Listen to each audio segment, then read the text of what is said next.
Good afternoon. It is the 18th of November. We are popping in right now real fast. I've got to set up something real fast before I can go ahead and present. But as we speak, the House is to vote on the Epstein files released. It is live right now. I know these House and Senate hearings can get real boring, but if you guys really want to know what's going on rather than just assume, maybe we'll sit back and watch and hear what these people have to say. I don't know exactly what other agendas they have going on, but we'll find that out. Candy, what's up? How you doing, girl? Ryan should get his ass up. I called him. I'm gonna be talking a lot of stuff throughout this because I know it's probably gonna be lightweight, boring until the Epstein part comes through. But Ryan should get up. I don't know where he's at. I texted him, told him we were going live. Hopefully he pops in, and we should be good to go. But yeah, so I'm gonna go ahead and turn this on. And I will just BS with you guys if it's boring while we're waiting for like some good stuff to happen. So I'll go ahead and kick this stream going. It is live as we speak, and it is the House of Representatives voting on the Epstein files release. Let's roll with it.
Alicia, how you doing?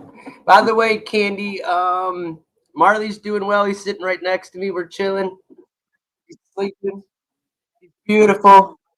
He just had his birthday the other day.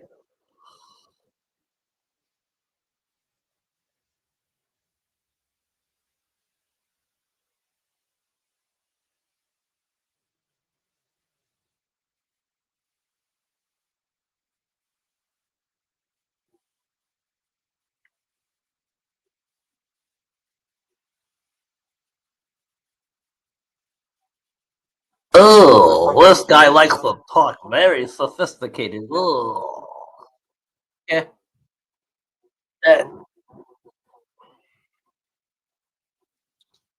American people. Oh,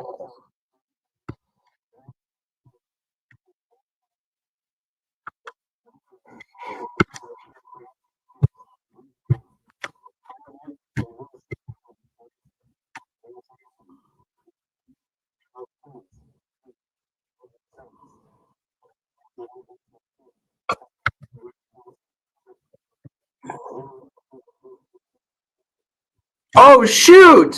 Yesterday, Ah, attacking a there we Turkish flagged go. My tanker, goodness, guys. causing evacuation in Romania.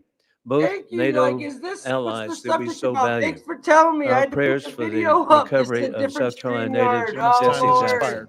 I yield back. Why it was sitting there. I'm For like, what purpose the does the hell's going gentlewoman from on? Michigan seek I'm recognition? so sorry. The gentlewoman is recognized for 1 minute. Republicans have to decide if they're going to protect pedophiles or seek justice for those that are survivors of sex wondering. trafficking and abuse. I sat across. To those that are wondering, this is the Jeffrey Epstein file release. Survivors. Some of them were as young as 13 They're and voting 14 on at it the time. right now. And they told us over and over again, follow the money. The Treasury Department, Mr. Speaker, is sitting on suspicious activity reports on Epstein's financial network detailing thousands of transactions totaling more than $1.5 billion. In fact, J.P. Morgan knew about these suspicious transactions for more than a decade. He had 134 accounts with J.P. Morgan. Get in here. But they chose to look the other way and continue to profit. Watch this. The corrupt administration would rather protect the rich and powerful, their billionaire donors, and stop the truth from coming out. Survivors of these horrific and systematic sexual abuse, they deserve justice, and public deserves to know the full truth. But don't be fooled. President Trump has the power to release the full, unredacted files right now without congressional action and end the cover-up today. Imagine. For what purpose does the gentleman from Colorado seek recognition? That. Without objection, the gentleman is recognized for 1 minute. Mr. God Speaker, bless you I too, rise Katie. today to recognize Colonel Hi. Rick Tremillos for his Hi, Moa. extraordinary dedication and service as Scoutmaster of Troop 66 in Colorado Springs. For years, Rick has served as a mentor and a role model to the Scouts of Troop 66. His commitment to the principles of Scouting has created a nurturing environment where Scouts are encouraged to grow into responsible, confident leaders. Rick's ability to connect with youth, guide them through challenges, and celebrate their achievements is a testament to his deep compassion and unwavering dedication. Under his guidance, Troop 66 has thrived. Rick has led countless campouts, service projects, and leadership training events, always with the focus on building resilience, teamwork, and respect. His mentorship has helped many Scouts earn the rank of equal. At Primrose Schools, your child's love of learning begins in their first science lab and by sharing stories with a friend. We understand how your child learns and build their social and academic skills. Let me skip it. Kindergarten and beyond. Primrose Schools. This is the beginning of something big. For what purpose does the gentleman from Massachusetts seek recognition? Massachusetts. Without objection, the gentleman is recognized for 1 minute. Now, Mr. Speaker, under Donald Trump, America is joining the ranks of other countries in all the wrong ways. Freedom House now lists us among nations where judges and prosecutors face political attacks. Reporters Without Borders says press freedom has sunk to a historic low. And now Trump has crossed a line no U.S. president ever dared cross. He withheld food assistance Americans were legally entitled to, blocking nutrition benefits, not because the country can't afford them, but because he thinks it helps him politically. In my work as co-chair of the Tom Lantos Human Rights Commission, I've seen brutal regimes use food as a weapon and leaders starve their own people to hold on to power. I never, ever thought I would see a U.S. president try to rip a page from the same playbook. What a shameful moment in our history, and I will continue to fight to end hunger now. I yield back. For what purpose does the gentleman from Mississippi seek recognition? The gentleman is recognized for 1 minute. Mr. Speaker, I rise today to recognize a distinguished public servant in Hancock County, Mississippi, Brian Hootie Adam, who will retire on December 21st, 2025, after more than 4 decades of serving his community. Hootie began his career in 1985 as a firefighter, answering the call when his neighbors needed him most. In 2003, he became director of Hancock Emergency Management Agency, a role he has carried with steady leadership for 22 years. During that time, he guided the county through many countless emergency destructive storms, and most notably, the unimaginable challenges of Hurricane Katrina. Through every crisis, Hootie was a source of strength, calm, prepared, and fully committed to protecting the people of Hancock County, Mississippi. His leadership saved lives, strengthened the emergency response across our region, and set a standard of service we should all admire. Mr. Speaker, I ask my colleagues to join me in thanking Hootie Adam for his extraordinary dedication and wishing him the very best and well-earned retirement. Mr. Speaker, I yield back. For what purpose does the gentlewoman from Michigan seek recognition? The gentlewoman is recognized for 1 minute.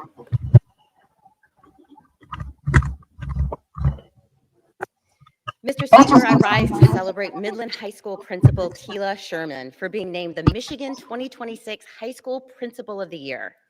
Principal Sherman's compassionate and hands-on leadership sets an example for schools across the country.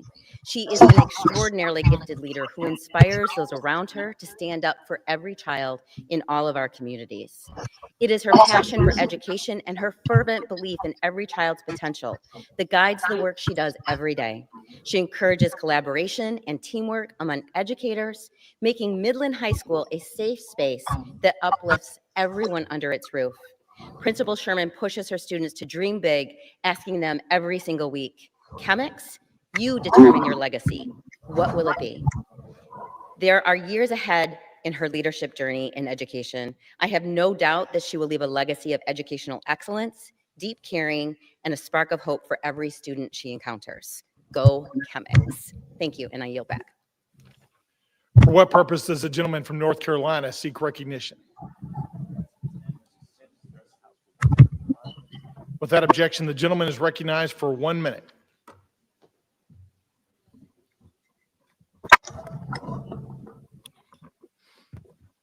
Mr. Speaker, as we recently celebrated veterans across the country, H.R. 5939, the USMC Helicopter Support in Vietnam Congressional Gold Medal Act, would award a Congressional Gold Medal to the Vietnam-era Marine Corps and Navy veterans who performed vital helicopter support missions. These flight crews executed incredibly risky and dangerous operations. They successfully carried out life-saving medical evacuations, transporting approximately 189,000 service members. Recognizing those who put their lives in harm's way to help out our wounded is long overdue. With the enactment of this bill, Congress can and must take the crucial step towards finally giving these brave veterans the heroes welcome they so deserve. Thank you, and I yield back. The chair lays before the House a communication. The Honorable the Speaker, House of Representatives, sir. I want to sincerely thank the committee for its graciousness in allowing me to waive onto the Committee on Natural Resources earlier this year. It's been a privilege to serve and to help advance environmental justices policies for the people of New York's 7th District in Puerto Rico. Thank you for the privilege of holding 3 committees over the past few years. I will continue to remain on small business and financial services. Effective this week, I will remove myself from the Committee on Natural Resources to make room for another member who wishes to take the opening. It has been an honor to contribute to the committee's mission, and I look forward to continuing to advance our shared priorities in other capacities. Signed sincerely, Nydia Velasquez, Member of Congress. Without objection, the resignation is accepted. What purpose does the gentlewoman from North Carolina seek recognition? Thank you, Mr. Speaker. By direction of the Republican Conference, I offer a privileged resolution and ask for its immediate consideration. The clerk will report the resolution. House Resolution 886. Resolved that the following named member be and is hereby elected to the following standing committee of the House of Representatives, Committee on Homeland Security. Mr. Fong. Without objection, the resolution is agreed to and the motion to reconsider is laid on the table. For what purpose does the gentleman from Massachusetts seek recognition? Mr. Speaker, by direction of the Democratic Caucus, I offer a privileged resolution and ask for its immediate consideration. The clerk will report the resolution. House Resolution 887. Resolved. You know, it's nice to see these fuckers working. Be considered as read. Without objection, the resolution is considered read. And without objection, the resolution is agreed to and the Hey, motion to Joe reconsider Bob, is what laid on the up, table. dog? What For up, what buddy? purpose does the gentlewoman from North Carolina seek recognition? Thank you, Mr. Speaker. Mr. Speaker, by direction of the Committee on Rules, I call up House Resolution 879 and ask for its immediate consideration. Clerk will report the resolution. House Calendar Number 47, House Resolution 879. Resolved that upon adoption of this resolution, it shall be in order to consider in the House any joint resolution specified in Section 2 of this resolution. All points of order against consideration of each such joint resolution are waived. Each such joint resolution shall be considered as read. All points of order against provisions in each such joint resolution are waived. The previous question shall be considered as ordered on each such joint resolution and on any amendment thereto to final passage without intervening motion except one. 1 hour of debate equally divided and controlled by the chair and ranking minority member of the Committee on Natural Resources or their respective designees. And 2, 1 motion to recommit or commit as the case may be.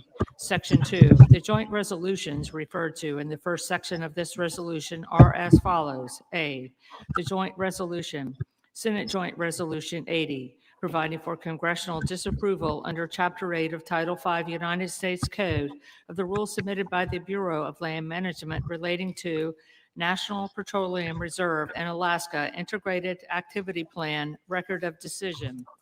B, the joint resolution, House Joint Resolution 130, up, providing Bob? for congressional disapproval under Chapter 8 of Title 5 United States Code of the rules submitted by the Bureau of Land Management relating to Buffalo Field Office Record of Decision and approved Resource Management Plan Amendment. C, the joint resolution, House Joint Resolution 131, providing for congressional disapproval under Chapter 8 of Title 5 United States Code of the rules submitted by the Bureau of Land Management relating to Coastal Plain Oil and Gas Leasing Program, Record of Decision.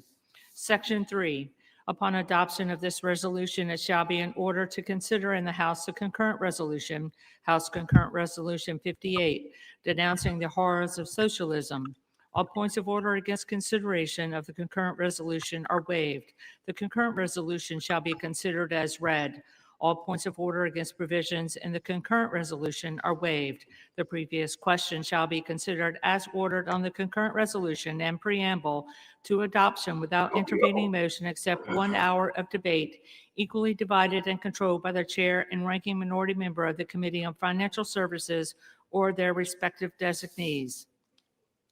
Section 4, upon adoption of this resolution, it shall be in order to consider in the House the bill, H.R. 1949, to repeal restrictions on the export and import of natural This gas. lady's All boring. points of order We against wanna talk consideration about of the bill are waived. The bill shall be considered as read. All points of order against provisions in the bill are waived. The previous question shall be considered as ordered on the bill and on any amendment thereto to final passage without intervening motion except one. 1 hour of debate equally divided and controlled by the chair and ranking minority member of the Committee on Energy and Commerce or their respective designees. And 2, 1 motion to recommit.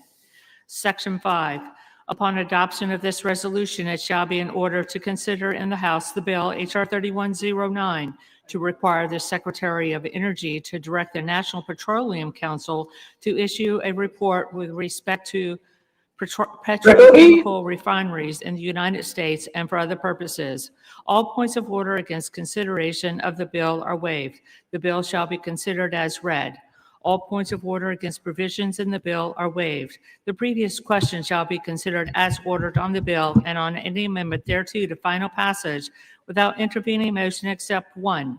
1 hour of debate equally divided and controlled by the chair and ranking minority member of the Committee on Energy and Commerce or their respective designees. And 2, 1 motion to recommit. Section 6, upon adoption of this resolution, it shall be in order to consider in the House a bill, H.R. 5107, to repeal the Comprehensive Policing and Justice Reform Amendment Act of 2022 enacted by the District of Columbia Council. All points of order against consideration of the bill are waived.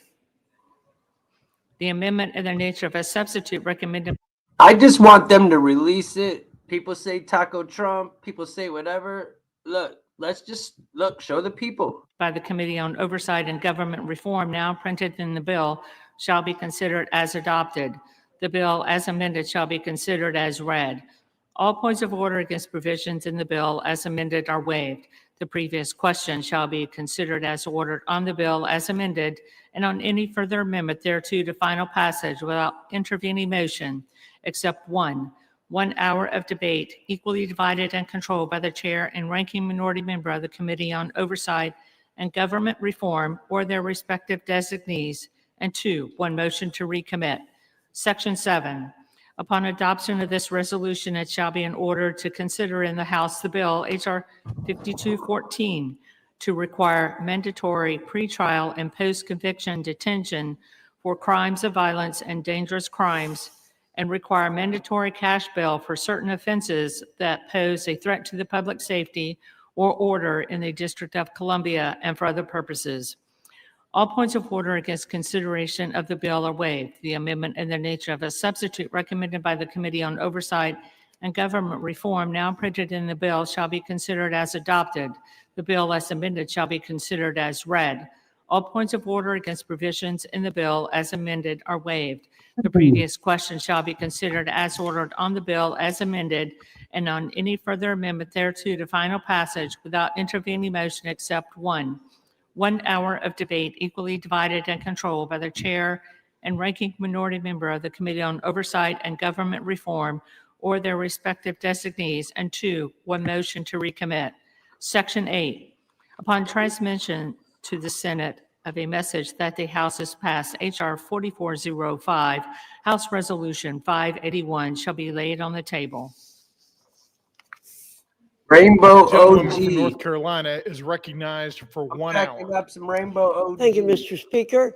For the purpose of debate only, I yield the customary 30 minutes to the gentleman from Massachusetts, Mr. McGovern, pending which I yield myself such time as I may consume.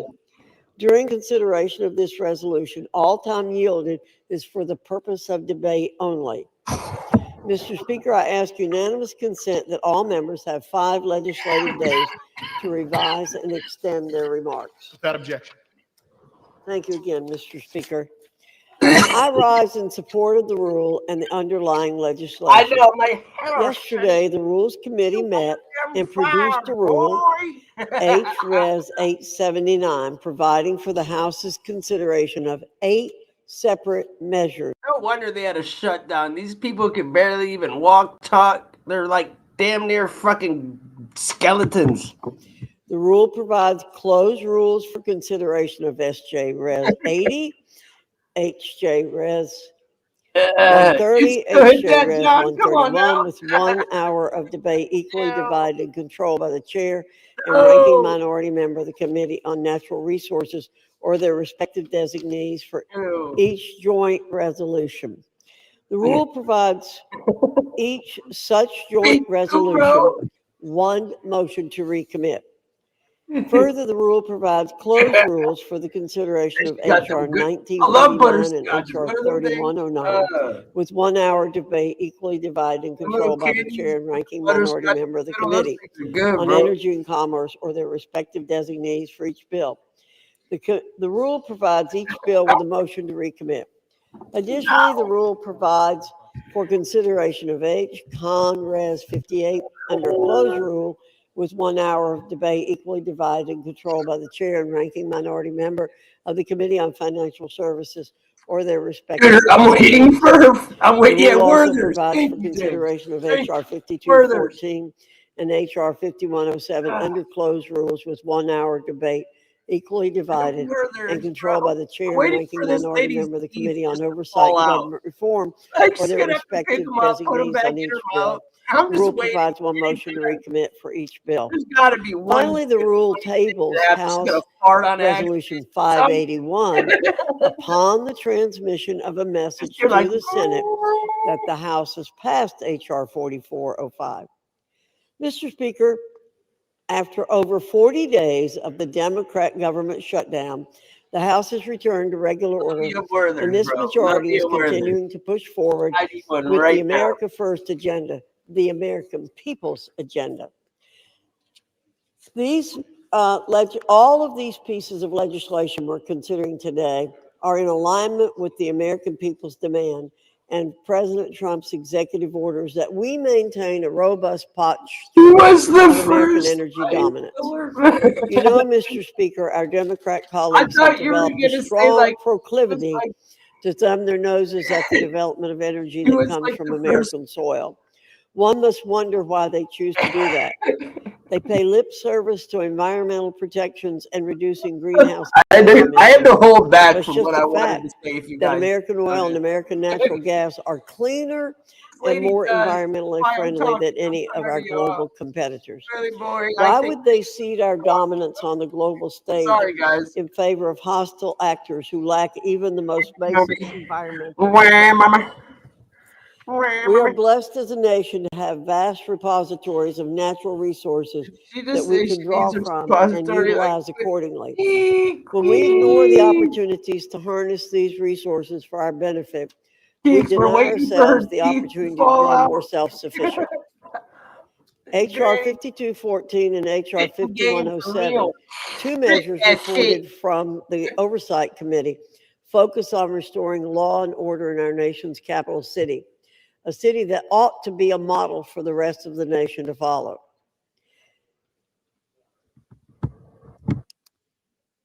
Does the gentlelady reserve? I'm going on, Mr. Speaker. H.R. 5214 would revoke cashless bail in the District of Columbia and would require mandatory pretrial and post-conviction detention for crimes of violence and other dangerous crimes. H.R. 5107 would repeal the Comprehensive Policing and Justice Reform Amendment Act of 2022 enacted by the District of Columbia Council. This act targeted police officers in D.C. for simply doing their duties, and it led to over 1,600 officers being removed from the city's force. Thanks to President Trump's efforts, the streets in D.C. are safer, and we have the opportunity through these two measures to add to that progress. At least she's not a Finally, Mr. liberal. Speaker, we have H. Conrad's 58, a resolution denouncing the horrors of socialism. I agree, Carolina. Most of us here in this body recognize how dangerous the plague of Now you know socialism why they were shut really down is. for so long, dude. We understand its history of failure and oppression. Throughout history, this ideology has collapsed into the most brutal of dictatorships, communist regimes, and outright totalitarian rule. Many are quick to avert their eyes and cover their ears when presented with facts about the horrors of socialism. How many individuals across the world have suffered and died because of it? This resolution will put everyone in this body on record. The American people will see who espouses this caustic ideology and those who reject it. I reserve, Mr. Speaker. The gentlewoman from North Carolina reserves. The gentleman from Massachusetts is recognized. Exactly. Thank you, Mr. Speaker, and I thank the gentlelady from North Carolina for yielding me the customary 30 minutes, and I yield myself such time as I may consume. The gentleman is recognized. Mr. Speaker, Americans are working more and more for less and less. Almost every day I speak with young people who can't afford to start a family, can't buy a house, can't get ahead. I hear it from seniors who are struggling to survive on fixed incomes. I see it with my own eyes, moms and dads putting items back on the shelves in the grocery store because they can't afford them. Parents who can't go back to work because they can't afford childcare. People whose health insurance premiums are doubling and tripling because this majority has failed to act. During election season, we heard from Trump and Republicans who swore up and down they would bring down prices. They promised the American people they would reverse inflation and focus like a laser on affordability. And they have broken that promise. They have betrayed the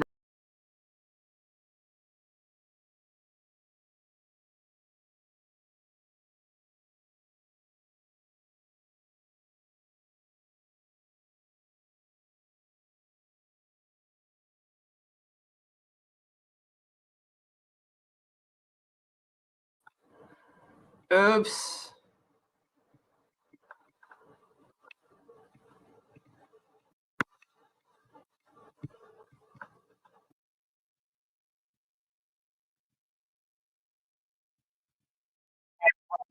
Sorry.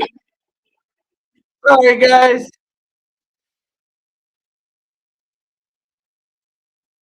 What up? What up, Juggalo?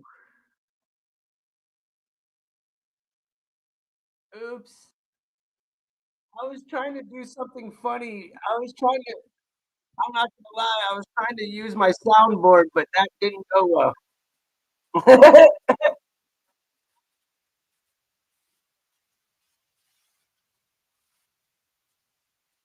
Yep, yep, yep. That's Ryan's job. He uses the soundboard, I guess. I gotta figure it out. I should have did it during Granny.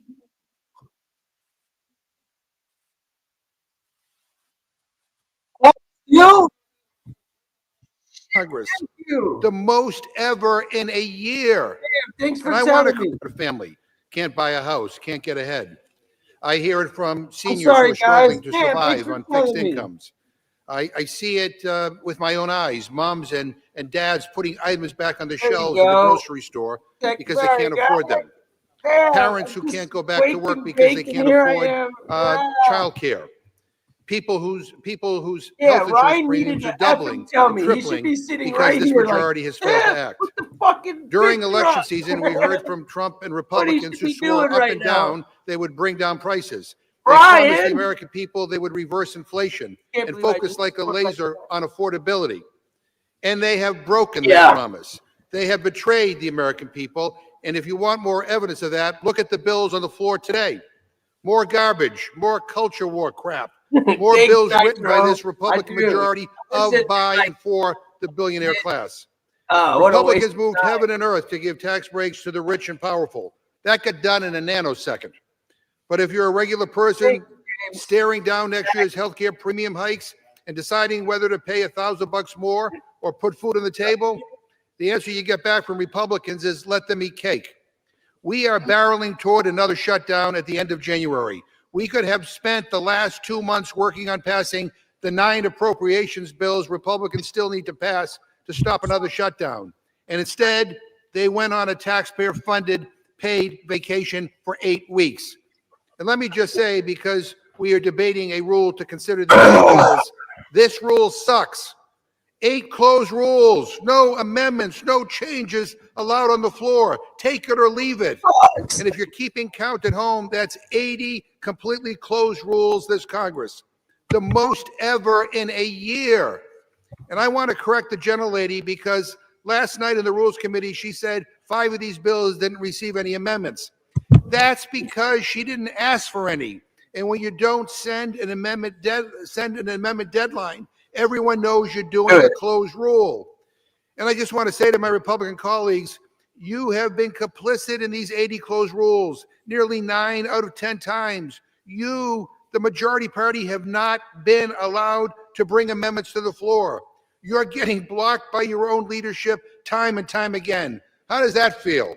Again, this is a terrible rule, and I urge a no vote, and I reserve my time.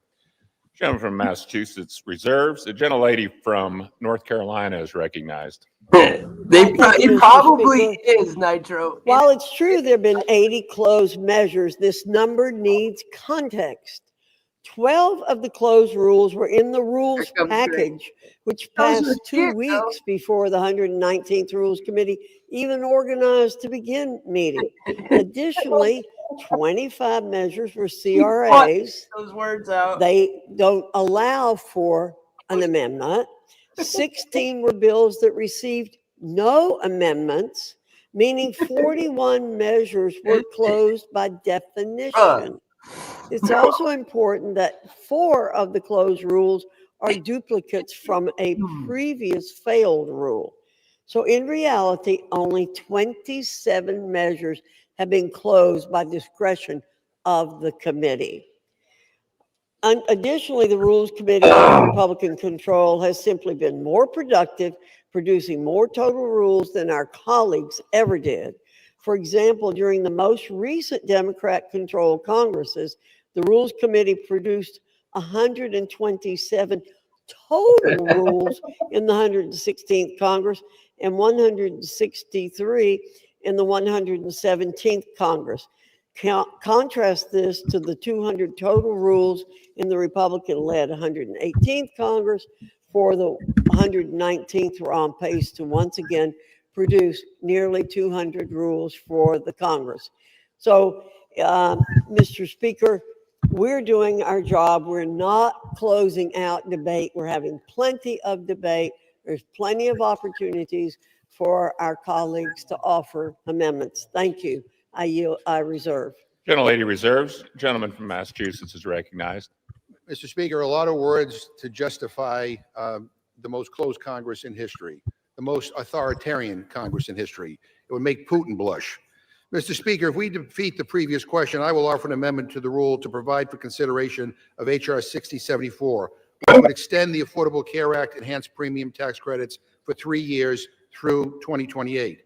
We are in the midst of a health care crisis. More than 20 million Americans who get their health care on the ACA exchanges are going to see their premiums skyrocket next year. That includes 250,000 people in my home state of Massachusetts who are paying lower premiums and copays due to these tax credits, which Democrats created in 2021 and are set to expire at the end of the year. Let me read you some of the stories from folks in my district. Quote, I just received my letter and my monthly costs have gone from $1,287 to $3,026 for next year. As a working family with a daughter who has an autoimmune disease, we are struggling, and I'm working 50+ hours a week just to pay the insurance, end quote. Another one, and I quote, with the health connector, I was paying $264 per month, acceptable seeing that I am healthy but not young. Without the advanced premium tax credit, my monthly premium will be just over $800 per month. I can't and I won't pay that. I will go without. This is happening across the country. And for the sake of millions of Americans and their health care, I urge my Republican colleagues to support this bill and vote no on the previous question.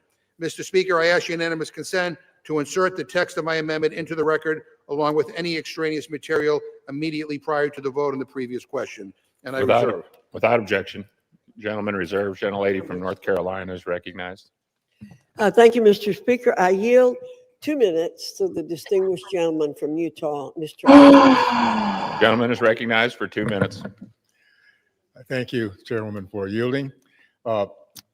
Speaker, after blatant obstruction and prolonged delay on the part of congressional Democrats for over 40 days, the House has returned to regular order. It's good to be back, and it's about time.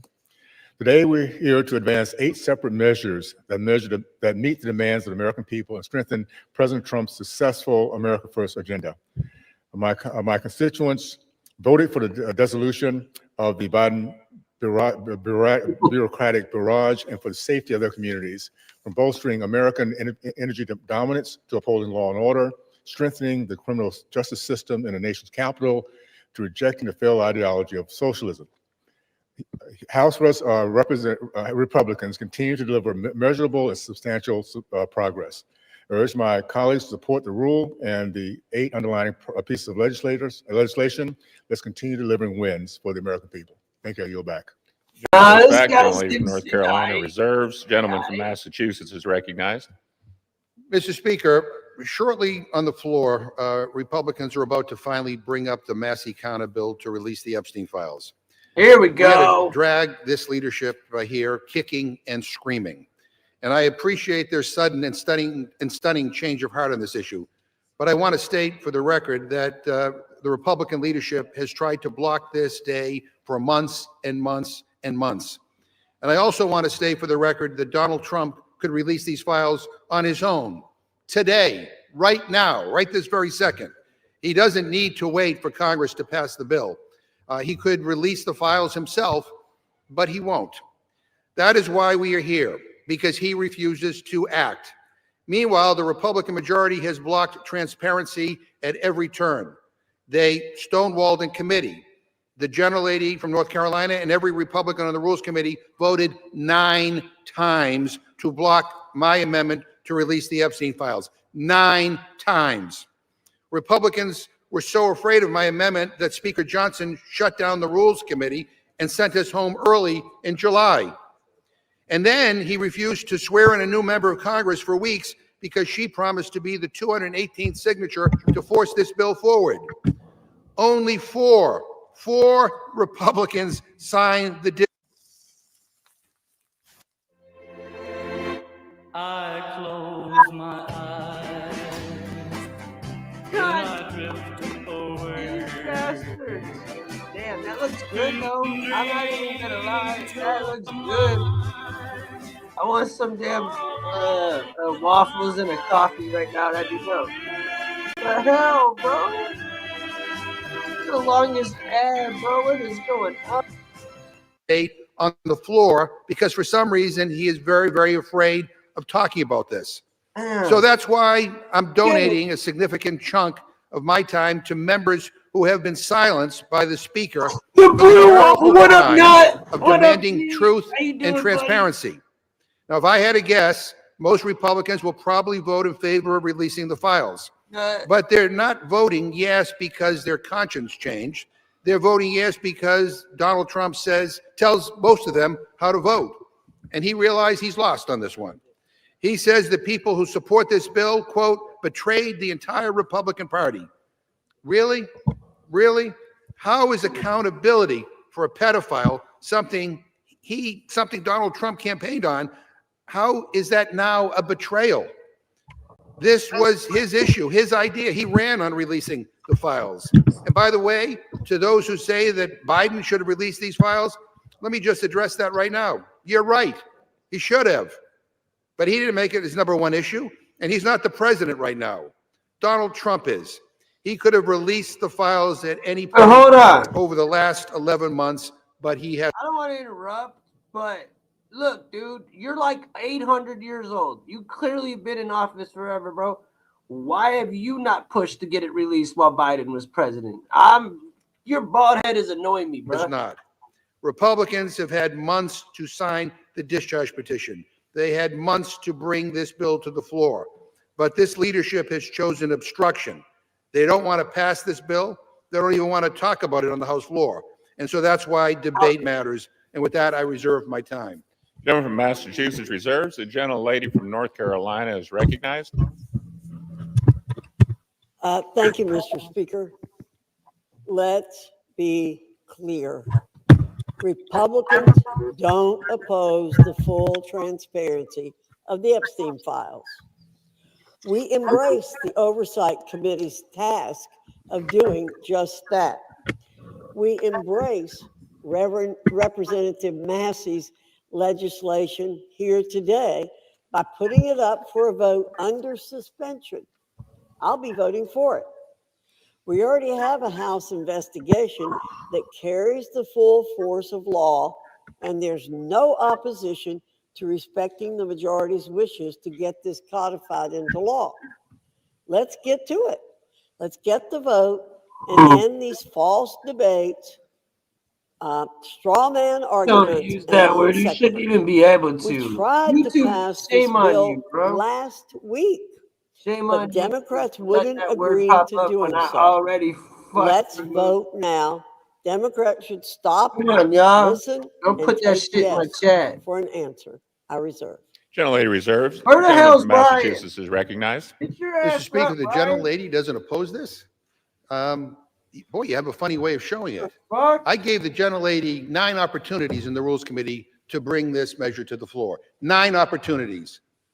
And every time I brought up an amendment, she voted it down.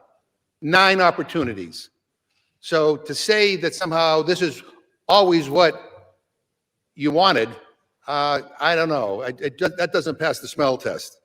Mr. Speaker, I yield 3 minutes to the gentleman from California, Mr. Khanna. Gentleman's recognized for 3 minutes. Thank you, Mr. Speaker. Thank you, Mr. Chairman, for your leadership over the last 5 months to make sure that this bill came to the floor. Thank you also to Don Sisson for his leadership and understanding of all the rules to make this possible. Now, as we are here today, I saw on CNN that the president is meeting with the Saudi prince. You know what America First means to me? How about meeting with the survivors? How about making sure that America's girls are not being raped? That's what it means to be America First, not going and just meeting with Saudi princes. You know, I am so honored to be here and working together with Congressman Thomas Massey, who's shown so much courage and principle, and I'm so honored to be here next to Congresswoman Marjorie Taylor Greene and Congresswoman Nancy Mace. I was telling someone, they said, what did you learn through this process? I said, sometimes we have to see people not just through their caricature. And I had caricatures of Representative Greene and Representative Massey and Representative Mace. But what I saw is they cared as Americans and human beings, and they stood with courage. And they looked at this not from politics, they looked at this as what is right. And I'm proud today to be a member of Congress. I'm proud to work with them, and I'm proud of what we are showing this country is possible. That if we actually care about American values, maybe we can overcome some of the bitter divides in this country. If we don't care about just getting the credit and maybe work together, we could actually care about forgotten and abandoned Americans like the survivors that testified today. I was so moved by their testimony. How can you hear their testimony, as all of us have heard, see their tears, see them holding up photos at the age of 14? I agree with that and too. Think that they're not telling Lori, the truth. I agree with that too. This Lori. is not politics. This is but humanity. Sometimes we get into these chambers and we forget what happened of how we grew up. Most of us, we grew up, we went to barbecue, we went to Little League games. We went to church or temple. We didn't fly around in private jets and go to a rape island. We didn't buy off politicians and tell them to keep quiet. We didn't think that it was normal to abuse or rape young girls. And then they're saying, well, we don't know if they were 18 or 22. Come on, it's rotten. Then they say, well, just care about the price of eggs, just care about the price of healthcare. You know what's more important than that? American values. These rich, greedy men abused American values. They abused what's sacred about this country. They abused what built this country. Are you the gentleman additional minute? I don't understand. It is time that they're going to have a reckoning. The Epstein class is going to go. And the reason they're going to go is because the progressive left and the MAGA right and everyone in between is finally waking up against this rotten system. And when people are united, when people work across the aisle, amazing things can happen because the American people are kind and good and decent. So it's an honor, Congressman Massey, to have worked with you. And I salute particularly the courage of Marjorie Taylor Greene, Lauren Boebert, and Nancy Mace. None of this would have been possible without their courage in standing up on the petition and for what they did. First good speech out of 20 hours of hearing these. Gentleman from Massachusetts reserves. Gentlelady from North Carolina is recognized. Hey, thank you, Jonathan. Mr. You have a Speaker, beautiful and blessed day. Peace, at the brother. top of this page that I have, here comes I've Grady. written Democrat hypocrisy on Epstein. That's what we're hearing today. Damn right, Sam. I'm proud to be a member of the Oversight and Government Reform Committee. I'm proud to have supported the full investigation into the Epstein files on that committee. Furthermore, I'm proud to have supported formalizing that investigation by taking the decisive step in directing that investigation by a special rule provided by the Rules Committee.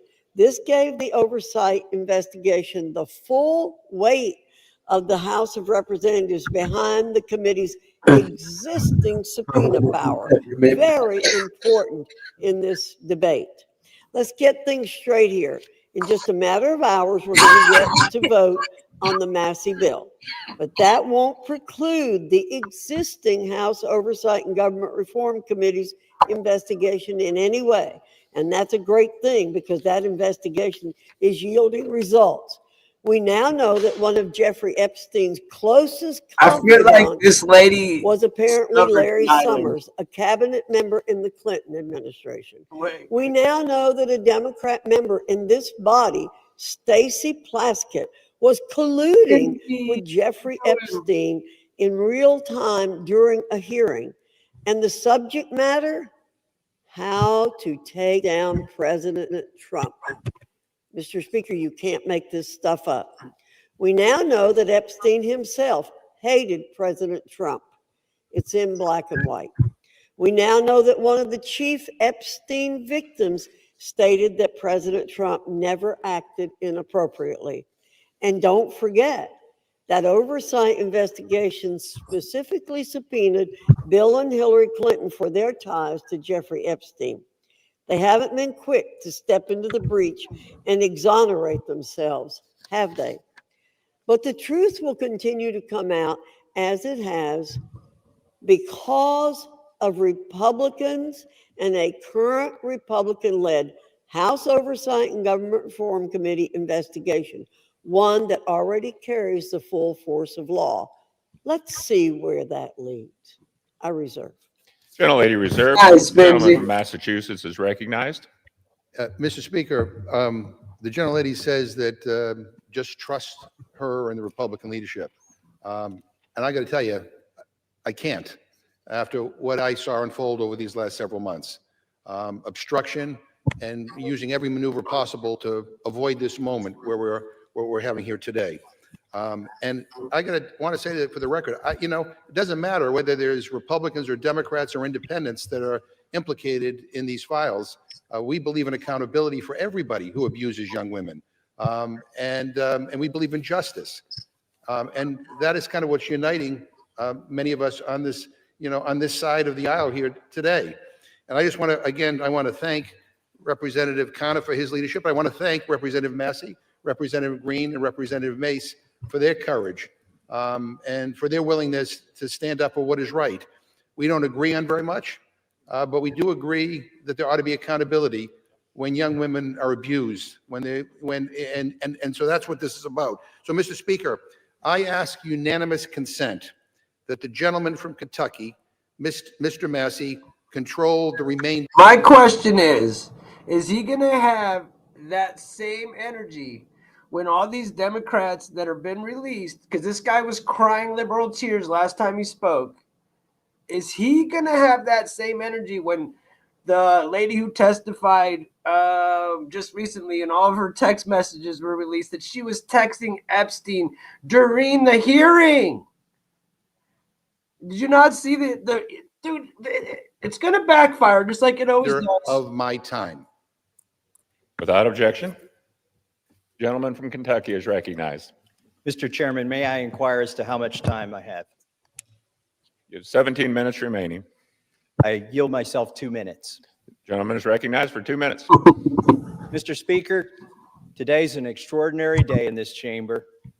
If my colleagues will vote for this measure, we'll see justice triumph over politics. Damn right. Truth will triumph over deception and obfuscation. Transparency will triumph over dark money. Partisanship will fall away to bipartisanship. Grassroots, the people, will reclaim the people's house with this vote. It's going to be a victory for survivors, not just survivors of the Epstein sex trafficking scandal, the 1,000 survivors that exist. Some of them are victims. They're no longer alive. Some have committed suicide. They share one thing in common. Their youth was robbed from them. Much of their lives were robbed from them, but they're claiming it back. We're going to help them claim that back. But it's not just a victory today if this vote prevails for those survivors. It's a victory for every person, man or woman, boy or girl, who's been victimized sexually in this country. Anybody who's been a victim of sexual assault. Or maybe they've been victimized by a family member. Maybe it's not a billionaire. But they're all waiting and watching to see what we do today. They're wondering, if I go to mom or dad, will anything happen? If I go to the sheriff, will anything happen? Well, we have a chance today to make something happen. Something that's not happened, something that should have happened decades ago, and that is to get justice for these victims and survivors and transparency for America. That's what this vote is about today. And I reserve the balance of my time. Gentleman from Kentucky reserves. The gentlelady from North Carolina is recognized. I reserve. Mr. Gentlelady Speaker. reserves. Gentleman from Kentucky is recognized. I now yield 5 minutes to the gentlewoman from Georgia, Mrs. Green. The gentlelady from Georgia is recognized for 5 minutes. Thank you, Mr. Speaker. I proudly rise today in a bipartisan effort to release the Epstein files finally, after 5 administrations have covered it up. Earlier today, I attended the press conference where the survivors, they're not victims, the survivors of Jeffrey Epstein's sexual abuse and sex trafficking told their stories. And they told stories about how it started back in 1990, 1996, and they continued on through the decades. And they told stories about how they told someone and tried to get help. They told the FBI and they weren't listened to. And they told law enforcement and no one did anything. And these women don't just number a few. These women number around 1,000 women. And they are victims of something that's unthinkable. And this should have never, ever happened. This was the biggest fight I think I've seen in Washington, D.C. This is my 5th year here. And this was a fight that we should have never had to wage. It should have been the easiest thing for every single member of Congress. It should have been the easiest thing for the Speaker of the House. It should have been the easiest thing for the President of the United States to release all the information, every single file, on behalf of these American women. These American women aren't rich, powerful elites. They do not have someone paying for their airline tickets or paying for their trips or paying for their expenses every time they try to do something to get this information out. These are your average Americans. And you want to know what the Epstein files represent? The cover-up represents to average Americans. Game right now. It represents the failures of the federal government and Congress to the American people. And that is what people rose up about in 2024. They wanted and demanded transparency from their government and for Americans finally to be put first. And today with this vote, we are finally putting these victims and these survivors of Jeffrey Epstein and the cabal of rich, powerful elites that expands not just here in the United States of America, but to other countries as well. We're putting them last. And that is exactly what Americans want. You see, for far too long, Americans have been put last. And they're sick of it. They're sick and tired of it. And this is why they don't trust Congress. This is why they don't trust the government. And here's the problem. All of these women who have suffered in shame for years and years and years, women who were terrified, women who were intimidated, women who were threatened, just like Virginia Giuffre. And now she's dead. And these women should have never faced that, for this information to come out. And we, especially the 4 Republican members of the House of Representatives, we should have never faced intimidation and threats for us to get this vote to come to the floor. Never forget, there were 4. Thomas Massey, myself, Nancy Mace, and Lauren Boebert. We had to sign a discharge petition, and we had to fight through intimidation, and we had to endure it for months to push that discharge petition finally to 218 to get this vote to come out. This is what the American people are sick of, and rightfully so. Now, where does this go from here? The question will remain, will the Department of Justice release all the information? Will a judge in New York release the information? Will the CIA release the information? And will foreign governments release their information?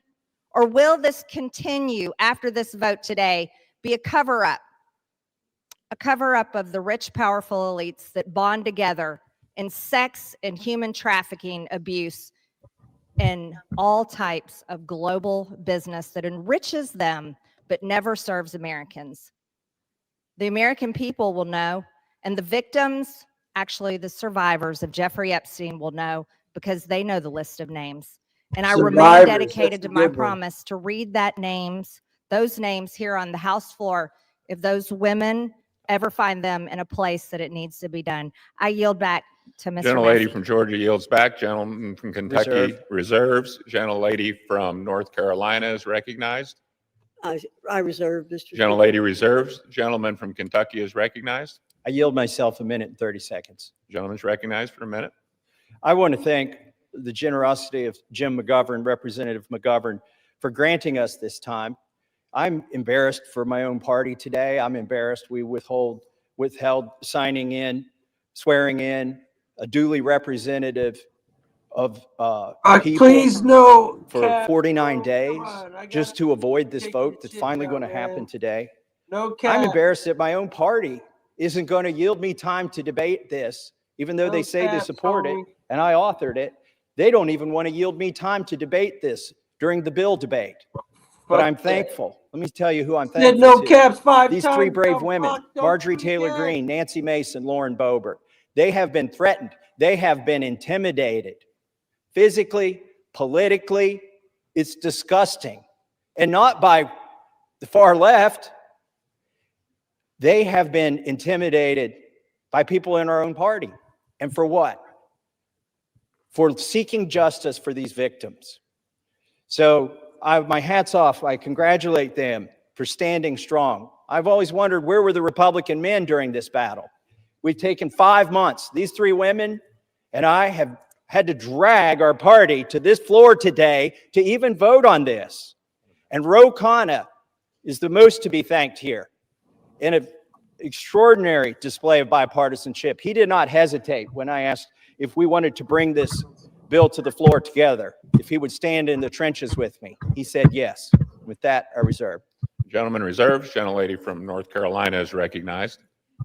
Thank you, Mr. Speaker. I yield myself such time as I may consume. Gentlelady's recognized. Boy, we need to get facts straight here. President Trump's DOJ, in his first term, arrested and prosecuted Jeffrey Epstein. Well said, August. We on our side want justice to prevail in this case and in every case. Speaker Johnson has always been clear that if the discharge petition reached the necessary signatures, that the House would consider the legislation, and that's what we're providing for in our rule today. In fact, as soon as the petition hit 218 votes last Wednesday, House Republicans offered a unanimous consent request to pass the legislation then. However, the Democrat leader would not give consent to do that last week. Why? Because they're not really interested in this. They're interested in some other things. And Mr. Speaker, I have to correct the record. Mr. Massey did not request time from me. I'm the person who controls the time on the Republican side, and he did not request time from me, or I would have given him time. I reserve. Gentlelady reserves. Gentleman from Kentucky is recognized. I'd like to now recognize the gentlelady from South Carolina for 5 minutes, Nancy Mace. Gentlelady from South Carolina is recognized for 5 minutes. Thank you, Mr. Speaker. And I want to thank my colleagues today for the time, Mr. McGovern and Mr. Khanna, for the 5 minutes on the floor to speak about an issue that is not political for me. Helping the survivors of Jeffrey Epstein and his horrific, gruesome, brutal sex trafficking ring is deeply personal. And while we often have many disagreements about a lot of issues, maybe most issues. Dude, I'm the Today, they are allowing us to speak on the floor. And Vistaprint prints the everything to algorithm, get all your that. brand in front of your fans, like t-shirts, water bottles, and totes, so banning you. everyone can gift Fuck it, you. work in it, and Later, take bro. it. Whether it's one of a kind or Good one for your luck. whole team, if you need it, we print it with 20% off for new customers at Vistaprint.com. for those who have desperately fought for it for, in some cases, Who else? almost 30 Keep acting years. stupid. I'm I gonna wore ban white every today motherfucking one. because I wanted to reflect on the innocence of the young women who had their innocence stolen from a demon named Jeffrey Epstein, from demons, friends of his, rich and powerful people who stole their innocence as young as 14 years old. It was taken from them and they've never gotten it back. I'm also wearing white today to recognize the courage that it takes for women to come forward, the sacrifices to them personally, professionally, financially, the embarrassment, the humiliation, the shame that we still deliver on the backs of women who have been brutalized, who've been raped, who've been assaulted. Capital.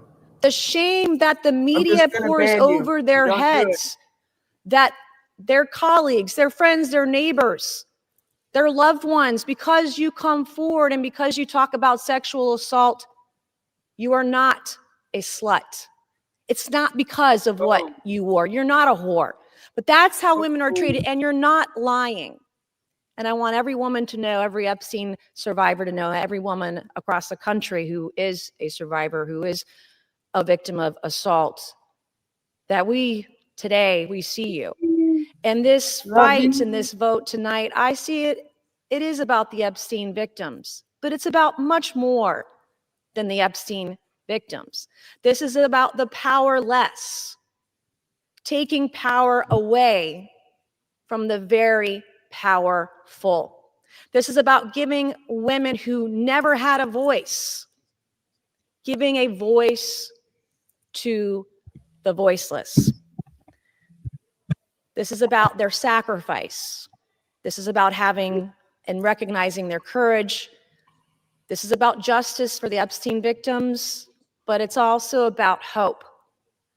Earlier this year, I gave a speech right here on the floor of the U.S. House of Representatives, detailing trauma that I experienced, endured, and am a survivor of, that I accidentally uncovered 2 years ago, almost to the day. And today, I still don't have justice, like millions of women across the country. When I spoke out, I got attacked. When I spoke out, I was shamed. When I spoke out, I was defamed and smeared. And that goes on today, right now, in the present. God sure has a funny way of working through us. I, like many of the Epstein survivors and many other survivors across the country, I don't think I will ever heal from the destruction my abuser did to me. But I can heal by being a vessel and being a voice for all those who need it. And that's why we are here today. That is why I will never abandon a single survivor ever. And I will never waver. I spent my morning talking to law enforcement and others about another potential Jane Doe number 5, who may be another sexual assault victim in the case that I uncovered 2 years ago. It's very difficult for us to come forward, but I want to thank the women who have, the Epstein victims, the victims in the case that I uncovered. I want to thank all of you for being a voice, for giving me hope. Maybe one day I too can get justice. Thank you, and I yield. Lady yields back. Gentleman from Kentucky reserves. Gentlelady from North Carolina is recognized. Thank you very much, Mr. Speaker. Our colleagues want Americans to believe that this discharge petition and underlying legislation are the be-all and end-all in this investigation. However, it's House Republicans who've worked tirelessly to achieve true justice for victims. To date, the significant information that has come out has come from the Oversight and Government Reform Committee as a result of its issuing 13 subpoenas. We've released 65,000 pages of documents from the Department of Justice, the Epstein estate, which was not mentioned in the underlying legislation, former U.S. attorney, and others. Let me state again, the unanimous consent request to pass the legislation immediately last week was blocked by the minority leader. Full stop. If Democrats truly cared about finding justice immediately for victims, this legislation would have been passed last week. Don't use Instead, that they word, want bro. political Not in the chat, theater please. to capitalize on. House Republicans, on the other hand, remain focused on truth, accountability, and delivering real justice for Epstein's victims, not political points. I reserve. Reserves. Gentleman from Kentucky is recognized. Mr. Speaker, may I inquire as to how much time I have remaining? Gentleman has 5.5 minutes remaining. I yield myself 3.5 minutes. Gentleman is recognized. Mr. Speaker, all that is necessary for evil to prevail is for good men to do nothing. And we've had a lot of good men doing a lot of nothing on the other side of the aisle until we did something. 3 brave women and myself and the Democrat caucus. We did something. And then what did they do? They've opposed us every step of the way. They've lied about the legislation. Let me tell you some of the lies they've told. They've said that it doesn't protect victims. Well, if that is so, why were dozens of victims with us today at a press conference urging this body to pass this legislation? It's because this legislation specifically protects victims. They've said this legislation does not prevent the release of child pornography. Of course it does. We have a specific provision in our legislation to prevent that. They've said so many falsehoods about this legislation, but now they're going to vote for it, hopefully enthusiastically. But really, they've been drugged to this. Our judicial system is broken. If it were working, there wouldn't be 1,000 victims who haven't seen justice yet. They are victims of the Epstein class. I begrudge nobody success that they become a billionaire. But if you think being a billionaire or buying politicians keeps you out of the judicial system, lets you rape young women, lets you traffic women, you've got another thing coming when this bill passes. Do not let the Senate muck this up. There have already been efforts to derail this, our discharge petition. The Oversight Committee has released thousands, tens of thousands of documents. That's fine. Keep working. How many names have you released? 0. You are still protecting, or the DOJ is protecting, pedophiles and sex traffickers. The time for that to stop is now. Now, our speaker says, oh, this bill needs amended in the Senate, and specifically, he's trying to create a loophole. He's trying to categorize the pedophiles as victims. He's saying, oh, we don't embarrass the people that went to the rape island. We should protect those names against unreliable accusations. Is he calling all of these victims unreliable? They've testified to the FBI. The FBI has these names in their possession. I asked the FBI director in a hearing, have you looked at the documents? No, he trusts everybody that's been there for decades. That is wrong. Do not let the Senate muck this bill up. And if you're a party to that in the Senate, you are part of this cover-up that we are trying to expose. I am sorry if one of your billionaire donors is going to get embarrassed because he went to Rape Island. That is what they have coming. In fact, they need to be on the other side of bars, a lot of them. Some of them will be embarrassed, but some of them need to go to prison, and the survivors know that. So how will we know if this bill has been successful? We will know when there are men, rich men in handcuffs being perp walked to the jail. And until then, this is still a cover-up. I urge my Senate colleagues, do not muck up this bill. The president has already said he will sign it. That means he will sign the bill that we have here today. Do not change this bill. He is ready to sign it. Give it to him. Put it on his desk. Let's get justice for these victims. With that, I reserve. The gentleman from Kentucky reserves. The gentlelady from North Carolina is recognized. Reserve. The gentlelady reserves. Is the gentlelady prepared to close? Yes, I am, Mr. Speaker. The gentleman from Kentucky is recognized. I yield the remainder of my time to Ranking Member Mr. McGovern. The gentleman from Massachusetts is recognized. Thank you. And first, let me say how much I admire the courage of my Republican colleagues who are beside me here today. Mr. Speaker, and at the end of the day, this is not about us, and it's not about politics.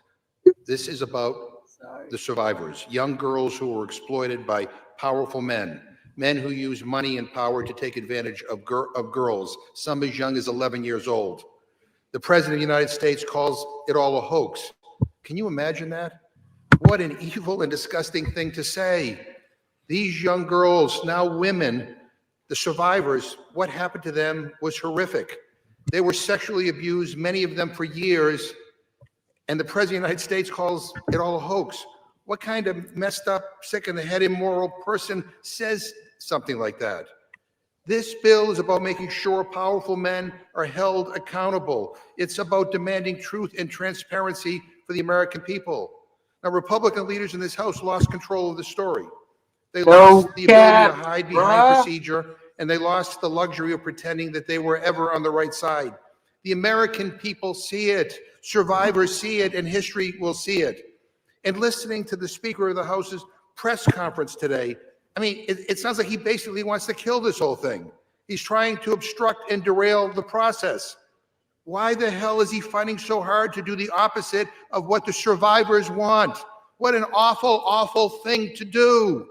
So let us release the files. Let's give survivors the transparency they've long been denied. Let us take back power from the rich billionaire elites who think they can do whatever they want with no justice or accountability.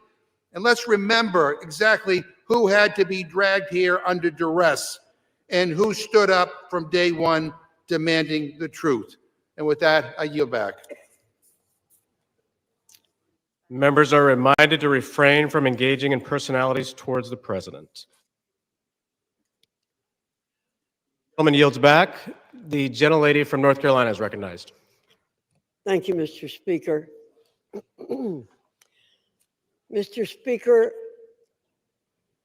those of us who did not sign the discharge petition are just as concerned about the victims, or if you, as some are calling them, survivors, as our colleagues who signed the discharge petition. We share contempt for anyone who abused anyone else. I've stood on this floor many times, Mr. Speaker, to speak out for victims and survivors of people who have been abused. Thank you, Billy. And against anyone who breaks the law or takes advantage of an innocent person.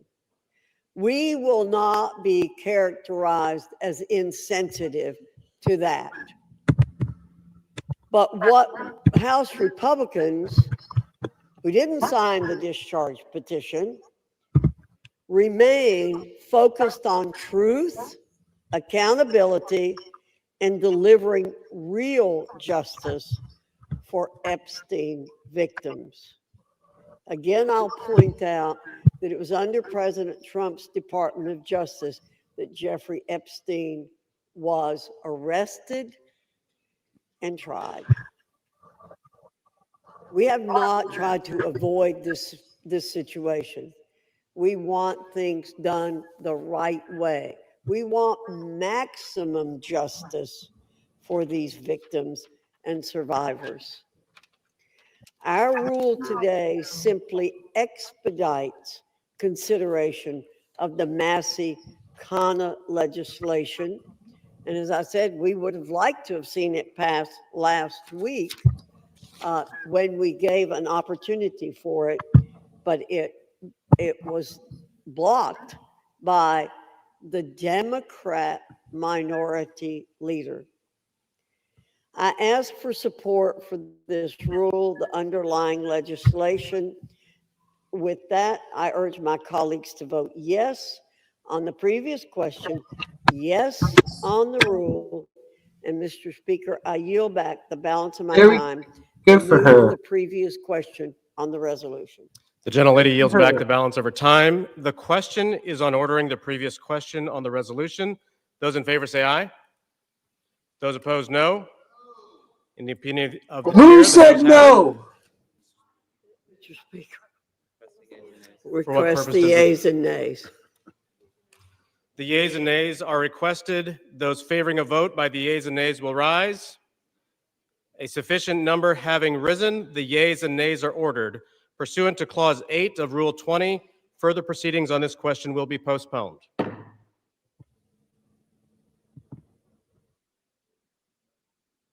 It's okay. Hold on, guys. Watch this. Oh, shit. Someone about to come up.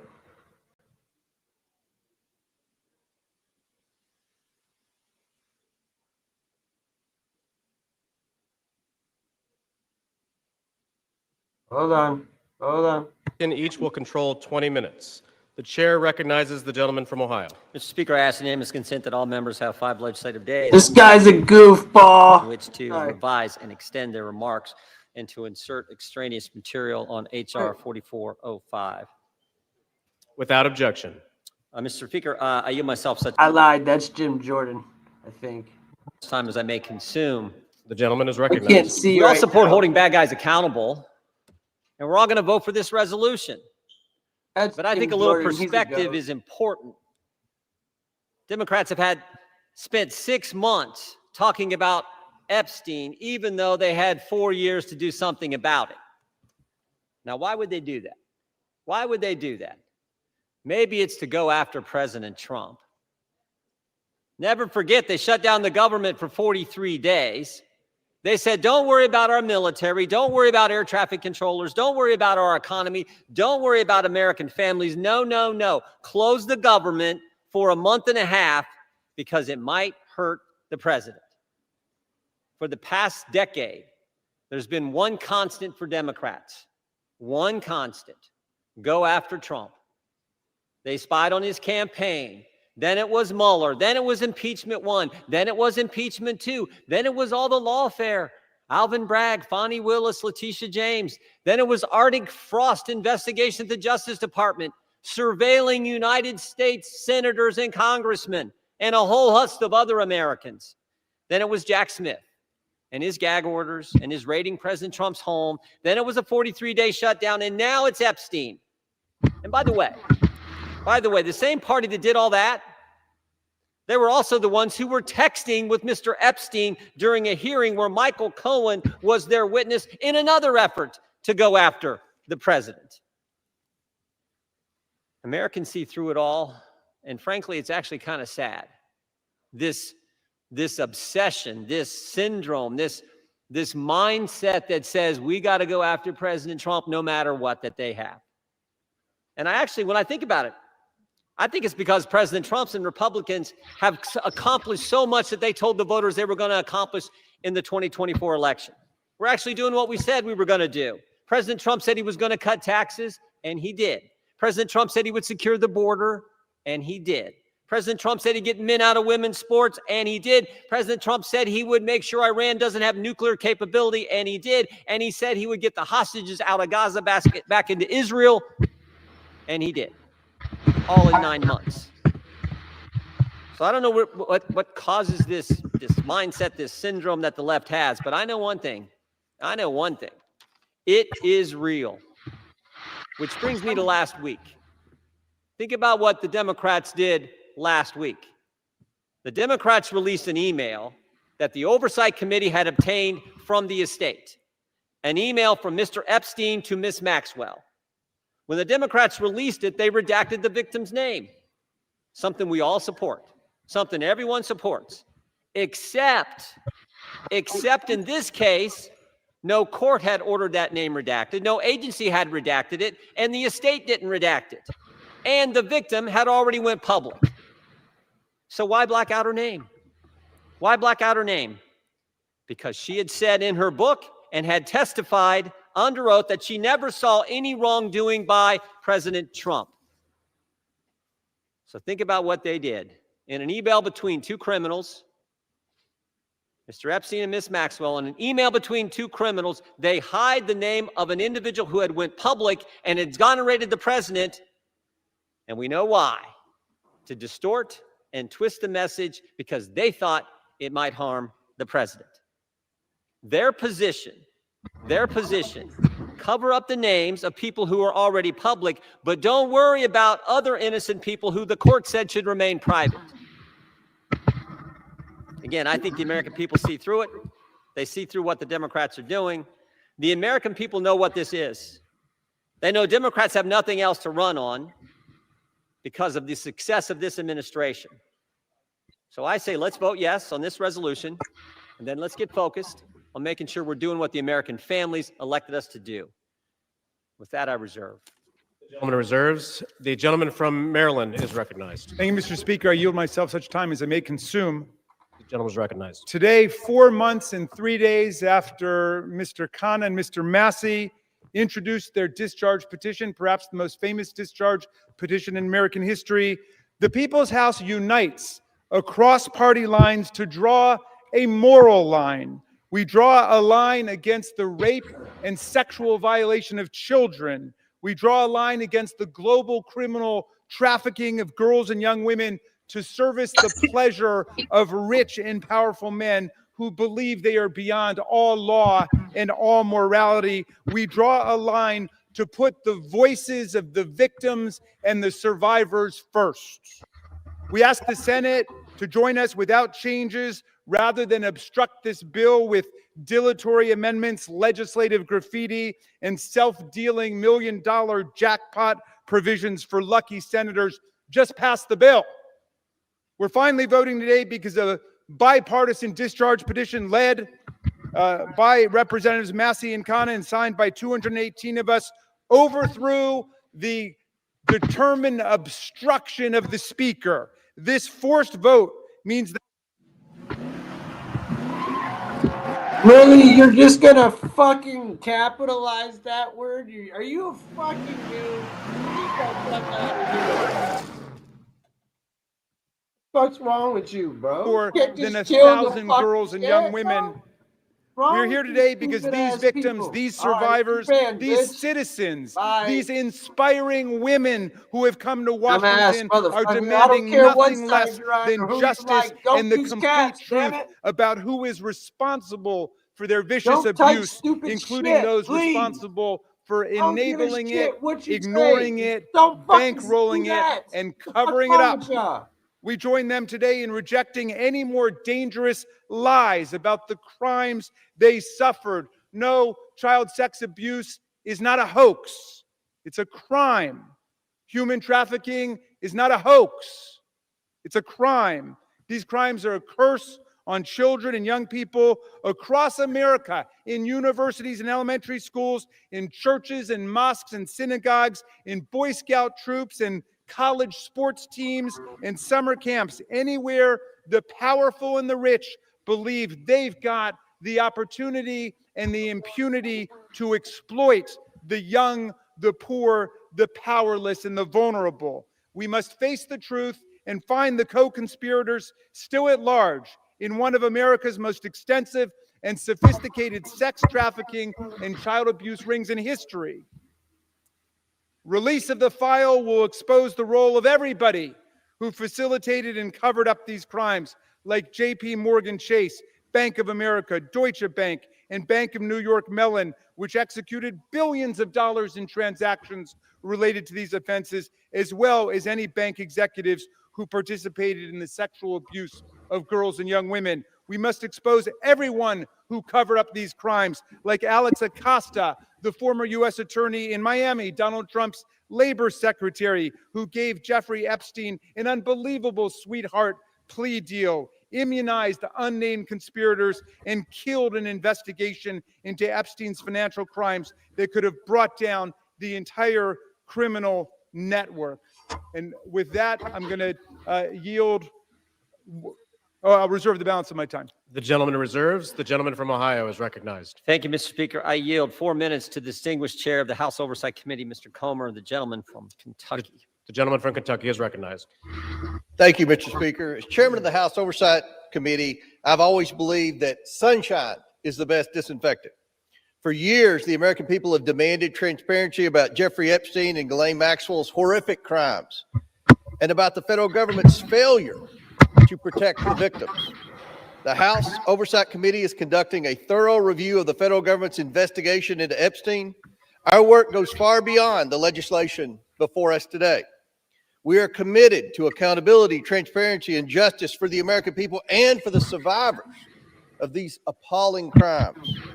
To date, the Oversight Committee has released more than 65,000 pages of documents, issued 13 subpoenas, and conducted interviews with 2 key witnesses, both of whom were Republicans. The Trump administration has provided us with Department of Justice materials and access to suspicious activity reports. Unfortunately, throughout this investigation, Democrats have chosen to manufacture yet another anti-Trump hoax instead of pursuing justice. They have mischaracterized witness testimony and selectively released documents complete with targeted redactions in an effort to smear President Trump. Fucking Ryan. For example, former U.S. Attorney General Bill Barr, who oversaw the 2019 Epstein investigation, stated clearly under oath that the prosecution team found no evidence that President Trump committed wrongdoing. Despite this simple and straightforward fact, Ranking Member Robert Garcia, just delete him, moments after that deposition, tiptoed out and publicly claimed that, quote, Barr could not clear Trump of wrongdoing. That was a lie, and we have the transcript to prove it. I invite the media to read the transcript. When the Oversight Committee interviewed former U.S. Attorney for the Southern District of Florida, Alex Acosta, Democrats whipped themselves into a frenzy trying to manufacture a gotcha moment, but they failed. Mr. Acosta dismantled the Democrats' narrative. His testimony confirmed there was no contact between President Trump and Mr. Acosta and no connection between President Trump in the Epstein case. Next, Democrats resorted to selective leaks and doctored documents to mislead the American people. Oversight Committee Republicans have posted 65,000 pages of documents we have received to date. Democrats, by contrast, have released fewer than 1 dozen.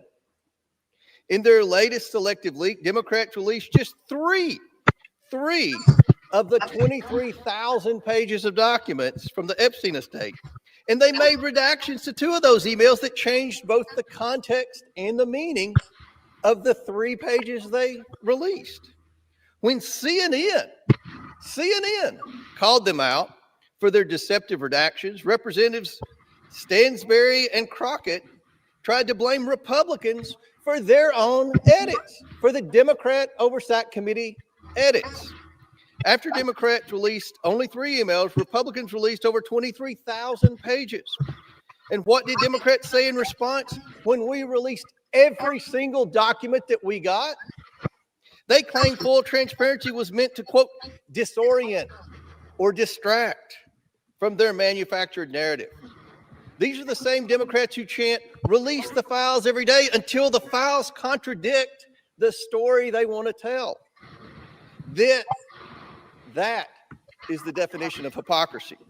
In contrast, full transparency exposed how Epstein appears to be TDS patient zero. The emails reveal a journalist coached Epstein to blackmail then presidential candidate Donald Trump. The gentleman's recognized. The files also show that a House Democrat colluded with Epstein during the 2019 oversight hearing to discredit witness with a vendetta against President Trump. And unsurprisingly, Democrats have been silent about their colleagues' coordination with Epstein. Another email shows Democrat fundraisers invited Epstein to an event or to meet privately with Hakeem Jeffries as part of their 2013 effort to win a majority. So Hakeem Jeffries' campaign solicited money from Jeffrey Epstein.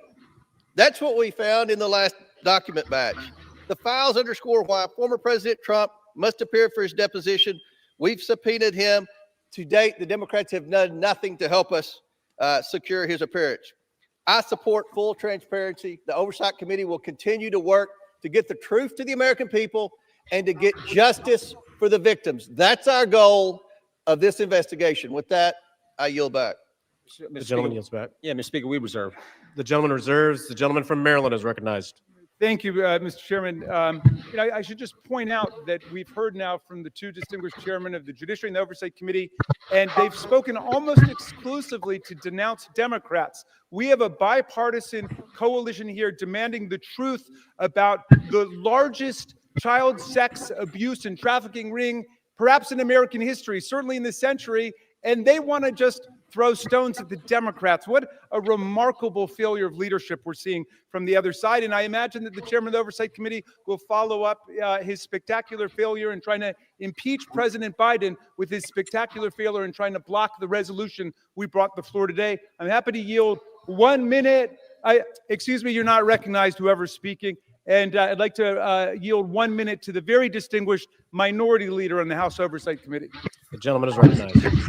Thank you. And Mr. Speaker, it's wonderful to hear Republicans and certainly the chairman of our committee finally wanting transparency on this issue. It is time to end this White House cover-up now. Now, we know that Donald Trump has tried everything to kill our Jeffrey Epstein investigation, and he's failed. And now he's panicking. He's about to lose his Epstein vote to force the Department of Justice to release the files. And let's be crystal clear. Trump has the power to release the files today. He does not even need a vote. And he continues to defy the subpoena of the Oversight Committee to release all the files. What is Donald Trump hiding? What is Pam Bondi, the Attorney General, hiding? Why won't they release the Epstein files right now? And he must explain to the public why he moved sex trafficker and monster Ghislaine Maxwell to a cushy, low-security prison after her interview with Trump's personal lawyer. He should declare, and every Republican should say, that she does not deserve a pardon or commutation. The gentleman's time has expired. Why do I not like I this grant guy him 20 at more all? seconds. I don't know. We why. don't care how much money you have, what party you're in, how powerful you are. We should get justice for the survivors of Jeffrey Epstein. And our work on the committee is not over. Next up are the bank and financial records to follow and expose Epstein's network. Today, there should be a unanimous vote on releasing the files. And we will I get agree justice. that. With I yield back. But And we reserve. The gentleman reserves. The gentleman from Ohio is recognized. Thank you, Mr. Speaker. I yield 1.5 minutes to the distinguished gentleman from California and member of the Judiciary Committee, Mr. Kyler. The gentleman from California is recognized. I have consistently called for the maximum possible level of transparency when it comes to the heinous crimes of Jeffrey Epstein. That's why I've consistently said I am inclined to vote for this bill, and it's why I will be doing so today. The victims deserve the truth. They deserve justice, and they deserve closure. For months, they've had to wake up every day and see the name of their tormentor on the front page of every newspaper, on every TV channel, as has the broader American public. This issue has been so politicized by so many people in so many ways, which is deeply unfortunate when we're talking about matters of the highest sensitivity and untold suffering. It is my hope that the passage of this resolution today, together with the work of the Oversight Committee, will lead to the expeditious release of all pertinent material so that we can move on. Let's get accountability, let's get answers, and let's get this over with. I yield back. The gentleman yields back. The gentleman reserves. Yeah, we reserve. The gentleman from Maryland is recognized. I yield 1 minute to the very distinguished gentlelady from Washington, a member of the Judiciary Committee. The gentlelady from Washington is recognized. Mr. Speaker, thousands of girls, children, were abused, by Jeffrey Epstein and his massive and powerful ring of pedophiles and protectors of pedophiles. We can't say all their names here. We don't have time, but let's at least bring a few of the courageous survivors and their names onto the House floor right here as we debate this. Haley Robson, Jenna Lisa Jones, Michelle Licata, Ashley Rubright, Annie Farmer, Marina Lacerda, Rachel Benavides. These women have carried a burden that they never should have had to bear. And today they demand, we demand, the American people demand that we answer their clarion call to justice. Today, despite all the giant cover-up attempts by this administration and this Speaker of the House, we will vote to release all the Epstein files. To be clear, there is no protection for pedophiles, no protection for the rich and powerful men of either party who participated, who turned a blind eye, who winked and grinned while witnessing the horrific abuses of young children. Release all the damn files now. We reserve. The gentleman reserves. The gentleman from Ohio is recognized. Thank you, Mr. Speaker. I yield a minute and a half to the distinguished gentleman from North Carolina and member of our committee. The gentleman is recognized. Thank you, Mr. Speaker. I have been very supportive of this effort, specifically to bring justice to the victims of this horrific series of crimes. However, I have worked behind the scenes to raise concerns with this petition as it is currently drafted. Specifically, I believe that there is grave risk at harming innocent people. And I repeat, harming innocent people. When innocent people are harmed, that is not furthering justice. With an investigation of this size and a file that is as large as the Epstein files and as poorly defined as that is in this petition, there will invariably be people who are released pursuant to this discharge petition who had nothing to do with criminal activity. Imagine, if you will, a bellman, a waiter, some type of doorman, a mere social attendee who had no impact whatsoever on the criminal activities of Jeffrey Epstein. No participation.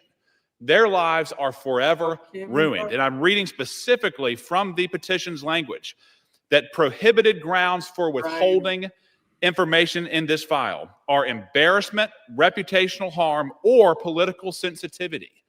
And I would just submit, if you were going to be embarrassed, if you were going to suffer social harm, and that is all of the encompassed activity that you were a part of, you will be named in this petition. And I resent that. Innocent people should not be harmed when we are pursuing justice. I understand the political nature of this petition. I resent the fact that there was not room for good faith amendments. And I urge the Senate to protect innocent people. I yield back. Yields back. The gentleman reserves. The gentleman from Maryland is recognized. Thank you. I'm yielding 1 minute to the distinguished gentlelady from California, Representative Kamlager-Duff. The gentlelady from California is recognized. Mr. Speaker, 1 in 3 women and girls around the world are physically and sexually assaulted each year. Of the 152 women in this body, that means 51 women. It includes your daughters, your sisters, your nieces, your mothers. And with the Epstein files, we have a chance to change that.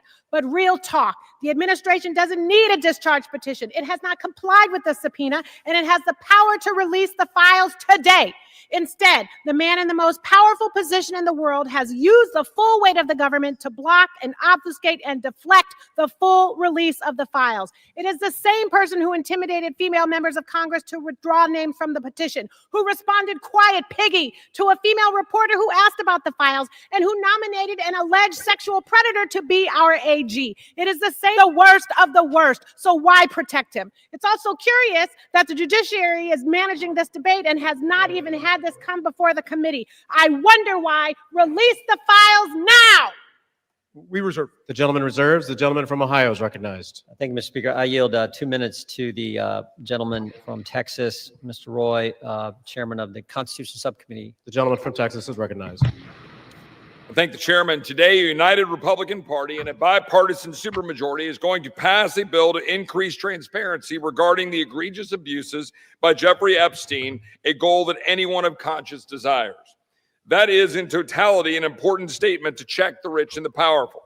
Remember how we got here. After decades, it was President Trump's Department of Justice that indicted Jeffrey Epstein in July of 2019. It was President Trump's DOJ that arrested and indicted Ms. Maxwell. It was the Republican-led Oversight Committee, through 13 subpoenas, that has released 65,000 pages of files in just 10 months. Meanwhile, my colleagues on the other side of the aisle have largely ignored this issue. It was Democrats who redacted an email to mislead the American people about the truth of a witness that exonerated President Trump. It was a Democrat, Representative Placette, who literally texted with Jeffrey Epstein as we questioned Michael Cohen. It was Democrats who shut down the government, resulting in the delay of swearing in of members. As we vote to pass this legislation, and it will pass, it is impossible, however, to avoid problems with its politicization. One colleague has offensively gone so far as to say that to oppose this bill means you support pedophiles. Yet I know good public servants, former law enforcement, former prosecutors who never knew Epstein, never knew any visitors to his criminal enterprise, who have genuine concerns about supporting this bill out of fear of creating new victims or harming existing victims, or both. That is what we've reduced Congress to, inserting itself into the prosecutorial process for political motivations, driven heavily by hatred of President Trump. We should be concerned about victim privacy, concerned about risking disclosure of non-credible allegations, of child sexual abuse materials, future investigations. But here's the deal. The leaders of this nation must expose abuses by the rich and the powerful. That is why President Trump and the House have been working for full transparency. But we should be motivated by truth and justice for all, not politics. I yield back. The gentleman yields back. The gentleman reserves. The gentleman from Maryland is recognized. Thank you. I yield 1 minute to the distinguished gentlelady from Massachusetts, Representative Clark, the minority whip. The gentlelady is recognized. Thank you, Mr. Speaker. This should be an easy vote. This is about justice for the victims and survivors of Jeffrey Epstein. This is about every victim of trafficking and sexual abuse, monstrous crimes that thrive in secrecy and fear. Yet instead of shining a light on that darkness, just moments ago, Donald Trump defended the continued obstruction of releasing these files. Even as House Republicans prepare to vote yes today, Speaker Johnson is calling this a show vote. He's calling it dangerous. He is signaling the U.S. Senate to block it. Republicans continue to use their power to shield rich pedophiles from justice. If you can't stand up for these survivors, how can anyone trust you to stand up for them? I yield back.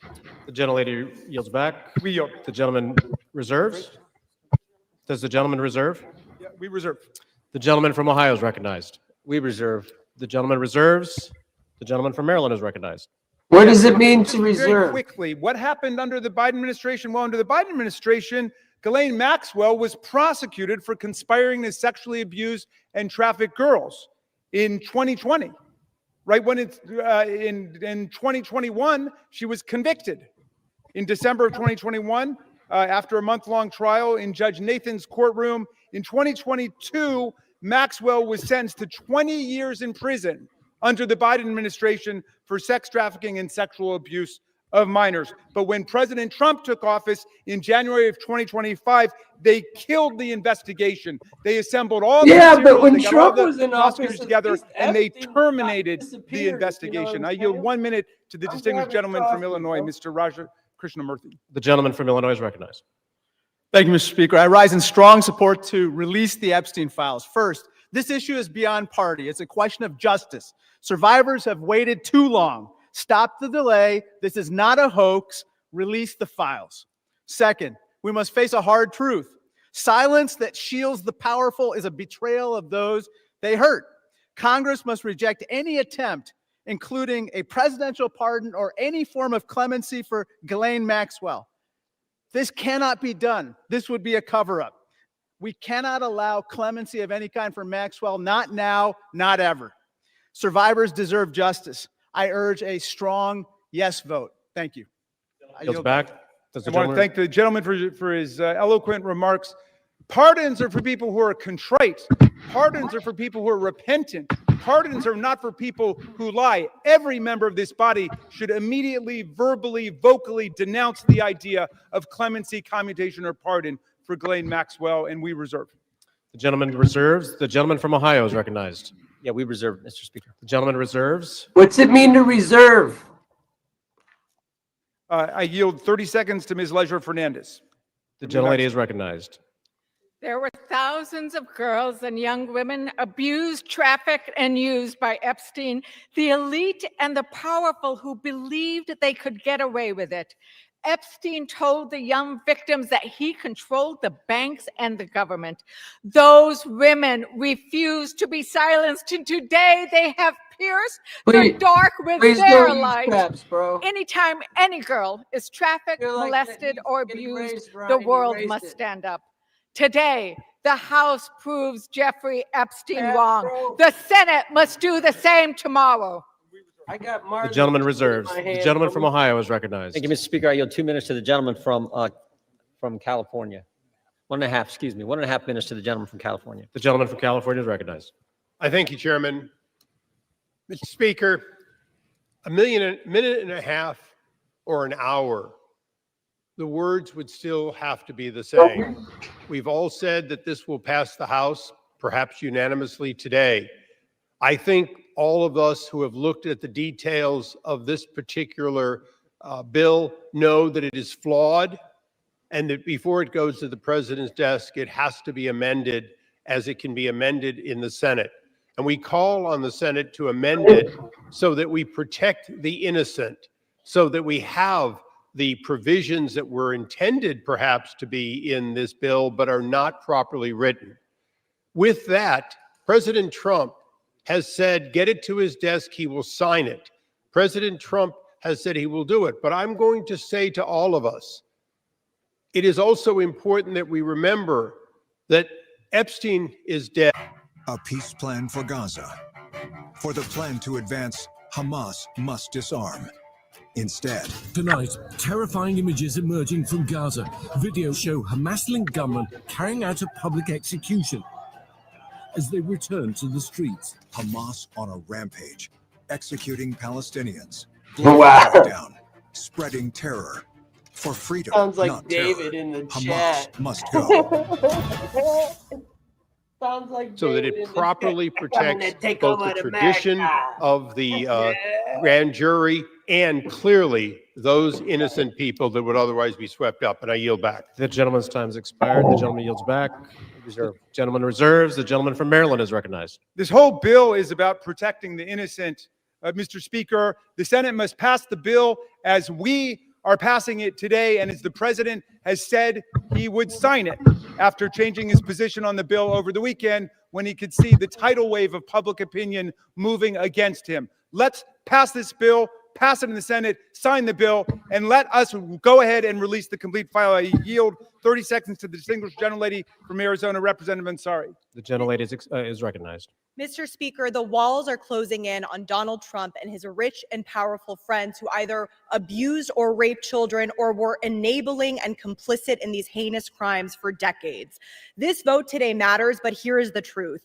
Donald Trump could direct the Department of Justice to release the files today. He is choosing not to. They are already under subpoena, led by oversight Democrats, and have refused. This is an ongoing cover-up by the Trump White House, and Mike Johnson and the House has been complicit. What is Trump hiding? Why not release the files today? This is a Time has expired. Release the files today. Thank you. The gentlelady's time has expired. The gentleman reserves. The gentleman from Ohio is recognized. Thank you, Mr. Speaker. I yield 2 minutes to the distinguished gentleman from New Jersey, Mr. Van Drew. The gentleman from New Jersey is recognized. Today, I want to talk about hypocrisy. Let me be clear. I was from Jumpstart, a co-sponsor of this very bill. From the beginning, we should never protect pedophiles. But for months, my Democratic colleagues have done what they think is politically convenient through all the yelling, told through you, all the tears, through all the sadness. No caps, bro. They say releasing the Epstein list is of grave concern to them. If that was true, where were they during the 4 years of the Biden presidency? Why didn't they demand the release of these files from Jumpstart in year one? Mr. Speaker, why didn't they ask for them in year 2? I think Marjorie Taylor Greene Or if that said it wasn't good best. enough, maybe in year 3, they had control. Or not even in his final year of office. Other than a single letter the ranking member wrote in 2019, a single letter Not one Democrat on the committee spoke out about Epstein or his victims of this very terrible tragedy, other than to say that he didn't like the plea deal.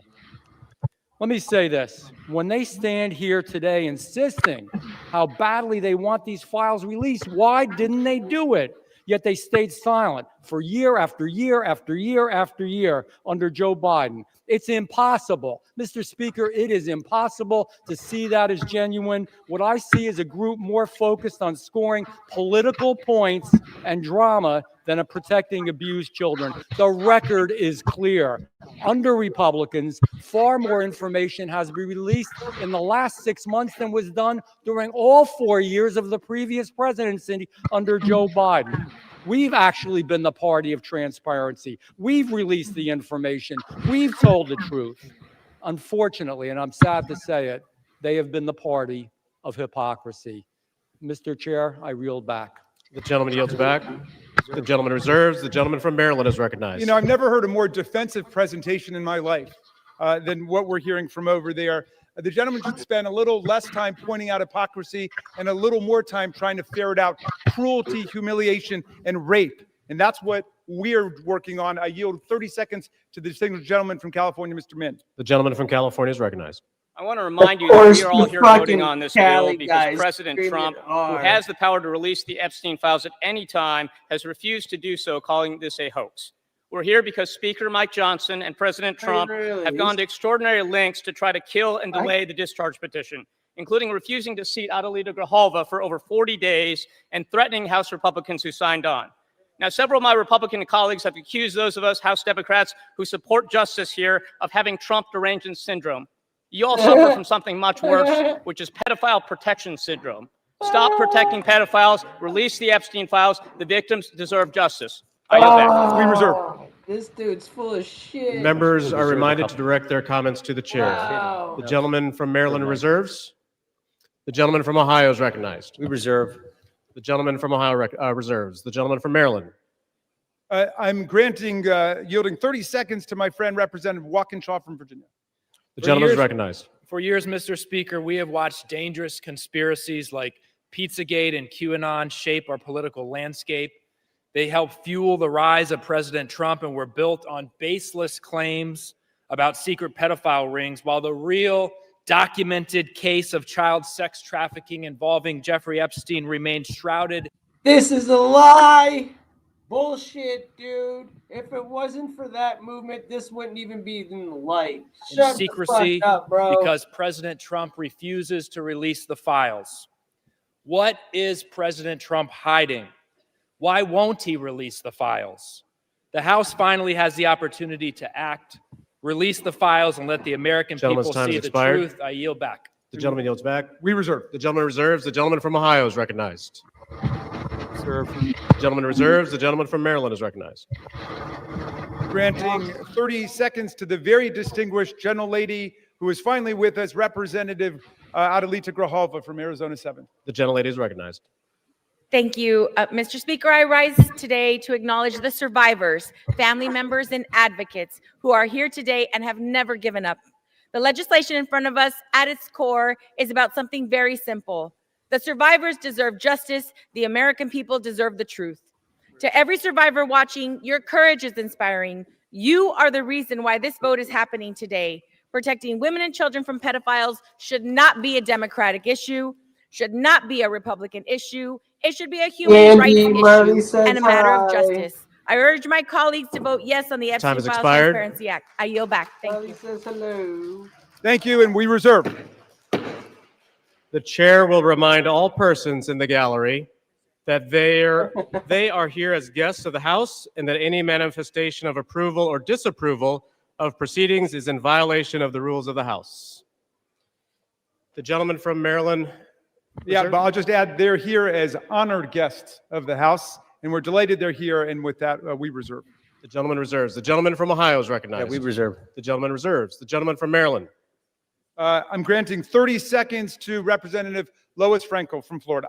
The gentlelady from Florida is recognized. Mr. Speaker, for far too long, the survivors of Jeffrey Epstein's abuse were failed. by a justice system that minimized their suffering, and prosecutors who treated young girls as if they were criminals. That was wrong, and I am here with my colleagues to promise this. We will get to the bottom of why the Epstein survivors were treated so badly, who made those decisions, and who were they protecting. No more secrecy, no more excuses. We all deserve the truth, and I thank the survivors for their courage and perseverance. Your voices are being heard. The gentlelady yields back. The gentleman reserves the balance of his time. The gentleman from Ohio. Thank you, Mr. Speaker. I yield 1 minute to the distinguished gentleman from the great state of Louisiana, the Speaker of the United States House of Representatives, Mr. The gentleman from Louisiana is recognized. Thank you, Mr. Speaker. Thank you, Chairman Jordan, for doing such an extraordinary job on all of this. For 43 long days, the Democrats held this House and the entire country hostage. Finally, with the lights back on, this body's returning to our regular legislative session. We have a lot of work to do. My colleagues on this side of the chamber are ready and eager to get back to our urgent legislative work that we promised the American people we would do. We've got to continue lowering the cost of health care. We've got to bring down prices for American families, and we've got to finish the regular appropriations process, just to name a few of those priorities. And I wish I could say that our first order of business would be to get to those urgent priorities, but of course we're here spending time on the floor about something else. This is something we could have resolved last week when we brought a unanimous consent to pass this discharge with the full support of the body. But our friends over here who are arguing today stalled that. They objected to it, and they wanted to have this exercise instead. And that's why we say that this is a show vote. That's what this is. They're making a show of it. And it really is a shame. We have some heroic women in the chamber today. I met with many of them a while back. They're in the gallery here. They have come forward. They have shown their faces. They've used their names to share the unspeakable tragedies that many of them were subjected to, some of them when they were very young. And it is a heroic service to the country. They are seeking justice, and the justice has been delayed for too long. The Department of Justice, many years ago, should have brought these charges. It took too long to do it.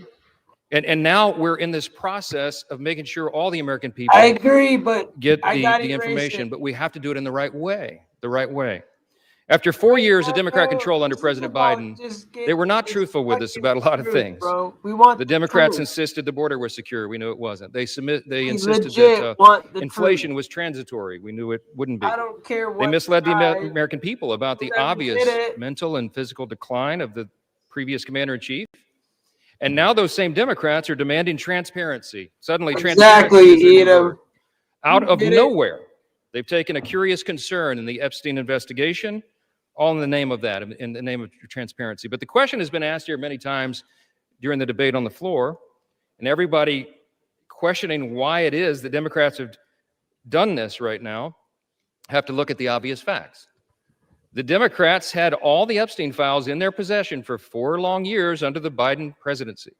The Biden Department of Justice had these files, and no one on this side who is breathless today about the urgency of this release ever said a word about it.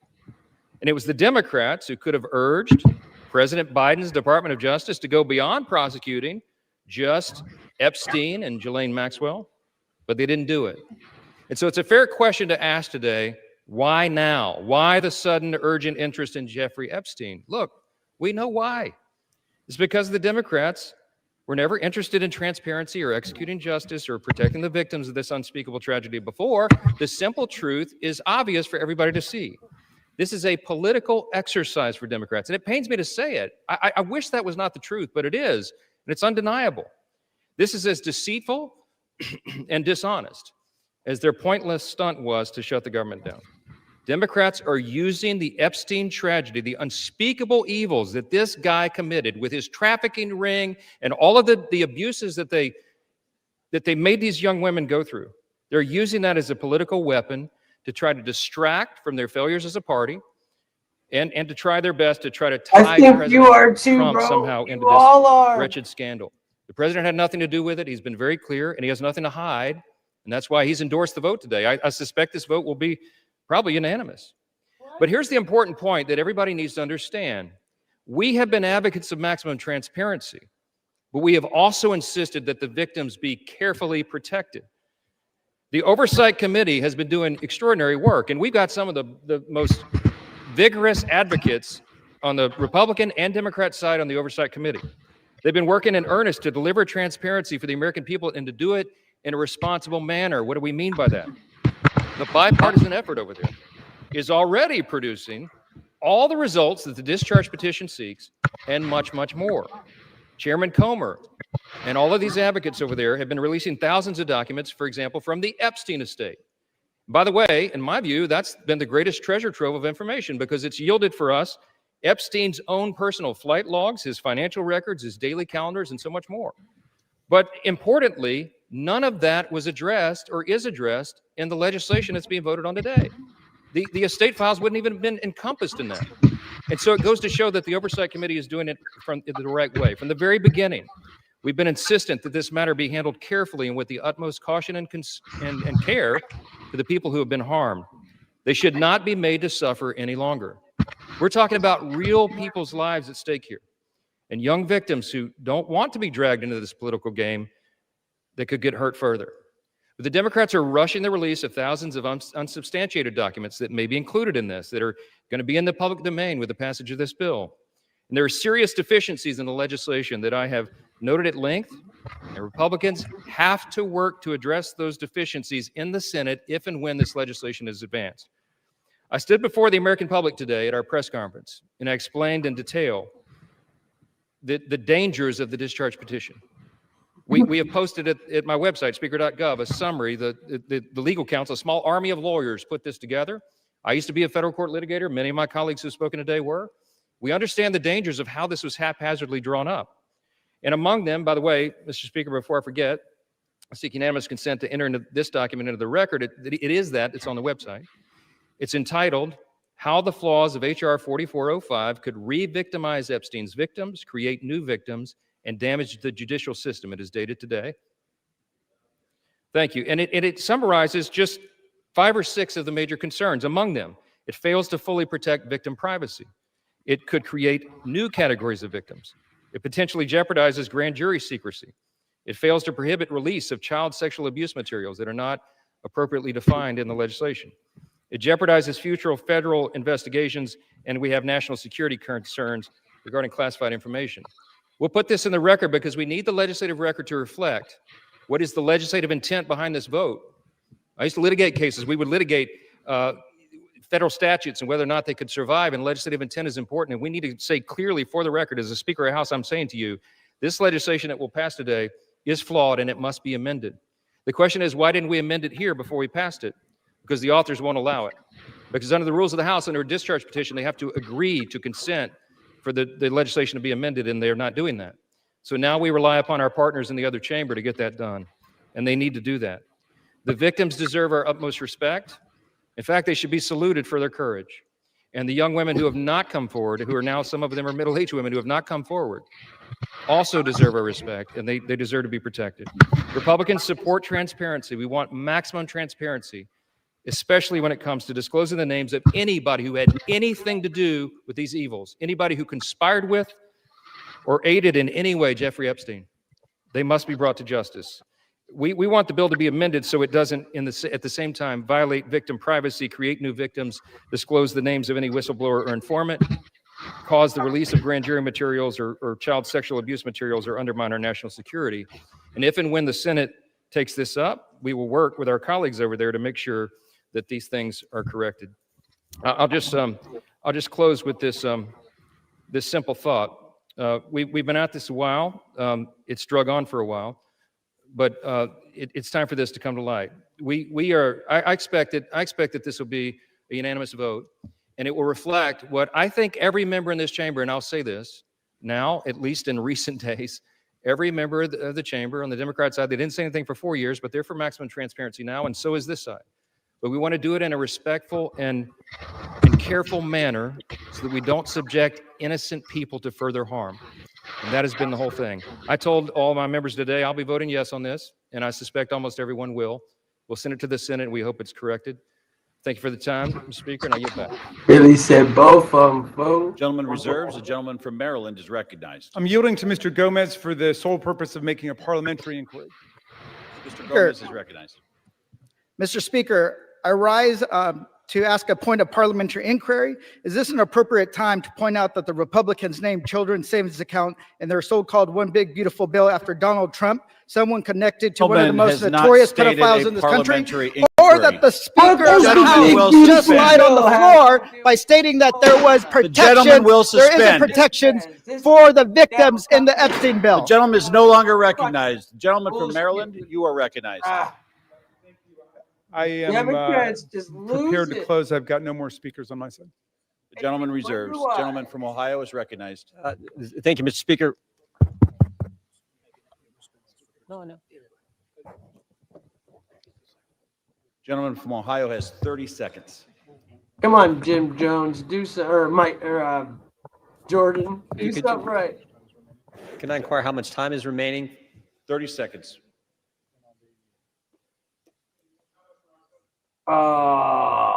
6 minutes, 15 seconds. Man, Jim Jordan disappointing, Ryan. Reserve.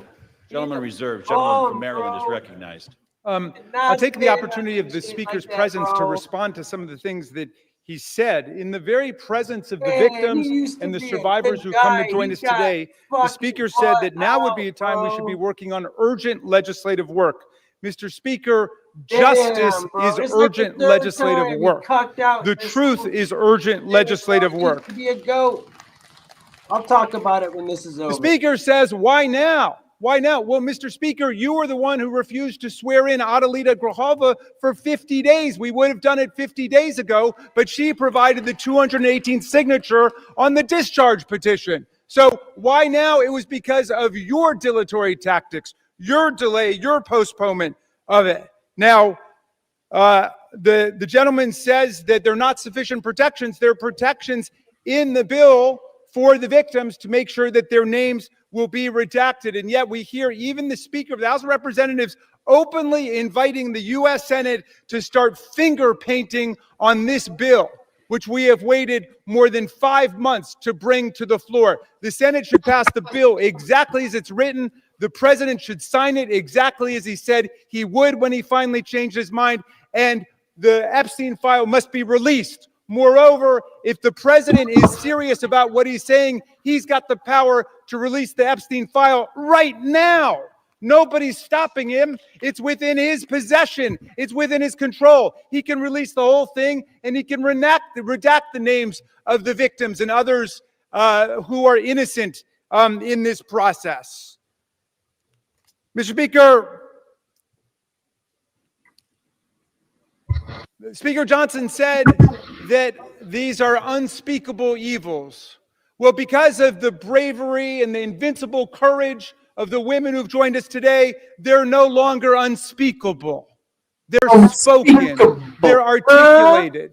The cat is out of the bag, and we know what's been going on for decades. It's been a double standard of justice, going all the way back to Alex Acosta, who later got rewarded with a cabinet appointment in the Trump administration. Alex Acosta had a 60-count federal indictment ready to go against all kinds of people for an interstate sex trafficking conspiracy with solicitation, with child sex abuse, all of it. And he traded that 60-count federal indictment for 1 count in state court.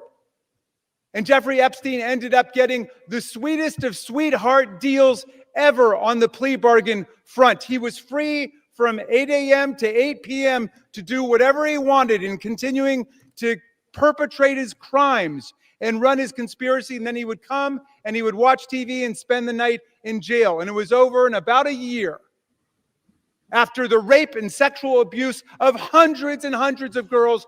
And he kept going and he kept at it. We want the whole truth to come out. This is the United States of America. Even the British monarchy wouldn't put up with this. How about the American democracy? How about we say, no way, we're not going to allow this cover-up to go on for 1 day more.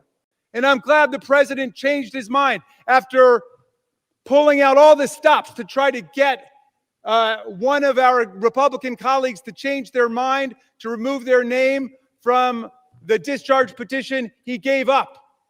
And I want to salute the gentlelady from Colorado from having the courage to stand her ground in the Situation Room in the White House and say, no, she wasn't going to be bullied. No, So I'm glad the president changed his mind. But let's be clear, Mr. President, you've got the power today to release the entire file. That's what you called for. That's what Pam Bondi called for. That's what Kash Patel called for. So we don't need anybody calling for the Senate to slow things down for more weeks and more months. The American people have had it. We'll reserve.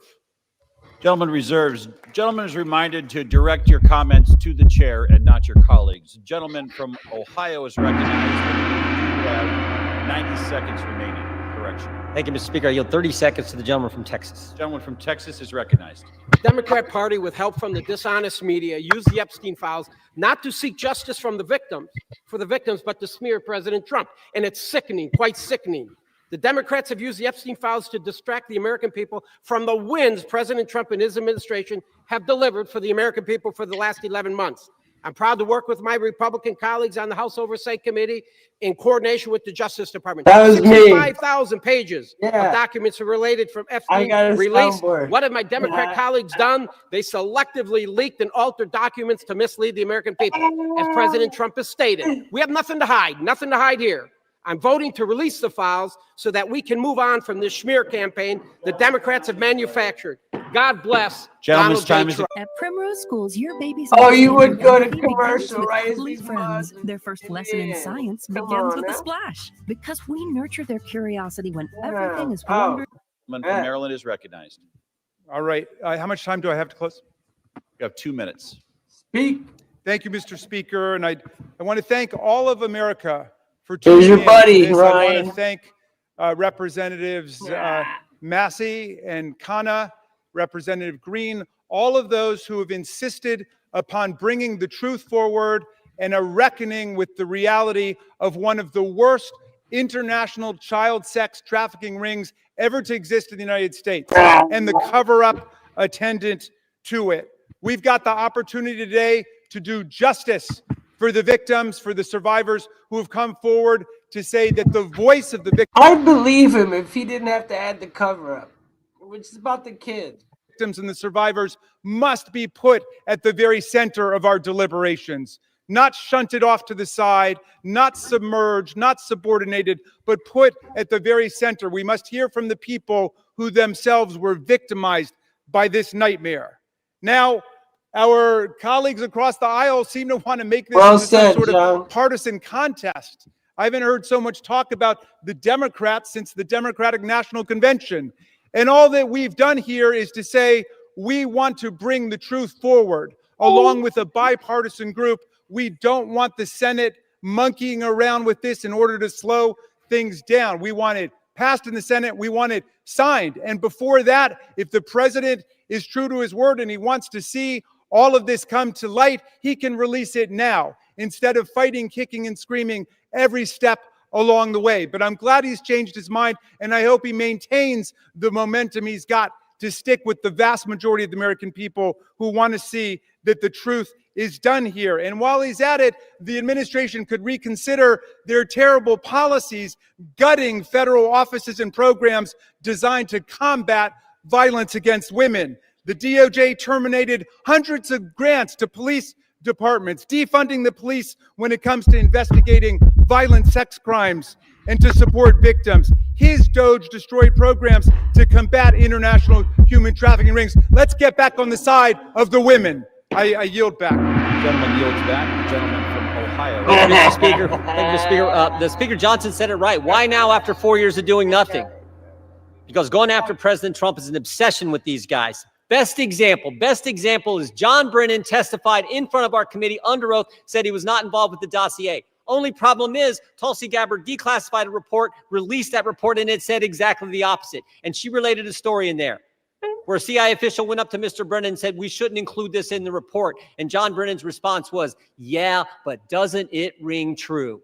Forget the facts, forget the truth, go after Trump, put it in. Same dynamic at work here. We're all for protecting innocent victims. We're all for exposing the bad guys who did bad things.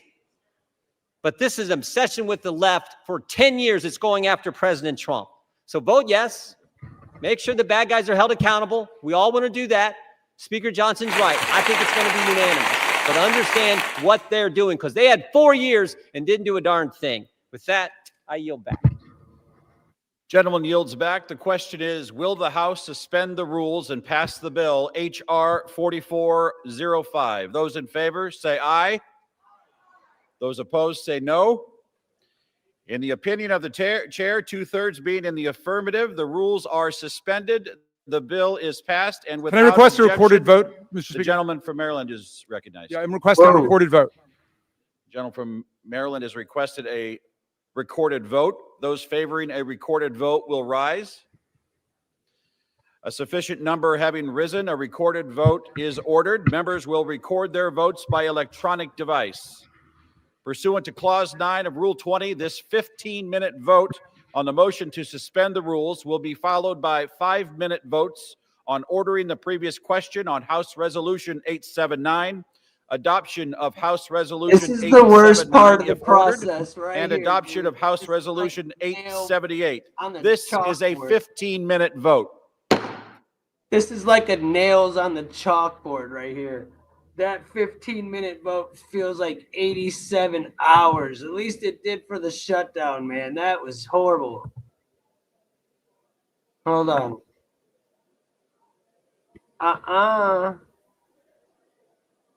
Think I'm sitting here waiting for that 15? You got me fucked up.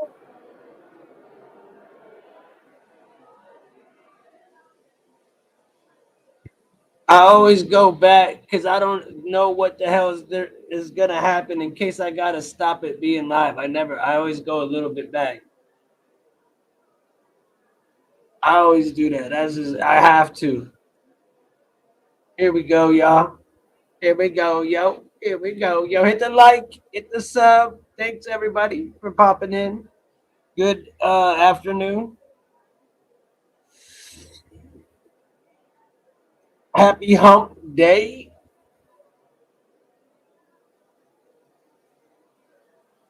Gucci.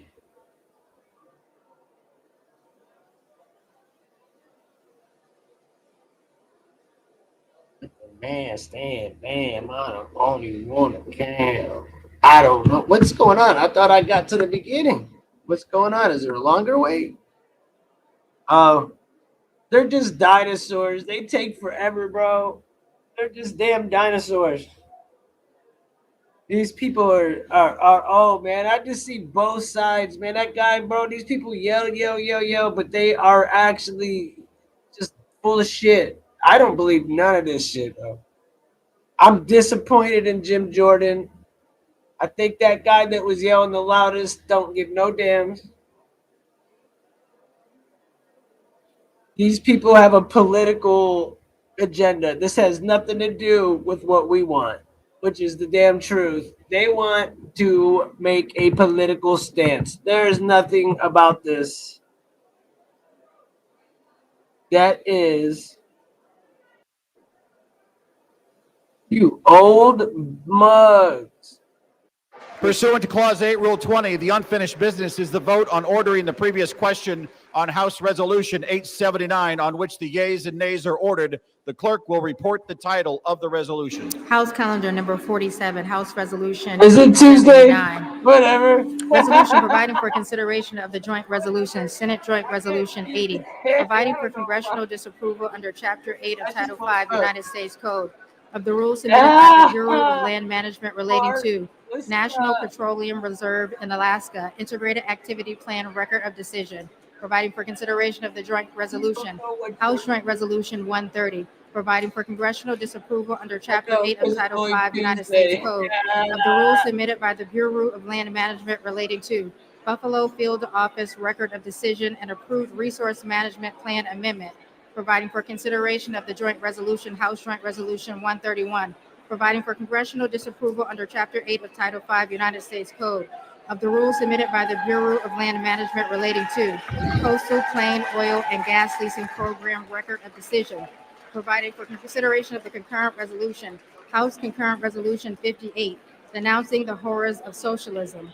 providing for consideration of the bill, H.R. 1949, to repeal restrictions on the import of natural gas, providing for consideration of the bill, H.R. 3109, to require the Secretary of Energy to direct the National Petroleum Council to issue a report with respect to the petrochemical refineries in the United States and for other purposes, providing for consideration of the bill, H.R. 5107, to repeal the Comprehensive Policing and Justice Reform Amendment Act of 2022, enacted by the District of Columbia Council, providing for consideration of the bill, H.R. 5214, to require mandatory pretrial and post-conviction detention for crimes of violence and dangerous crimes and require mandatory cash bail for certain offenses that pose a threat to the public safety or order in the District of Columbia, and for other purposes, and for other purposes. The question is on ordering the previous question. Members will record their vote by electronic device. This is a 5-minute vote.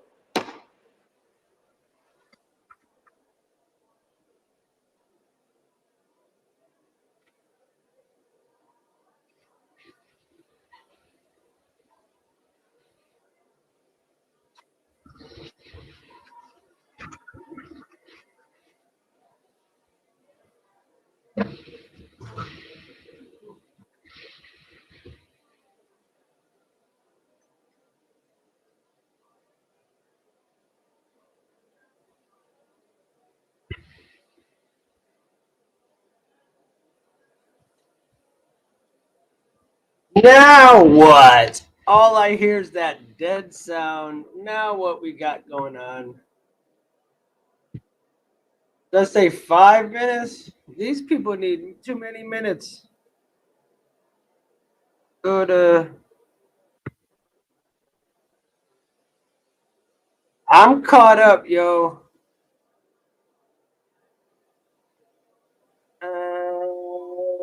Dare rise to recognize a man whose dedication and wisdom.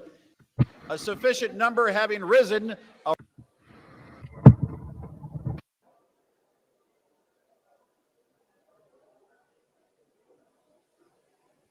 To Clause 8 of Rule 20, further proceedings on this question will be postponed.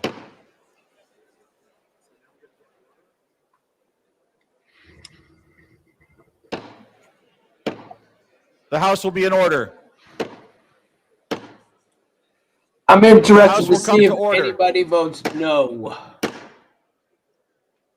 The House will come to order. For what purpose does the gentleman seek recognition?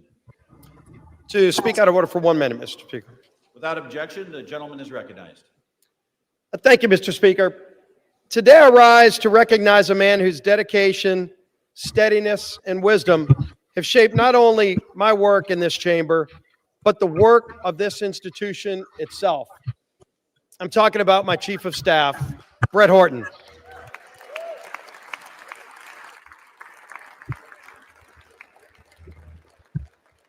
There are few people who know Capitol Hill more intimately than Brett.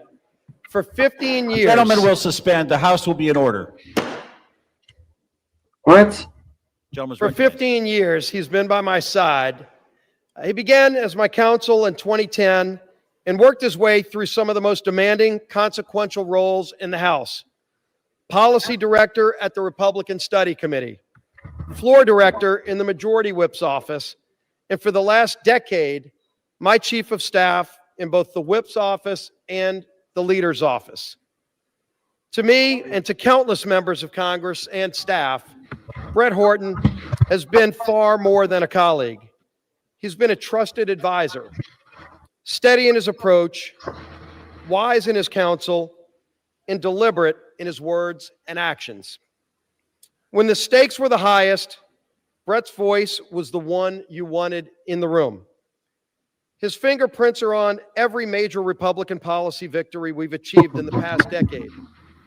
But perhaps more importantly, he's been by my side through tough personal and professional challenges that extend far beyond legislating. In the aftermath of the congressional baseball shooting, an event that shook my family. Yeah, they are. It's my just staff, happening later and this on. entire conference in They have a Congress. few other issues. Brett's before they- leadership and It was the friendship last were one. unwavering. He helped carry us through one of the most difficult and unprecedented challenges we ever faced. Mr. Speaker, public service at this level demands trust, character, and unwavering duty for the institution that is this United States Congress. Brett Horton embodies all of these qualities. I'm profoundly grateful for his years of service to me personally, to this House, and to our country. As Brett begins his next chapter, I have no doubt he'll continue to serve with the same excellence that has defined his entire career. The United States House of Representatives is the stronger institution because of Brett Horton's distinguished service here. I wish Brett all the best in his future endeavors, and I tell you, thank you, Brett, for your personal friendship and for your service to this great United States of America and this great Congress. Thank you, Brett Horton.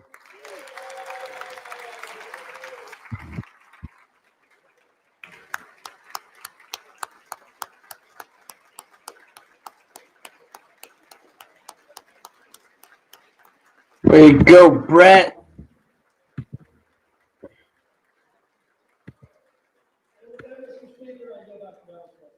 Gentleman yields back. Pursuant to Clause 8 of Rule 20, the unfinished business is the vote on the adoption of House Resolution 879, on which a recorded vote is ordered. The clerk will report the title of the resolution. Calendar number 47, House Resolution 879. Resolution providing for consideration of the joint resolution, Senate Joint Resolution 80, providing for congressional disapproval under Chapter 8 of Title 5 United States Code of the rules submitted by the Bureau of Land Management relating to National Petroleum Reserve in Alaska Integrated Activity Plan Record of Decision, providing for consideration of the joint resolution, House Joint Resolution 130, providing for congressional disapproval under Chapter 8 of Title 5 United States Code of the rules submitted by the Bureau of Land Management relating to Buffalo Field Office Record of Decision and approved Resource Management Plan Amendment, providing for consideration of the joint resolution, House Joint Resolution 131, providing for congressional disapproval under Chapter 8 of Title 5 United States Code of the rules submitted by the Bureau of Land Management relating to Coastal Plain Oil and Gas Leasing Program Record of Decision, providing for consideration of the concurrent resolution, House Concurrent Resolution 58, denouncing the horrors of socialism, providing for consideration of the bill, H.R. 1949, to repeal restrictions on the export and import of natural gas, providing for consideration of the bill, H.R. 3109, to require the Secretary of Energy to direct the National Petroleum Council to issue a report with respect to the petrochemical refineries in the United States and for other purposes, providing for consideration of the bill, H.R. 5107, to repeal the Comprehensive Policing and Justice Reform Amendment Act of 2022, enacted by the District of Columbia Council, providing for consideration of the bill, H.R. 5214, to require mandatory pre-trial and post-conviction detention for crimes of violence and dangerous crimes, and require mandatory cash bail for certain offenses that pose a threat to the public safety or order in the District of Columbia, and for other purposes, Daniel Barry, what's up? The question is on the adoption of the resolution. Members will record their votes by electronic device. This is a 5-minute vote. Man. Hope you're having a beautiful day. Cavs are kicking ass. Cavs are kicking ass, Bubba.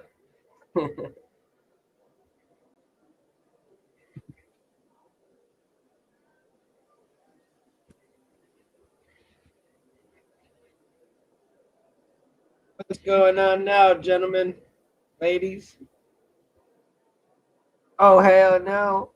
I can do it. I can probably get 210. The res. Yeah, here we go. I'm literally like 2 minutes now from being live, and I don't want to be live because then what if they do something stupid? I don't want to show it, dude, straight up. Oh, we're talking to Epstein. We're not talking about a government shutdown right now. You don't know what the hell they're going to do. Keeks blowing it up. Keeks is blowing it up. Thank you, Keeks. I don't know what you're doing, but on this vote, the yeas are 217 and the nays are 200. On this vote, the yeas are 217 and the nays are 210. The resolution is adopted without objection. The motion to reconsider is laid on the table.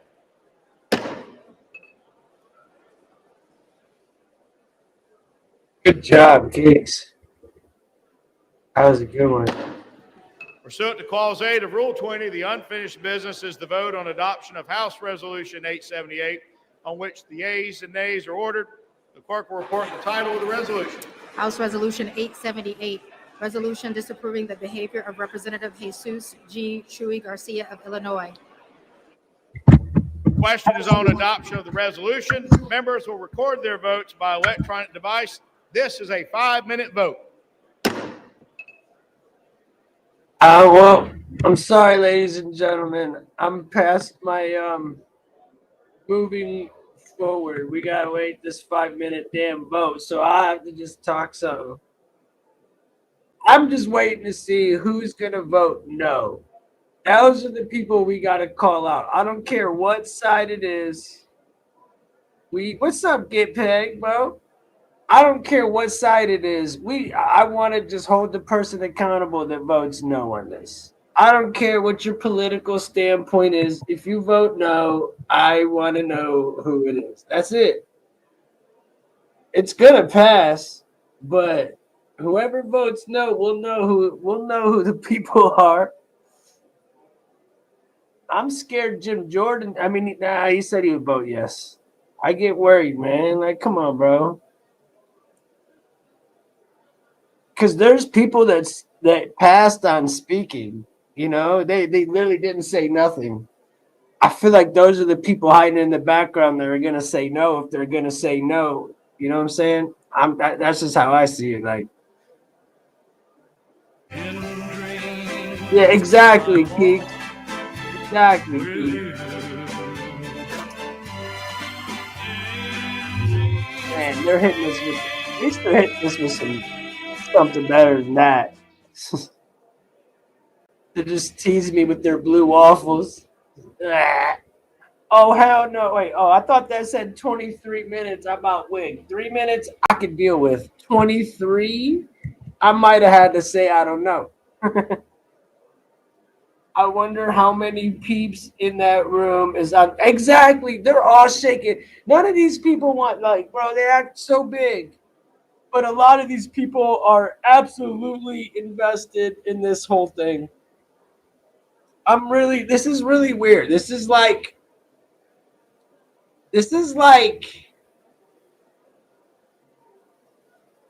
committing a crime and then you get put on detective to detect your crime. You know what I'm saying? Are you really going to arrest yourself? That's how I feel.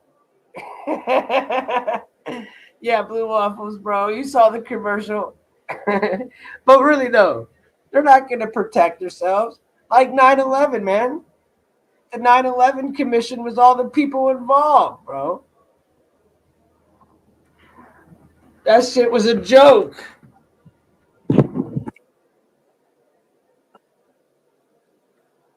Mark, if you can't handle it, buddy, you know you like yourself a good blue waffle now and then. Stop stunting. Mark's a big blue waffle guy. We all know it. We all know it. He eats blue waffles for breakfast. He eats blue waffles for lunch. He eats blue waffles for snacks. Do I remember you? I remember you, but I'm trying to remember where I remember you from, bro. But I remember you like in the chat, like last time. This is not a vote on the Epstein. I'm wondering why on the nays. Wait. No. I know it's not. I'm just saying when the time comes, when it's time to make the Epstein vote, the people who vote no is where we all can come together and say, okay, these are the people we hold responsible. It's very simple. If they vote yes, then, you know, what are we going to say? Trump already said he's going to release it. So, I mean, I think it's now it's the matter of, do we trust what they're going to release? Are we going to trust what they release? I don't trust what they're going to release. I don't think it's going to make a damn difference. But release the shit so you guys who are so indentured in it can fucking get what you need, which is some transparency. And I get it. You know what I'm saying? For real. But a lot of these people are shaking in their boots. Straight up. They're never going to give us the truth. I don't give a damn what files they say they give you. You're not going to get the truth. I don't care what y'all dreaming on. You really think they're going to tell on themselves? It's going to be redacted as shit. All the people that are actually going to be on this shit, just so y'all know, we already know. Why is everybody acting so damn surprised? I mean, really? I can't wait just for everybody else, but we already know. And if you don't know, I'm sorry. That's sad. But everybody, this is much to do about nothing, but I'm glad that, you know, people will get their transparency, but really this is just a shit show. None of these people give a damn. Jim Jordan didn't give a shit. He got up there, he preached about Trump, and then said, we need to vote no, you know, but Trump, they don't give a damn, dude. These people don't care. I hate when everybody starts going, Jim Jordan was the GOAT at one point. He got compromised. He used to be a GOAT, bro. He's from Ohio. He was a wrestler at Ohio State. He was like an actual real dude, bro. He used to go on my favorite radio station and talk some real shit. Now he's obviously compromised. Clearly. So I don't know, man. We're gonna get this. But I'm really gonna be skeptical of the shit that they're gonna give us. I mean, they're not gonna release On this the vote, video. the yeas are 236, the nays are 183, with 4 answering present. The resolution is adopted. Without objection, the motion to reconsider is laid upon the table.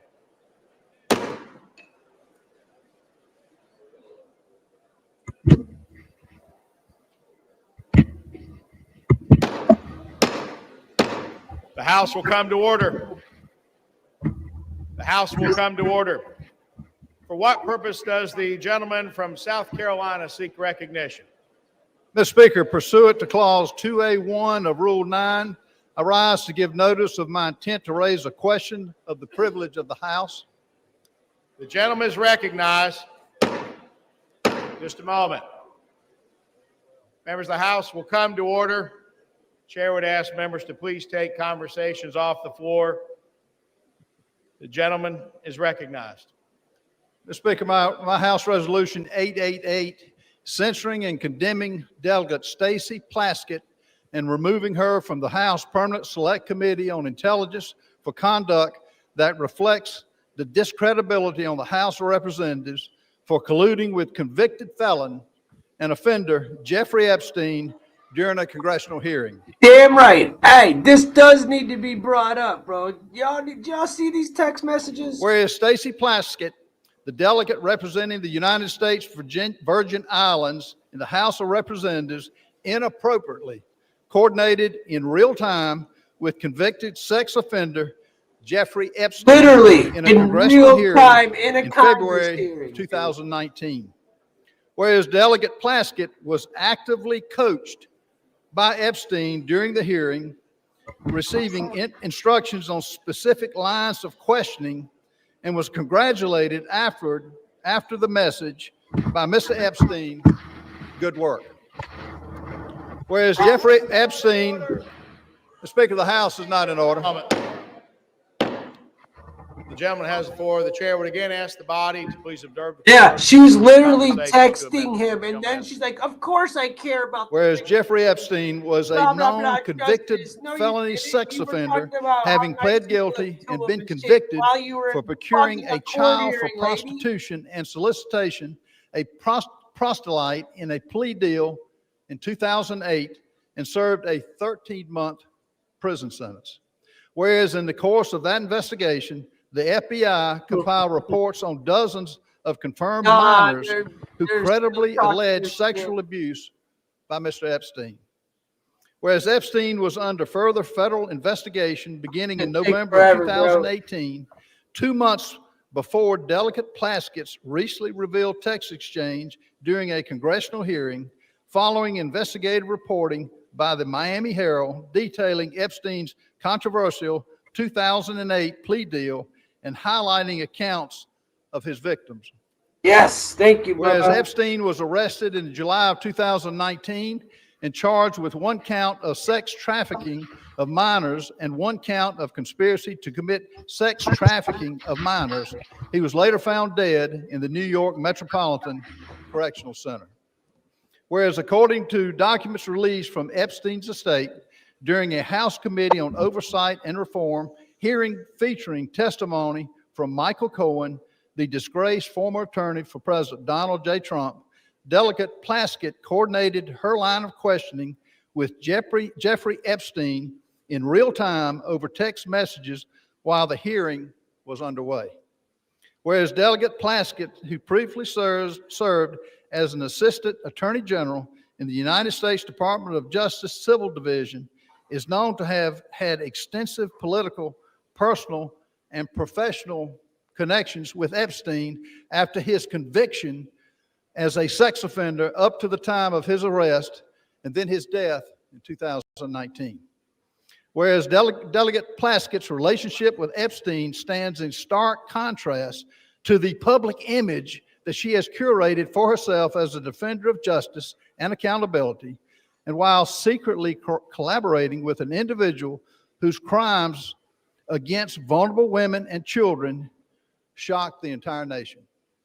Whereas Delegate Plaskett's willingness to receive instructions on official congressional proceedings from Epstein, a convicted felony sex offender with deep concerning international associations, is especially alarming and inappropriate given her own past service in the United States Department of Justice and her current role on the House Permanent Select Committee on Intelligence, and raises serious questions about Delegate Plaskett's judgment, her integrity, and her fitness to serve. Whereas such associations erode public trust in Congress, particularly when they involve using input from a sex offender to advance partisan attacks during official proceedings. Now, therefore, be it resolved, Section 1, censure of Delegate Stacey Plaskett. Resolved that the House of Representatives censors and condemns Delegate Stacey Plaskett for inappropriate coordination with convicted sex offender Jeffrey Epstein during a congressional hearing, which reflects discreditably on the House of Representatives, and directs the Committee on Ethics to conduct a full investigation to the extent of Plaskett's ties to Epstein and any further improprieties. Section 2, removed from House Permanent Select Committee on Intelligence. The following named member be and is hereby removed from the following committee on the House of Representatives. Permanent Select Committee on Intelligence, Ms. Plaskett. I recognize the gentleman from South Carolina to offer the resolution just noticed. Does the gentleman from South Carolina offer the resolution? I do. The clerk will report the resolution. House Resolution 888. Whereas Stacey Plaskett, the delegate representing the United States Virgin Islands in the House of Representatives, inappropriately coordinated with convicted sex offender Jeffrey Epstein in a congressional hearing in February 2019. Whereas Delegate Plaskett was actively coached by Epstein during the hearing, received instructions on specific lines of questioning, and was congratulated gotta after go, reading the yo. message, "Good work." Gotta go. Whereas Jeffrey Epstein was a known convicted felony sex Gotta offender, go. having pled guilty and been convicted for procuring a child for prostitution and for soliciting a prostitute in a plea deal in 2008 and served a 13-month sentence. Whereas in the course of that investigation, the FBI compiled reports on dozens of confirmed minors who credibly alleged sexual abuse by Epstein. Whereas Epstein was under further federal investigation beginning November 2018, 2 months before Delegate Plaskett's recently revealed text exchange during a congressional hearing, following investigative reporting by the Miami Herald detailing Epstein's controversial 2008 plea deal and highlighting accounts of his victims. Whereas Epstein was arrested in July 2019 and charged with 1 count of sex trafficking of minors and 1 count of conspiracy to commit sex trafficking of minors, and he was later found dead in the New York Metropolitan Correctional Center. Whereas according to documents released from Epstein's estate, during a House Committee on Oversight and Reform hearing featuring testimony from Michael Cohen, disgraced former attorney to President Donald J. Trump, Delegate Plaskett coordinated her line of questioning with Jeffrey Epstein in real time over text message while the hearing was underway. Whereas Delegate Plaskett, who previously served as an Assistant Attorney General in the U.S. Department of Justice Civil Division, is known to have had extensive political, personal, and professional connections with Epstein after his conviction as a sex offender up to the time of his arrest and then death in 2019. Whereas Delegate Plaskett's relationship with Epstein stands in stark contrast to the public image she has curated for herself as a defender of justice and accountability, while secretly collaborating with an individual whose crimes against vulnerable women and children shocked the nation.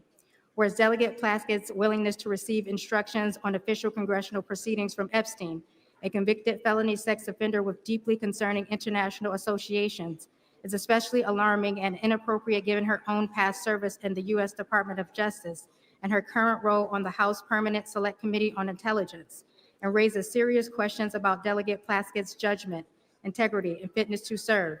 And whereas such associations erode public trust in Congress, particularly when this involves using input from a sex offender to advance partisan attacks during official proceedings, now therefore be it resolved. Section 1, censure of Delegate Stacey Plaskett. The House of Representatives, 1, censures and condemns Delegate Stacey Plaskett for inappropriate coordination with convicted sex offender Jeffrey Epstein during a congressional hearing, which reflects discreditably on the House of Representatives. And 2, directs the Committee on Ethics to conduct a full investigation into the extent of Plaskett's ties to Epstein and any potential further improprieties. Section 2, removal from House Permanent Select Committee on Intelligence. The following named member be and is hereby removed from the following committee of the House of Representatives: Permanent Select Committee on Intelligence, Ms. Plaskett. The resolution qualifies. For what purpose does the gentlelady from Massachusetts rise? Mr. Speaker, I have a motion at the desk. The clerk will report the motion. Where's Reed? Did I Clark see? of Massachusetts moves to refer the resolution to the Committee on Ethics. Where the hell's Reed? There's Reed. The gentlelady from Massachusetts is recognized for 1 hour. That's Ryan's Mr. buddy. Speaker, today we have finally taken a vote that recognizes the need for the survivors and victims of Jeffrey Epstein to have justice and transparency. Where's And now, Reed minutes at? later, Where's Reed at? the gentleman from South Carolina is filing yet another partisan resolution. I ask all of my colleagues to support this motion, Brian, you to should keep refer your ass this up here, to bro. the Ethics Committee, and I You want yield up back here? my time. I'll put the link in the. Without objection, the previous question is ordered. The question is on the motion to refer. All those in favor say aye. Aye. All those opposed say no. No. In the opinion of the chair, the noes have it. Mr. Speaker. And the motion is not up. What Mr. purpose? Speaker, I request to call the yeas and nays. The yeas and nays are requested. Those favoring a vote by the yeas and nays will rise. A sufficient number having risen, the yeas and nays are ordered. Members will record their votes by electronic device. 5 minutes will be allowed for this vote. Hop on here, Ryan, if you want. I just put the link in the Discord. Come bullshit with me. How's everybody doing? I can't wait for the result. I'm telling you, this government process is boring as all get out, y'all. This part is boring. Just wait till they vote and they just sit around, bro. They just take forever. I don't understand, but they still think they're in 1776 by the way they do it. It's insane. 3'11". He said he's moving up. He said he would accept like 4 foot something. Oh shit! Look what we got here. 3'11". He said he's moving up. He said he would accept like 4 foot something. Hey, Reverb, man. reverb. He said he's moving up. I got you. You can't use that word there, buddy. What word? What do you mean? You'll see it. Oh, did I use it?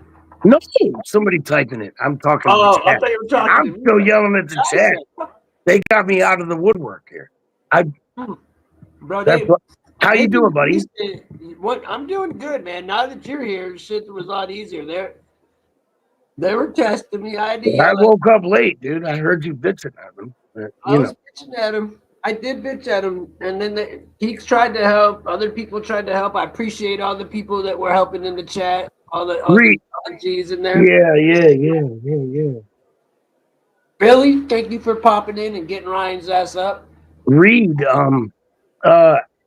you can say you're sorry all you want until you come over and mow my lawn. I don't care. Tell them, Ryan. Donald Trump will never man up. Hey, Candy, baby. Didn't he say he was like willing to let that shit go? Like he was gonna release it already? Right. What the fuck? I mean, he said he was going to. I'm not trying to defend him, but I think they already said, thank you, Trump, for saying you're going to release it.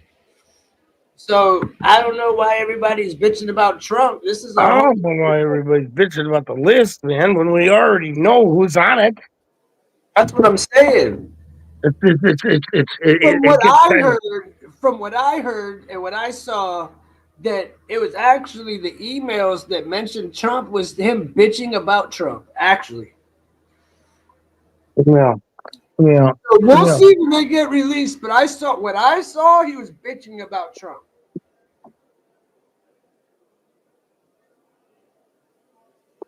What are you talking about, Keeks? Hey, look at me. I'm sitting here in front of 250 people and just smashing on fries. MAGA just dominated, you know. I want to drink my coffee, but you know. Maybe, Reed. I hope. Democrats are, bro. What? Dude, Ryan, if it was a half a woman, Ryan would be down. Yeah. You mean 3'11"? Ryan, yeah. And she's got stubby legs and arms, and an ass that's not that. I don't know why. 3'11", stubby legs and arms. Call Ryan. I don't know why that you make fun of my midgets, but I can't stand your damn midgets, bro. I don't care. They're scary, dude. There's only one. Scared the shit out of me, bro. I looked up like supermodel hot midget. There's no way. No way. How do I say this, chat, without getting in trouble? No. There's no way, Chad, that he wouldn't smash the midget. Tell me right now, midgets don't. Oh man. No, bro. This ain't no normal midget. Tell me they don't look like they're on the spectrum. Come on. Why? Look it up. You got a computer, buddy. Look up the hottest midget you can find and see that here's a good fucking way to get kicked the fuck out right here. Here's a good way to get kicked out. Boom. Bye. You stupid dummy. How much time does this say, by the way? Okay, 7 seconds. I'm like, bro, I have no patience, dude. None. I can't skip but like maybe 30 seconds, and that is it, yeah? I got no patience. Oscar, because they want to know who's on the list. They haven't been paying attention for the past couple of years. You know? People just they don't get the news every day like we do. Hey, they got the time. They go to work. The destroyer, bro. I'm not taking a side, but that's a pretty bold statement to make. Yeah. Well, Trump did everything. He got Kirk. He did the Epstein. He fucking did Rush. I mean, bro, he's just done everything. This is. I don't even like the record time. You guys make me defend him because you guys are so stupid. I know. It's literally fucking hard. Making me defend something I don't even like, bro. It's funny. Because y'all are so dumb. I gotta defend some guy I don't like. Come on, stop it. We're talking about truth. We're not talking about your little TDS syndrome and how you just hate Trump. Let's just talk about some fucking truth here, okay? Come on now.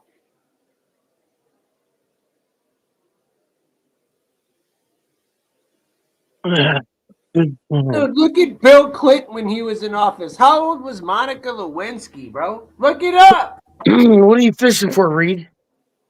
She was a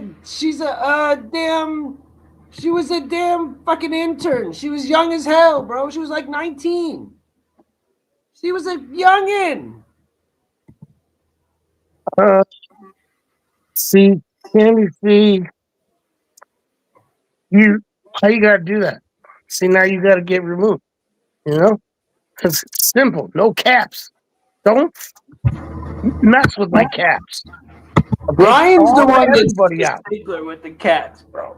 Hey, look, when he was gone and he wasn't here, I was wigging out about the caps because I didn't know what to do. I had to mod the caps and the whole P word, you know what I'm saying? Oh, yeah, put that on there. See how long you last. Now that you're here, it's starting to stop. But, bro, I had to fucking sit there. I had to mod. I woke up late today, buddy. They're about to talk anytime. I wonder if that lady with the teeth that were falling out, if she's Look what Keeks put. Look what Keeks put. Love you, Keeks. I miss you. I just wish you didn't erase all my shit. El Capo, damn right. He is, dude. One time, I was like, Ryan, we had like 100 and something thousand views. People, I was like, on this vote, the ayes are 213 no! and the noes like, are 214. The motion is not adopted. Without objection, the motion to reconsider is laid on the table. Dan well did his thing, and I'm gonna let him keep doing it. Thank you, Billy. You're the man. Billy, you definitely the man. Pursuant to Clause 2 of Rule 9, the gentleman from South Carolina, Mr. Norman, and the gentleman from Maryland, Mr. Raskin, each will control 30 minutes. The chair recognizes the gentleman from South Carolina. Thank you, Mr. Speaker. In just a moment. How much longer is this? Again, I told you take this conversations shit is off the floor so rolling, that the members can be given due accord and respect during the period of debate. All The gentleman has the I'm floor. about to roll one. Thank you, Mr. Speaker. I rise today because the House of 3 hours. Representatives has a You just woke me up. responsibility and a duty Dude, to protect the this is the integrity big of this thing. I institution. had to cover it. And what we learned from the documents released by Jeffrey cover Epstein's something. estate You dummy. is You nothing dummy. short Don't of ever alarming. put that again in here. Those documents show that Delegate Stacey Stupid. Plaskett, a sitting member Talking of about Congress, Stacey. Hold on. coordinated I hate her this bitch. questioning during an official oversight hearing with a man who is a convicted sex offender, a man whose crimes against minors shocked this entire nation. Let me be clear. This was just not casual contact. There were deliberate communications, and they shaped her official line of questioning in a congressional hearing. True. The American people expect honesty. The American people expect integrity and judgment from their elected officials. They expect members of Congress to conduct themselves with one word: decency, not to seek advice from a predator who exploited minor children. This resolution does not accuse. It acknowledges what is documented. It censures Delegate Plaskett for her conduct, removes her from the Intelligence Committee, where her judgment is paramount, and directs a full investigation into the extent of her relationship with Mr. Epstein. Some will try to spin this as politics, but protecting the honor of this body is not partisan. It's not Democrat. It's not Republican. Standing against a convicted I hear you, predator's Mark. influence Damn, I man. hear you, Mark. is not partisan. It's basic decency. We cannot Thank you for the. pretend this didn't happen. The American people. Everybody hit the like. Speaker, I reserve. The like, subscribe. Gentleman reserves. The gentleman from Maryland is recognized. Thank you kindly, Mr. Speaker. I yield myself such time as I may consume. The gentleman is recognized. And I rise in opposition to this resolution. We're here today on the floor to support the complete disclosure of information related to Jeffrey Epstein and his billion-dollar international child sex trafficking ring. And our side of the aisle at least supports That's what I'm the saying, release August. of That's information what I'm relating to talking about, anybody Mr. who had anything to do with it, whether they're a Republican, a Democrat, an independent, or what have you, period. We insist on complete, full disclosure. This resolution has nothing to do with that. This seems to me to be one more pathetic effort to distract and divert attention from the fact that the president's name appeared more than 1,000 times already in the small fraction of material released on Epstein, and from the failure of the majority to move to disclose this information. And it is this bipartisan group that we've had behind the discharge resolution, which has insisted on bringing this to the fore, and we've got nothing but obstruction, opposition, resistance, evasion, distraction, and diversion from the other side. And now we get one more resolution like this. The resolution actually proposes a disciplinary censure against Representative Stacey Plaskett, but amazingly alleges no misconduct. It does not allege the violation of the Constitution. It does not allege the violation of a federal law or a state law or local law. It does not violate, does not even allege a violation of the ethics rules of the House of Representatives, and yet they want to censure her and throw her off of her committee. This, a distinguished former federal prosecutor, diligent public servant, representative of the people of the Virgin Islands. Now, okay, you just defended her, dude. Criminal justice has two parts to it. One is like insisting upon legal accountability for people who do wrong. The other part of it is due process, which may be the two most beautiful words in the English language, certainly the two most beautiful words in the Constitution of the United States. It's due process that protects all of our freedoms and our rights against the arbitrary power of government and the will just to punish somebody without any process at all. But that's exactly what's going on here. Think about it. Ghislaine Maxwell had due process. She had a right to counsel. She had a right to hearing. She had a right to hear the evidence against her. She had a right to put on her case. She had a right to cross-examine. She had a right to a neutral, impartial tribunal. She had a right to unanimous verdict of a jury, and all of that she had, and she was found guilty. And that's why she was sentenced to jail for 20 years, even though Donald Trump has transferred her from a real prison to a prison camp where she's gotten very special pampered treatment, like she's in a Trump hotel. She gets room service to her cell. She gets gym privileges other inmates don't get. She gets to use the warden as a go-between with people outside of the institution and so on. But in any event, she had due process. Donald Trump had due process. He was convicted on 34 felonies, but he had the right to counsel. He had the presumption of innocence. He had a unanimous jury trial, right? They had a right to cross-examine everybody, put their own witnesses on. Now, they want to take a former United States prosecutor, the representative of the people of the Virgin Islands, and without even going to the ethics committee, much less a court, they want to arraign her on some charges based on a newspaper article that she did something lawful. However ill-advised it may have been, she took a phone call from one of her constituents. Now, I don't think it is the position of the very distinguished gentleman that if we find Jeffrey Epstein on the phone with Donald Trump, he should be impeached for it, or is that his position? Is his position that anytime Jeffrey Epstein got somebody on the phone, and he got a lot of people on the phone, that person is suddenly guilty? That sounds like guilt by association. That sounds like collective guilt. Our minority whip introduced a perfectly reasonable amendment to say, let's refer this to an ethics committee. Let's have a real hearing. They didn't want to have a real hearing. They want to rush to judgment. Why? So there can be some headline that will please Donald Trump tomorrow instead of a unanimous statement, or forgive me, I think the distinguished gentleman from Louisiana may have dissented, but an otherwise unanimous verdict of the House of Representatives that the American people want all the files open. We've had enough of the cover-up. We want all of the truth.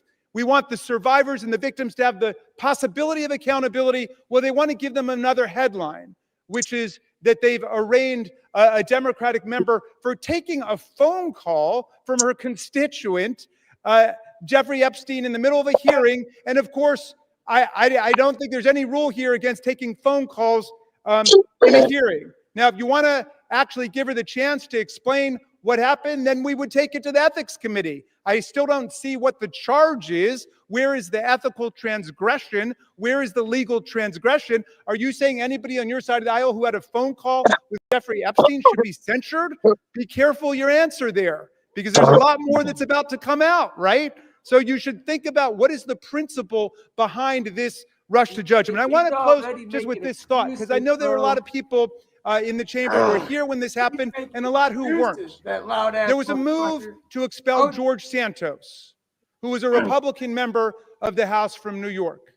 And it was the same kind of rush to judgment, absolute political frenzy. And I looked at it for about 60 seconds. And then, I was a professor of constitutional law, so call me a legal nerd. But I said, wait, this guy's not been convicted of anything. Well, he's a Republican. Yeah, I know he's a Republican. He was not convicted in criminal court. To my knowledge, he had not been arraigned yet or convicted of anything in the ethics disciplinary process. They just said, well, there's bad press. We want to get rid of him. Beware of what you wish for. Is that the rule that you want here in the House of Representatives, that you can just draw up a member of Congress in 24 hours or 48 hours because there's a bad newspaper article without asking any questions, without giving that person any due process at all? Is that what it's come to at this point? I mean, all we're asking for in the Epstein files is release the materials so we can check it out. They want to go ahead and censure and remove from a committee a distinguished member of the House of Representatives with no due process at all. I reject this. I hope the whole body will reject this, just like I voted and spoke against removing George Santos, a Republican on the other side of the aisle, because he had gotten no due process. I hope all of our colleagues will reject this absurd rush to judgment and attempt to get rid of this bitch. To change the subject here. I reserve the balance. The gentleman reserves. The gentleman from South Carolina is recognized. Before I yield time, my good friend from Louisiana. I've been waiting to hit that Representative gong Raskin, the I will whole be time. That's careful why with I my was remarks. highlighting the You need to be comments. I careful was with waiting your to hit the facts. gong. You have an 11-year Every time he's talked, I've smashed that who should know gong, bro. better. I don't know why. You have an 11-year member of this body who took money. It wasn't a newspaper article. It was a fact. She took money Exactly, from Jeffrey Jerry. Epstein.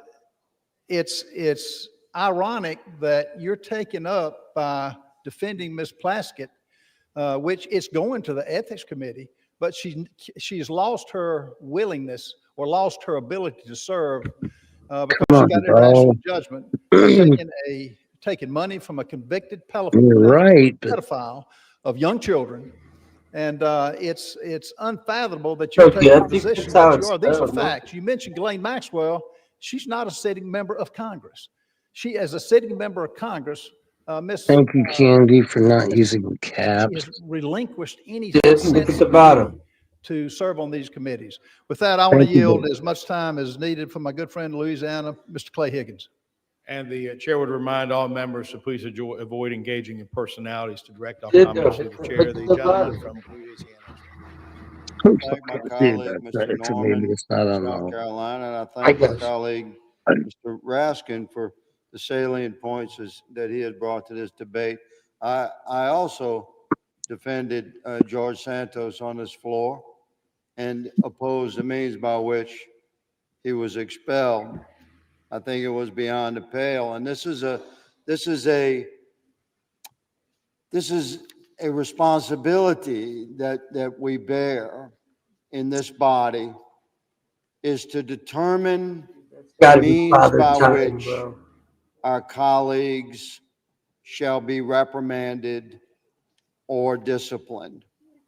And the Constitution is clear on this. My friend, Mr. Raskin, knows full well that this body controls the means by which and the rules by which the members of Congress shall be disciplined. So we've had variances of opinions regarding, the exact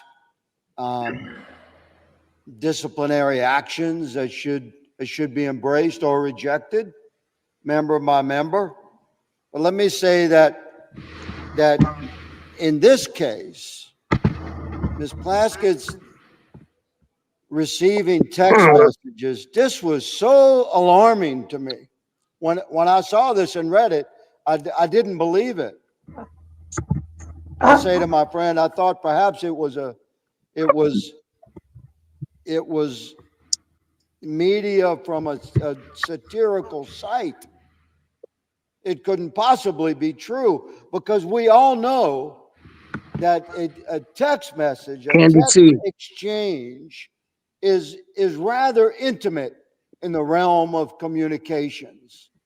And to pierce into an actual congressional hearing for a member of Congress to receive and respond to a text message during a hearing, that is quite familiar, is it not? And this was shocking to me, that a member of Congress would be exchanging text messages directly with Jeffrey Epstein in 2019, at which time he was being prosecuted federally by the first Trump administration.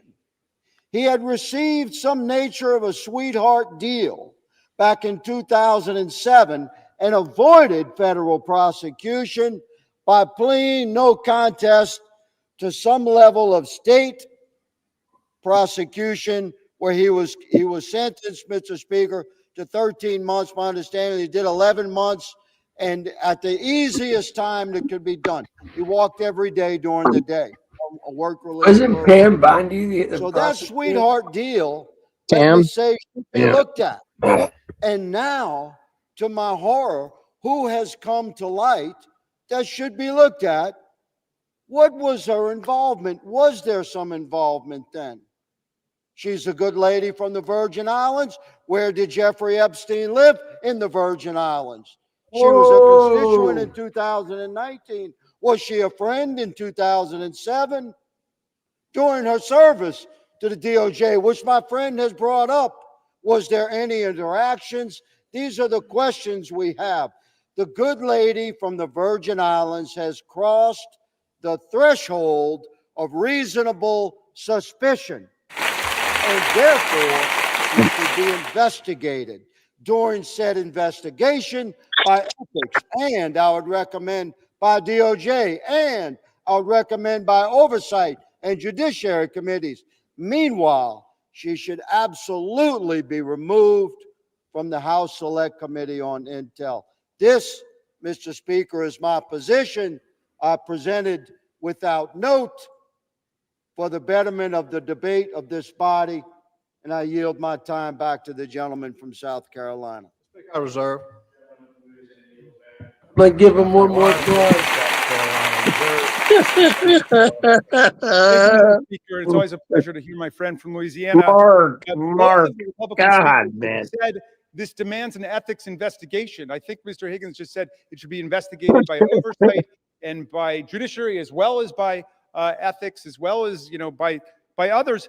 This resolution censures her and punishes her before there's been one day of investigation. There's been no investigation at all. That was the whole burden of the minority whip's amendment. It was to say, let's have an investigation, refer it to the ethics committee. That's why the distinguished gentleman from Louisiana and I both voted against, and we got a majority to vote against censuring or expelling even George Santos without any ruling by our ethics disciplinary body. Isn't that putting the cart before the horse? I don't get it. I wish one of you could explain that to us, why we should censure her before there's been one day of actual investigation. If being on the phone with one of our constituents, even an evil, sinister force like Jeffrey Epstein, and of course, he has said that he considered Donald Trump the most evil person he ever met. He said, without a redeeming bone in his body. So I agree, people can say different things, but Jeffrey Epstein, to me, disgraced himself. But in any event, people want to know, well, what were the contents of that conversation? Why was Ms. Plaskett doing that? I'm sure she's got a good explanation. We're talking about a distinguished lawyer and federal prosecutor who was in the middle of a hearing, which is something that members do all the time, is to talk to people in hearings about different things. But let me ask, if it's now the standard that just to be on a phone call with somebody establishes guilt by association, what about You know better.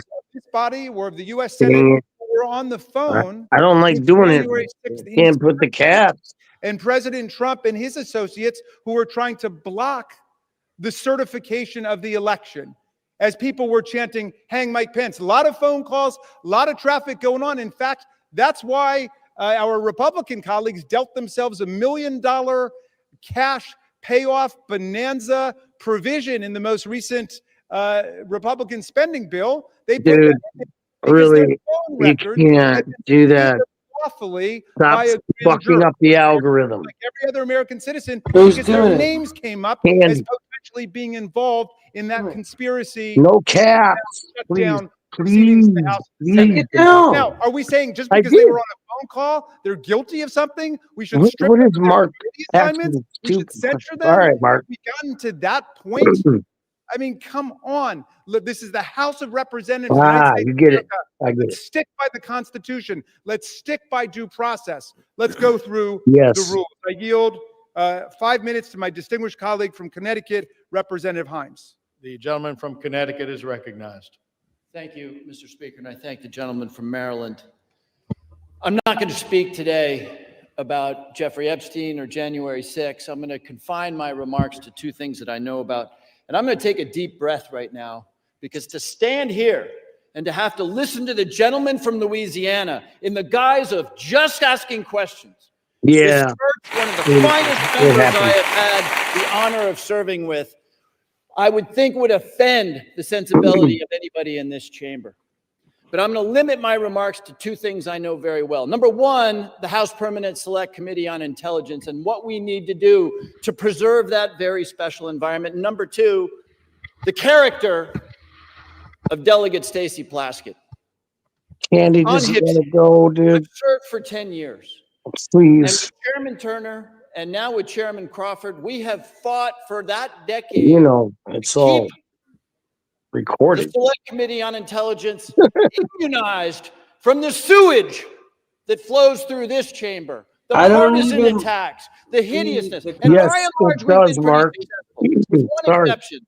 When that Look, I don't read. If there's a cap, I don't even read it. I just delete it. So even if it's an acronym, I'm not gonna read it.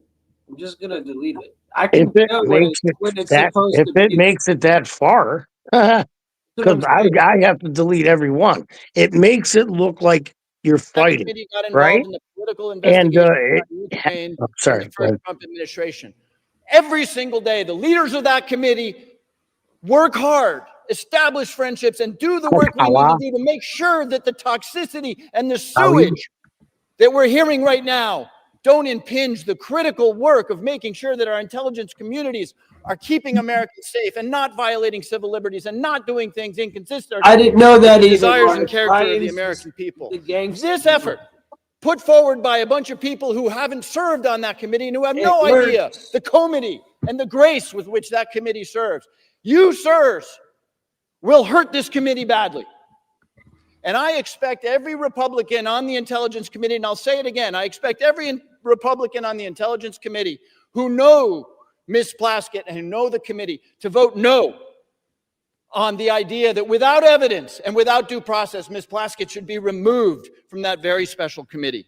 This resolution would strike a devastating blow to Hipsy's ability to work effectively by removing a member in good standing based on a newspaper article about texts. No due process, no evidence, nothing offered other than a newspaper article which has moved the gentleman from South Carolina, a member who is consistently engaged in a bipartisan and productive way with the committee's work, to make some unrelated political statement will do profound damage to this essential committee. Now, let me just talk for a moment about Ms. Plaskett. I've served in this institution for 17 years, longer, I think, than most people in this chamber. And I have not had the honor of serving with somebody with the integrity and the commitment and the hardworking bona fides as Ms. Plaskett. We can argue about the wisdom or the judgment associated with those texts. I'm told that apparently Mr. Epstein was a constituent. But on any one of us, our worst day, our biggest misjudgment is not to be judged without any due process, especially in the context of this superb member, this critical member of the Intelligence Committee. The result of this resolution, if it were to pass, will be to undo the efforts of the Republican Speaker and the Republican Chairman of the Intelligence Committee, Mr. Crawford, to restore the committee to what it was intended to be. And while Hey, it's us, the Krat Brothers. Imagine if you could jump into the world of Wild Krats. less accountable and less effective intelligence community with less effective oversight for Congress. So I don't expect the gentlemen who have offered this up to back down now, but I do expect every single member of the Intelligence Committee that elect those few who understand what it is we need to do to close the door on the flow of partisan sewage, which we see now threatening the critical work that we do. Vote no on this appalling resolution. I yield back. We reserve. The gentleman from Connecticut yields Hold back up. to the Did he just- gentleman from Maryland. The gentleman from Maryland reserves. The gentleman from South Carolina is recognized. Oh, vote no. We're still talking about this broad. This guy. Where's my gong? Can I inquire about how much time This we have? You have a gong? 2.5 minutes. You have a gong now? 2.5 minutes. Let me just say, for my good friends on the left, you know, we're hearing words. That's all this is, words. You're taking the side of a young lady who should have known better. She served for 11 years. She disparaged herself. She did it to herself. This is not smoke and mirrors. This is actual text that pretty well indict Ms. Plaskett. Would she probably take it back? Yes, but it's too late now. I want to yield as much time as needs to be consumed by my good friend from Texas, Jeffrey. The gentleman from Texas is recognized. I thank the gentleman from South Carolina. I thank him for bringing forward this important resolution before the body. I do want to say I appreciate the gentleman from Maryland, his commentary about the vote on removal and his considered judgment with respect to Santos, and I agreed with him at the time and made the same points. I want to align myself with the gentleman from Louisiana. I want to note in doing so, and I think the gentleman from Maryland has shown respect to, I think, the judgment of the gentleman from Louisiana about his being the sole vote on the issue before this body before with respect to what we're making public because of the gentleman's, I think, very real concerns about what it might mean for victims. And we had that debate and a colloquy back and forth in the Judiciary Committee a few hours ago about what we can do to ensure victims are protected and so forth as we all go forward in what I believe is a unanimous view that we should go seek out truth and justice here with respect to Epstein and anybody associated with him and them and the nefarious affairs involving Jeffrey Epstein. The reason that I support this resolution is, and I would note that my colleagues on the other side of the aisle, they could have tabled this resolution. They chose not to table it. They chose to refer it. Don't be afraid to type. Keep the chat going. That something here is not particularly good. Don't write stupid. You've got a sitting member, in this case, delegate from the U.S. Virgin Islands, who was sitting in the Oversight Committee. And I'm actually a particular interest here because I was questioning. Apparently, my questioning was that she was engaging in text messages back and forth at that moment. While I was questioning Mr. Cohen, the gentlelady was engaging in this back and forth on text messages with Jeffrey Epstein.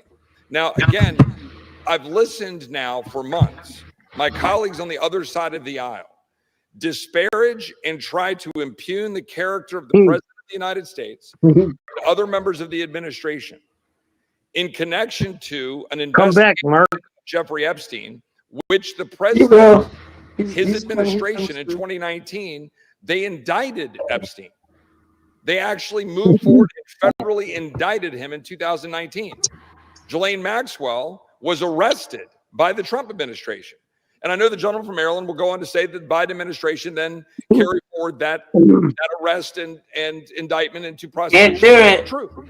But it was, in fact, the Trump administration that did what had not been done for a long period of time by taking forward that indictment. So I've been listening to all of the preaching by my friends on the other side of the aisle about how any association, anything to do with Jeffrey Epstein is somehow the dispositive, moment here in terms of determining the character of this administration or what they're doing or not doing when they're leaning in to try to seek the truth, where tens of thousands of pages have been released by Jamie Comer and 13 subpoenas has all been put out. So now the House just voted to have greater transparency. Time will tell what that means in terms of what the court does and how they deal with grand jury secrecy and what they do to continue to redact and protect victims' names under existing laws and how the courts treat that. That's going to be a process, as the gentleman likely knows, right? This is going to be determined as to what gets released and how. But here we have the gentlelady sitting in the oversight committee texting with a known convicted felon, a convicted pedophile that was very public and known, had served jail time, and is engaging not just in texts that were trivial, but texts involving advice about her questioning of Michael Cohen, all designed to figure out how to get Michael Cohen to be able to somehow go after Trump or Trump's advisors or people around the president. That, to me, is what we talk about with censure, which is contemplated, of course, in our rules and in the structure. The gentleman talked about the Constitution. We're not removing her. We're simply saying censure. And we're saying that it is a censurable conduct to say that this individual sitting on a committee taking advice from a known convicted pedophile, convicted felon, that is conduct unbecoming of a member of the United States Congress and engaging in real time, taking advice from someone that we've been listening to, being lectured to, is someone deserving of all of the support of the entire world. And he is. That's why we're here. Jelly. If my colleagues didn't think this was a concern, they would have simply made a motion to table. But my colleagues decided to refer it to committee because they know this is a problem. They know this is not the kind of conduct you want in a member of this body. So I think that the gentleman from South Carolina is right to have brought this forward. I think that the body should hear this debate, and tonight that we should vote tonight to censure and refer to the Ethics Committee for further consideration. And with that, I yield back. Yield. Gentleman from South Carolina. I reserve. Gentleman reserves. Gentleman from Maryland is recognized. Thank you, Mr. Speaker. And Gosh, to my friend, it's a good time to hit the like, everybody. all of them dance around the central issue, which is the good congressman knows how due process works in America. There are facts. Yeah, with that, dude. Come on. There's I hate this guy, dude. Then there's judgment.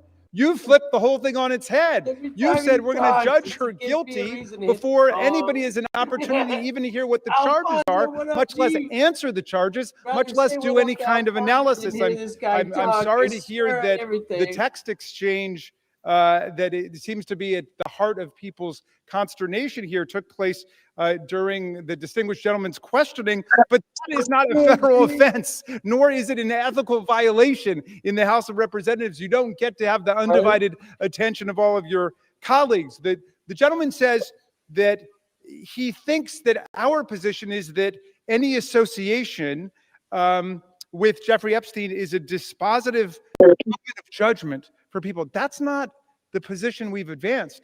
We've taken the position with the survivors that we want to end the cover-up of what happened and then let the chips fall where they may. If there are people who were actually engaged in crime, as Ghislaine Maxwell was, as Epstein was, then they should be charged with every element of due process.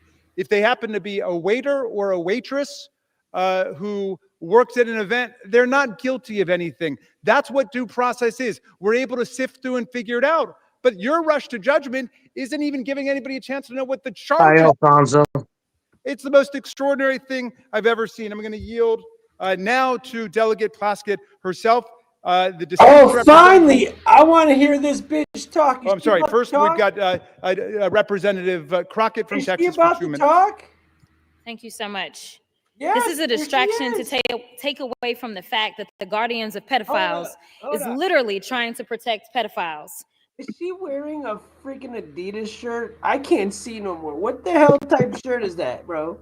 I don't know, but I'd buy it. Here, this chick is guilty as sin, bro. Did you read all of her text messages to Epstein while they were in the middle of his hearing, dude? No. And she God. The president is a convicted felon and an accused sex offender. Oh! Stacey Plaskett hasn't been accused of either. So what are we actually here talking about? Trump and Epstein were besties. We've all seen the pictures of them. So why are y'all more interested in talking about Stacey Plaskett? You can't fucking be serious right now. When did y'all become so moral? Because I can remember when y'all went and signed the discharge petition. All of a sudden, everybody wanted to vote for this, but you wouldn't sign the discharge petition. Until we decide that we are going to go after the actual rapists and pedophiles, miss me with your moral high ground. Folks who also took money from somebody named Jeffrey Epstein, as I had my team dig in very quickly. Mitt Romney, the NRCC, Lee Zeldin, George Bush, Win Red, McCain Palin, Rick Lazio. I just want to be clear. If this is the standard we're going to make, just know we're going to expose it all. And just know that the FEC filings, they are available for everybody to review. This is absolutely ridiculous. You decide that you want to punish a sitting member of Congress because you're concerned about Beth, no caps, buddy. I'm sorry, bud. that we still haven't gotten access to. Maybe you should be more concerned with the fact that the president, his name is mentioned in the files way more than Stacey Plaskett's name. Listen, I'm not saying that anything is right or wrong, but listen, if you're trying to figure out what's going on with somebody that's a criminal, then you maybe need to talk to their associates. That's exactly why maybe she was getting text messages. I'm not saying she was. Funny, Mark, huh? Considering the fact that they were talking to another associate of the president's and maybe she needed intel, you'd have to go talk to somebody that maybe knows what he's about. Oh God. Man. Reserves. Gentleman from South Carolina is recognized. Speaker, I recognize my good friend from Arizona, Mr. Biggs. Thank God they cut her off. Is the gentleman recognized? Stacey is the one sitting next to her. Oh, okay. Things I've ever heard in my life, dude. Gentleman, 17 minutes remaining. I'm making some. Gentleman is recognized. Thank you, Mr. Speaker. Thank you, Mr. Norman. Thank you for raising this issue. Because I'm hearing the argument is coming at us and it says, well, you know, there's no due process. Well, debate is a part of due process. That's part of due process, is to have this debate. You get to stand up, you get to defend, you get to raise your issues, and you chose to take it back to committee, which, as Mr. Roy said, that kind of indicates that maybe you know that there's something that's not great about this. So I'm looking at this, and here's at least one of the exchanges that seems to. Boy, this guy's got a lot of energy. Maybe we'll hear some comment about it. That'd be good. It looked like he just passion, doesn't he? smoked some crack or He's got more passion about Mr. Epstein sent a text message to the lady from the Virgin Islands. And this is the quote. He brings up Rona, keeper of the secrets. And who's he referring to? Rona was the bitch that was on the thing. That's a Trump assistant. And Plaskett responds, Rona? Question mark. Quick. I'm up Who's next. Rona? Is that an acronym? Explicit acronym. That's it. Acronym. So she wants to know what Mr. Epstein wants her to talk about. Don't you find that interesting? I find that really intriguing, especially since we know what Mr. Epstein was. And Epstein responds, that's his assistant. Doesn't really say much more than that. And then Plaskett starts questioning Mr. Cohen. Come on, man. Ask about Graf. Skeeter, come on. So not only was she texting, having this communication with Mr. Epstein. You already did it? Because that's you got to use your words better, homie. That's all. Mr. Epstein wants her to ask. Another text says from Epstein, Andy, good work. I have to. That's after she wraps it up. All of this seems to be very interesting. And I'm sorry, I don't breathe the rarefied air of the Intelligence Committee. I don't. I'm just a regular guy and a member of the House. That's all. Candy. So I don't know about that. Mark, get him. I guess I'm part of the sewage. Get him, That's Mark. Mr. Hines. Yeah. Thanks for agreeing with me, Ms. Plaskett. So she's pushing it with got us words. down. Unless you're in the Intelligence Committee, you're crap. That's what the Intel Committee says. True. But here's the deal. When you're sitting there in a sitting committee and you're having communications with a convicted sex offender, and you're taking their advice on how to ask questions, maybe you got a problem. Maybe your problem is that you've brought disrepute on the House. And this isn't from the articles. This is from the 10,000 pages or so released last week from the Oversight Committee that they received from the Epstein estate. This isn't fishing around. This is coming from real evidence. So I sit here and I listen. Oh, she's the finest member that ever walked the planet, man. That's what you heard. But the bottom line is this. She's sitting there seeking advice and counsel on how to ask questions from Jeffrey Epstein, who this entire body, save one, just condemned. And we want all the evidence. And it's a shame to be here, but for one thing, you made the choice. And so, Mr. Chairman, I'm encouraging everyone in this body to support Mr. Norman's resolution. And I yield back. Think I reserve. Good job. South Carolina Reserve. Glad Reminded you're entertained, Mark. commentary to the chair. Before I recognize the gentleman from Maryland, please remind yourself as well as the members to refrain from engaging in personalities towards the president. Does the gentleman seek recognition? Yes, I do. Gentleman is recognized. Thank you very much. I want to remark that yet one more member says we should go ahead and censure her, and then we should do a complete investigation. I think any they're saying the knows same that's the thing exact back opposite of before. what due process means in America. We don't punish people before we have an investigation and the opportunity to be heard. I yield 6 minutes now to the distinguished gentlelady from Virgin Islands, Representative Plaskett. Thank you so much to Oh, Mr. come Raskin, to on, my bro. former professor. Hello, Mrs. Walker. And I want to address the body.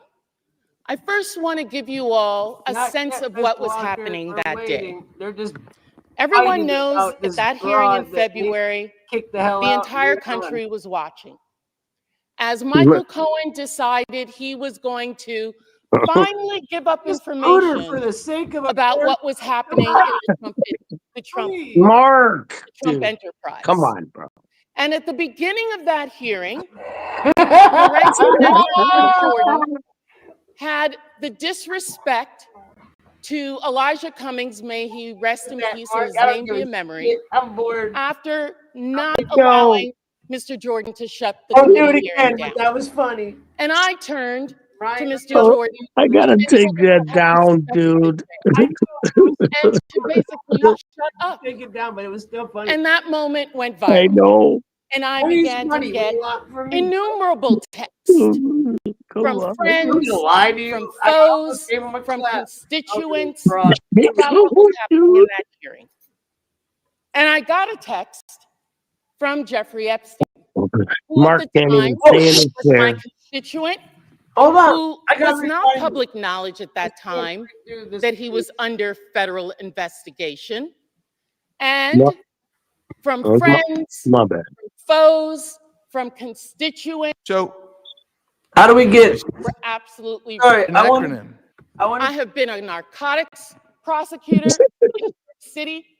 I have had the honor of being a political appointee at the Justice Department after September 11th as a Republican appointee in the Trump administration.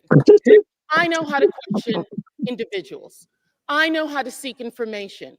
I have sought information from confidential informants, from murderers, from other individuals, because I want the truth. No, you not don't. because I need them to tell me what to say. And if you look at the transcript, you will see that I questioned Michael Cohen for 5 minutes. The Washington Post only shows you 30 seconds. Too much. And takes from it one individual's name that I got from Jeffrey Epstein and didn't know who the individual was, and put that individual with a host of other individuals that I felt the committee should subpoena. They've never been subpoenaed. They've never been questioned. Because at the end of the day, I know that in the Trump administration and with my colleagues over there, it's not about sexual assault. It's not about support of victims. It's about money. It is about money.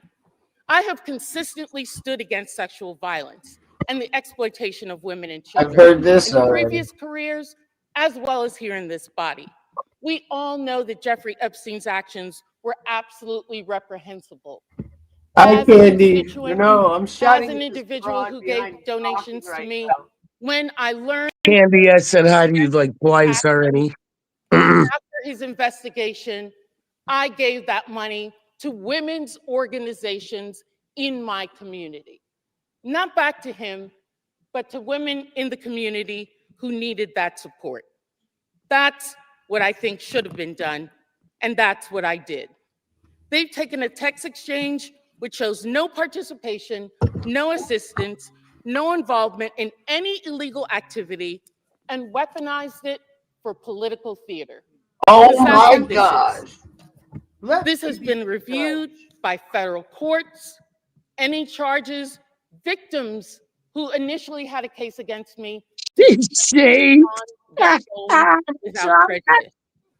You don't want to talk about what is really happening here.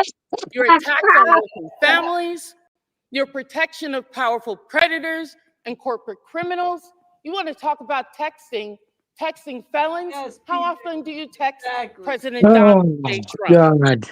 That's the individual we should be concerned about. And let me tell you this.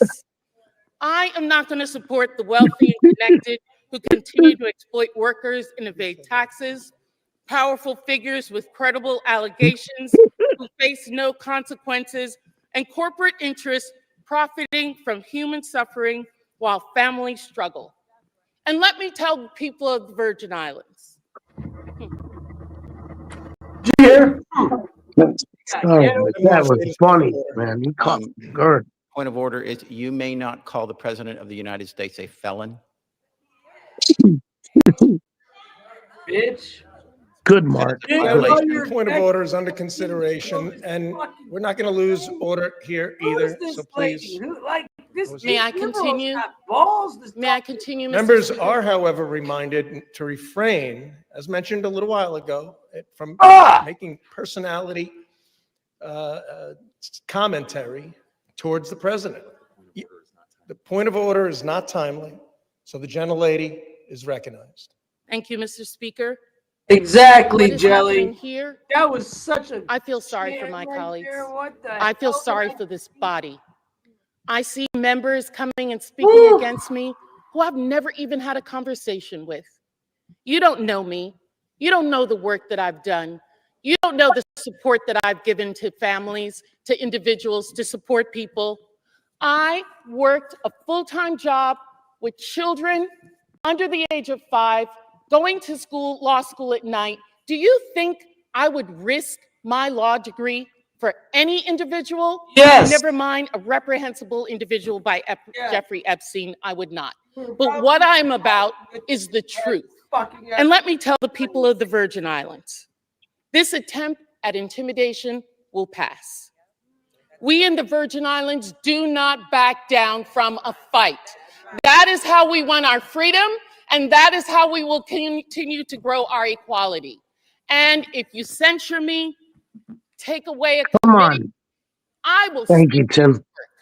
because I am here to support people. Franklin University Make shit possible. Hit the like. Hit the like. Warned Lady's time has numerous expired. times to uphold. What's up? Why we Dude, don't do that, man. Man, Lady, gentleman reserves. Gentleman from South Carolina is recognized. Before this is over, hopefully this shit. Before I recognize Mr. Clyde, let me just say, Ms. Plasky, I don't know you. My overall impression of you has been good. All my fucking But- power before this And shit's over. you give these words about protecting families and children. Hi, Paulette. Where was that demonstrated when you took money from a convicted pedophile that had served time? Where was that? Bad boy. Oh, Words my God. are beyond Put that believability. time out. That's the And second I think time you're a I've nice wasted person, your but shit you again. missed the boat when you took money. I've got the Mute, mic. just get rid of him. Fuck. You lost your I don't wanna I do don't it. know the word to describe I've it. read enough. But what you did, Cool. you deserve to Yeah, come get off him. the committee. Yeah. So let me remind you. There you go. There you go. Let's go to the Boy. Ethics Commission. Let's go. And to with it. those listening, the Ethics Commission is 5 Democrats and 5 Republicans. Away from Let them find it. But in the meantime, you It's do a not like. deserve to serve on a committee There's with no national way clearance. that And I would like now. I Will would be like reminded again to direct their commentary to the chair. Mr. Speaker, I would like to recognize my good friend from Georgia, Mr. Andrew Clyde. How much time is the gentleman recognize? Shall I recognize him? Oh, his time is late. Watch time's off the You have 11 and a half minutes remaining. 5 minutes. Gentleman's recognized for 5 minutes. I thank the gentleman for yielding, my good friend, Mr. Norman from South Carolina. Mr. Speaker, I rise today in support of this resolution censuring and condemning Delegate Stacey Plaskett of the U.S. Virgin Islands for inappropriate coordination with convicted sex offender Jeffrey Epstein during a congressional hearing, and removing Delegate Plaskett from the Permanent Select Committee on Intelligence and referring her to the Ethics Committee for further investigation. After 4 years of silence on this matter, not a peep during the entire Biden administration, let me repeat that, after 4 years of silence on this matter about Jeffrey Epstein, House Democrats are now demanding transparency and accountability surrounding Jeffrey Epstein and his associates. While their fake outrage is clearly just another disgusting attempt to smear President Trump, House Republicans are taking this matter Mark, seriously make sure you and are working toward subscribe if delivering you the haven't. much-needed transparency and accountability that the American people deserve. This resolution is accountability, page 1. During the House Oversight Committee's ongoing investigation into Jeffrey Epstein, emails obtained by a congressional subpoena, that's right, it was the congressional subpoena by the House Oversight Committee, not the discharge petition that just got voted on, but this was the Oversight Committee's congressional subpoena, has brought to light that in 2019, Delegate Stacey Plaskett coordinated her line of questioning with Jeffrey Epstein real time. I'm sorry, Froggy. No caps. Oversight Committee hearing featuring testimony from Michael Cohen. Now, who was Michael Cohen? Michael Cohen was the disgraced former attorney of President Donald Trump. She was asking input from Jeffrey Epstein on how to best question Cohen.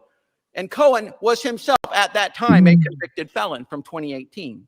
So now that Republicans are exposing Democrat ties to Jeffrey Epstein and his vile crimes, the other side of the aisle has flipped. They apparently no longer want transparency or accountability.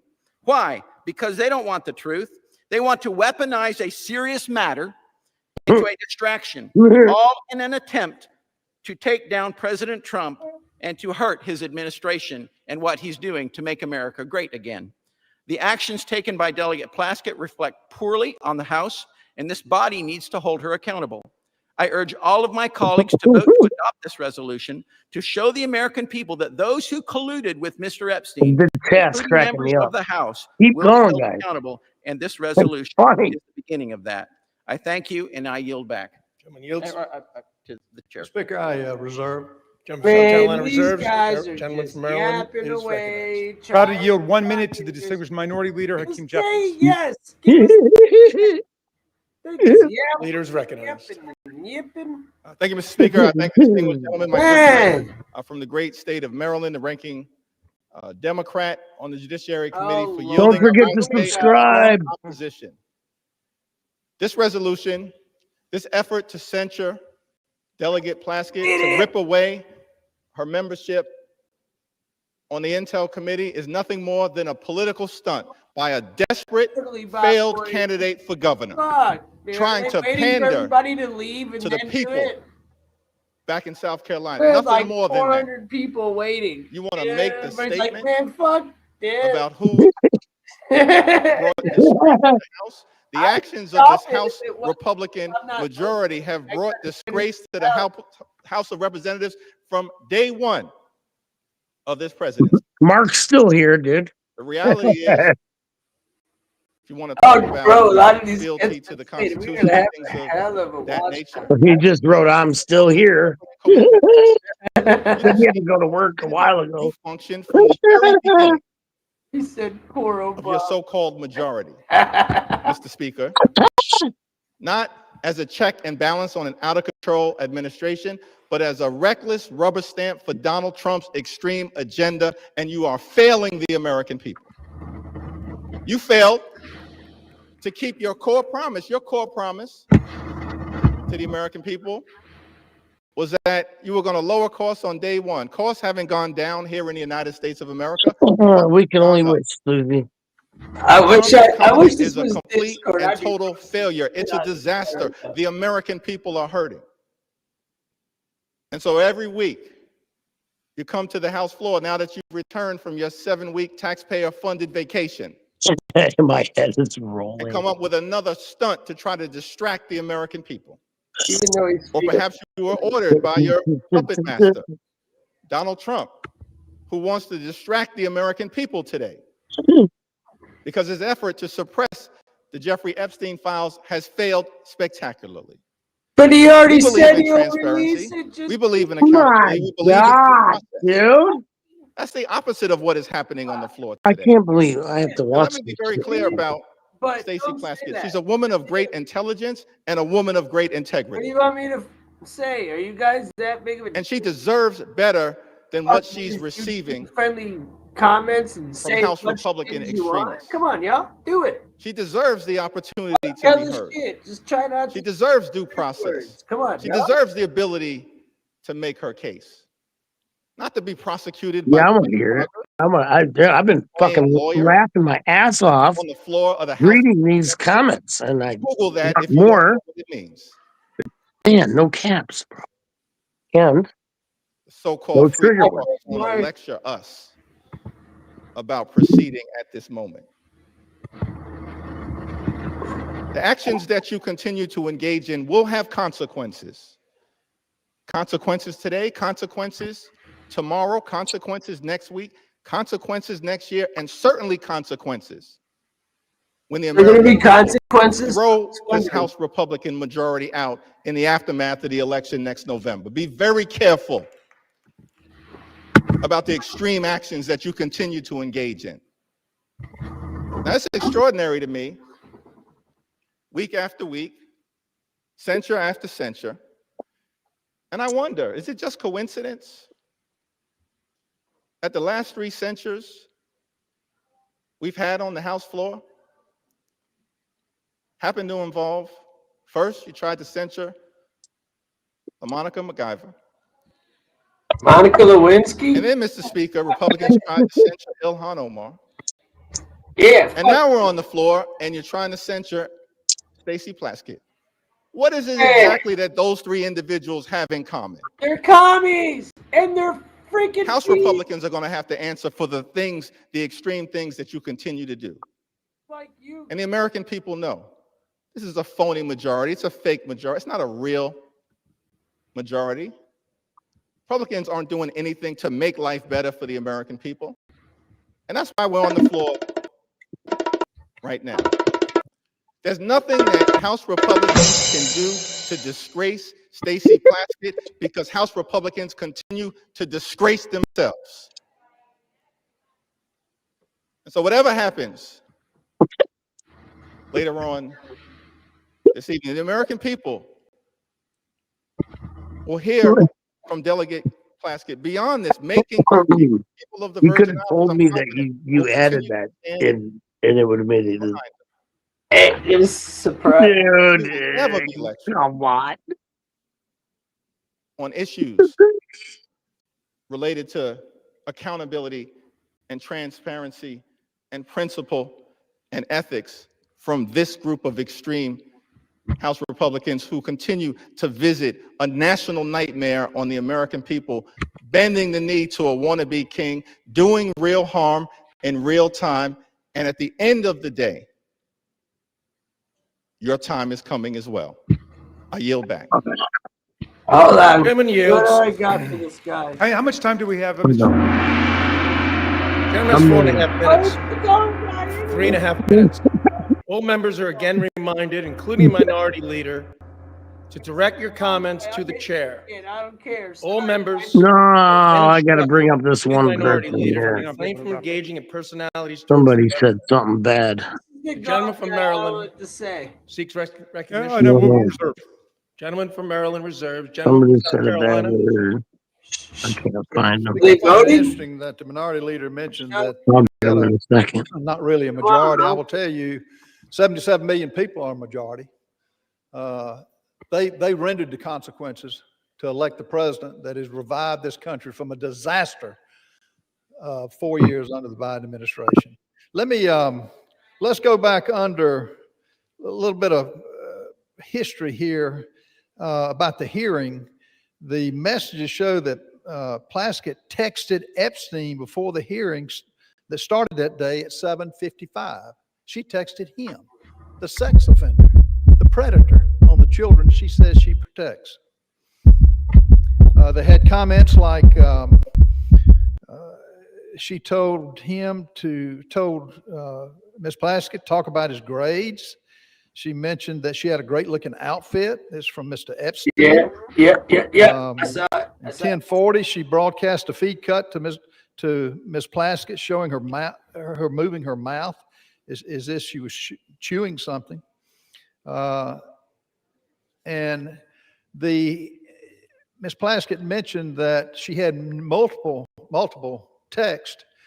Well, according to the records, and I don't know how many of her texts came from those convicted of felonies, but on at 2:25, Epstein sent 2:25 minutes before Plaskett began questioning Cohen at 2:28. Epstein messaged back, "Good work," at 2:34, 1 minute after Plaskett finished her question to Cohen. So the whole 5 minutes was pretty much conducted under the direction of a convicted pedophile. And this dialogue, Ms. Plaskett was reached by phone Thursday. Plaskett declined to answer questions about the text messages and directed all inquiries to congressional staff. Plaskett's chief of staff said Thursday she was not in a position to confirm or not whether the Congresswoman was texting with Mr. Epstein at the hearing. She did not respond to follow-up questions. Bottom line, these are facts. These are text messages. This wasn't smoke and mirrors. So it's interesting that they're taking that tact. But, Ms. Speaker, how much time do I have left? Chairman has 6.5 minutes remaining. Oh, sir. Gentleman from South Carolina. Where's my weed? 1 minute to the representative from New York, Ms. Clark. 87 strings. Mr. Speaker, I rise today on behalf of I figured it was almost over. I popped on. in strong opposition to this resolution. This resolution is a blatantly partisan, shameless attack. As we sit here today, Donald Trump is still the single person in this country with the authority and the ability to deliver justice to survivors and truth to the American people by just releasing the files. So instead of answering why Donald Trump chooses every single day not to release the Epstein files, they're pointing fingers at this side of the aisle. Mr. Speaker, unlike the president, Congresswoman Stacey Plaskett has committed no crime, violated no rule, and broken no promises. There has been no investigation, no due process, no inquiry into whether the Congresswoman had any connection whatsoever to Epstein's despicable and disgusting criminal conduct. This resolution would have have us remove a capable and hardworking member of one of the most serious working committees in this body on the basis of a conversation from more than 6 years ago, which broke no rules, and has no connection to any criminal activity. I urge my colleagues to vote no on this partisan resolution. This sham, and I yield back. We reserve. Gentleman from Maryland reserved. Gentleman from South Carolina. Reserve. Gentleman from South Carolina reserves. And we're prepared to close. Did he say we're prepared to close? Yeah, I'm prepared to close. God, Lord. Gentleman from South Carolina is prepared to close. Yes. Maryland is recognized. Mr. Speaker, thank you very much. I want to start by addressing the young people who appear to be in the audience this evening, because I'm afraid some of my arguments are lost on some of our colleagues across the aisle suffering from Trump derangement syndrome. It seems to have completely warped their minds today, and they're not thinking clearly about the Constitution or about the rule of law. But the young people here will recognize, if they read this resolution, immediately what's wrong with it, because it's replete with phrases like this, that this one incident that they're referring to raises serious questions about the judgment and the integrity and the fitness to serve. For sure, Mark. I think that's absurd, but in any event, if you think it raises serious questions, presumably you would want the answers to those questions, but you don't get answers by rushing to judgment and turning the whole process upside down. This resolution starts by saying we censure her, we remove her from committee, and the very next component of it says we direct the Committee on Ethics to conduct an investigation. That is the opposite of due process, and I hope at least future generations will understand that's not how we hold people accountable, whether it's under criminal law, under civil law, or under an ethics process, which they purport to want to be launching here. Again, go back to the George Santos standard. The reason we voted just hanging him out to dry and censoring him, you got him before I did. Hadn't happened yet. Yeah, I know. And Democrats and Republicans you can't do that, dude. You can't do that. Partisan terms. Even Matt Gaetz, Keep that word out of here. accused of having sex with a 17-year-old, was never censured by the House of Representatives. Even with Speaker McCarthy and others condemning him for what it's that, dude. Don't say that, and don't say hard. That's it. It's pretty simple. By trying to attack Ms. Plaskett. And let me just close with a personal thought. I wasn't going to bring it up because I didn't want to embarrass her, but she was one of the 3 finest students I ever had in constitutional law. She was a straight A student in the early 1990s. She's a straight A student in the 21st century. I'm proud not only that she was my student, but that she's my friend and that she's my colleague. And you don't disgrace us in any way. You go to work every day for the people of Virgin Islands, and we're proud of you. With that, I'll yield back. Gentleman from South Carolina is recognized. Bro. I find it interesting that the president is occupying the minds. I love that, dude. What a great. It's interesting to bring him up every day. This president's got a record that is second to none. And I hope our listeners in the audience can distinguish between his word tell me about it and babbling on when they reject the facts of what's been presented. Texts don't lie. For all the excuses. And I do think Ms. Plaskett is a nice lady. She made a mistake here, a bad mistake. She took advice from a convicted pedophile that is indefensible. Lawful, you're 100% discussion here today. You didn't just take it. I've listened to my colleagues defend the indefensible. I've heard everything from this is old news to this is just politics. But not a single person has disputed the key fact.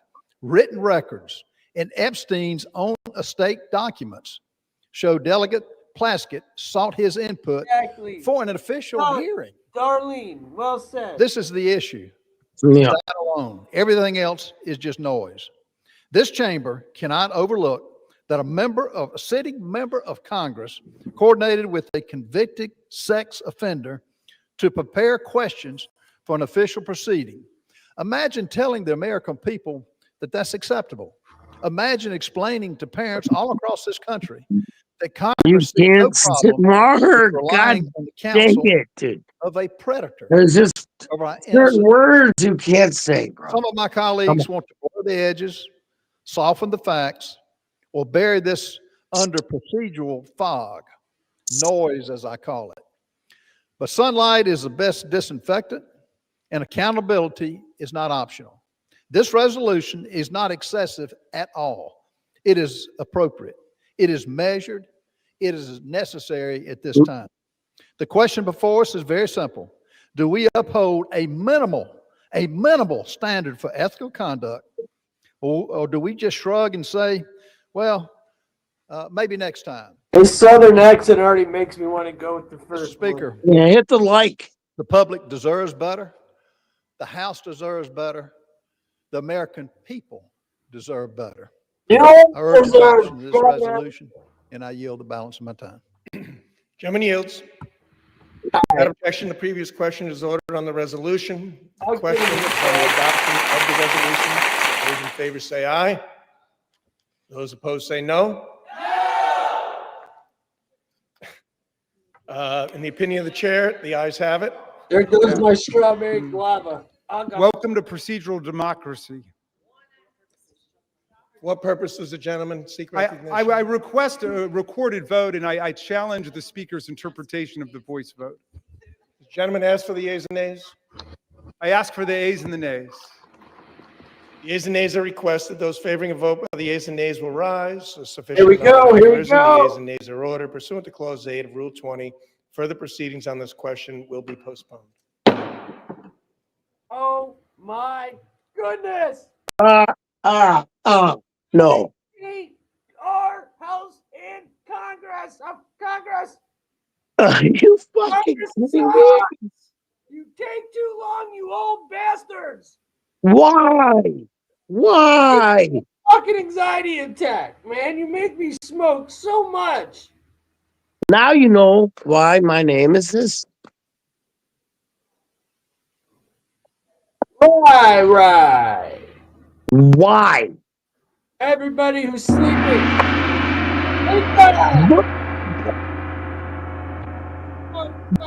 Got it. The fucking stupid thing.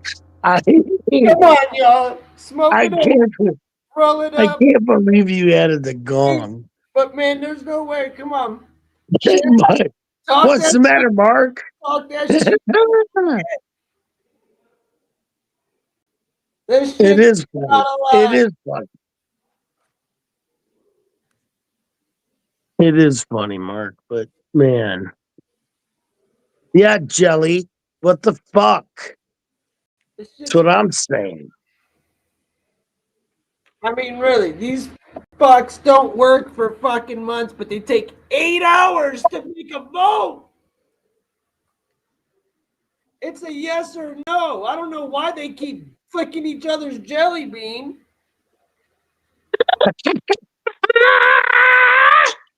They're just flicking that shit. They're not doing Oh, damn. Yeah, your voice just went way up. Keep it up there. Who, mine? Yeah, your mic. Oh, Mike. I don't like Mike. No, your mic. But yeah, fuck Mike too then. But yeah. I know you like Mike, but come on, man. Don't tell the whole world. Don't you want to be like Mike? When he always says, put that mic up to my mouth, I know what he's talking about. He's talking about his boyfriend. At Primrose Schools, your child's love of learning begins in their first hit science about lab. 200, By sharing they stories give with a friend, bullshit we ass understand how your ads. child... Michael Obama. For what purpose does the gentleman from Arkansas, Mr. Westman, seek recognition? Mr. Speaker, pursuant to House Resolution 879, I call up Res 130 and ask for its immediate consideration in the House. The clerk will report the title of the joint resolution.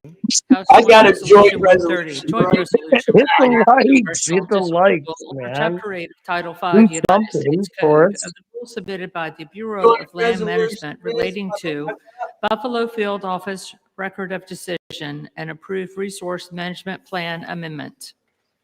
Pursuant to House Resolution 879, the joint resolution is considered read. The joint resolution shall be debatable for 1 hour, equally divided and controlled by the chair and ranking minority member of the Committee on Natural Resources or their respective designees. The gentleman from Arkansas, Mr. Westman, and the gentleman from California, Mr. Huffman, each will control 30 minutes. The chair recognizes the gentleman from Arkansas, Mr. Westman. Mr. Speaker, I ask unanimous consent that all members have 5 legislative days to revise and extend their remarks and to include extraneous material. You know this, Alfonso. You know this. Without objection. Mr. Speaker, I yield myself such time as I may consume. The gentleman is recognized. I rise in strong support of H.J. Res. 130, which would repeal the Bureau of Land Management's Misguided Resource Management Plan, or RMP, amendment for the Buffalo Field Office in Wyoming, which was finalized in the twilight hours of the Biden-Harris administration. Wyoming's Powder River Basin currently supplies 40% of the nation's coal. The RMP amendment in question effectively halted future federal coal leasing across a region in Wyoming larger than New Jersey and located in the heart of America's coal country. Without repeal, the RMP amendment Come on, will end dude, coal my production in the dude. region entirely by 2041. No caps. I 12 mean, active just mines. retype The it. RMP amendment is a death blow to America's energy security, Wyoming's workers, and the economic backbone of the state itself.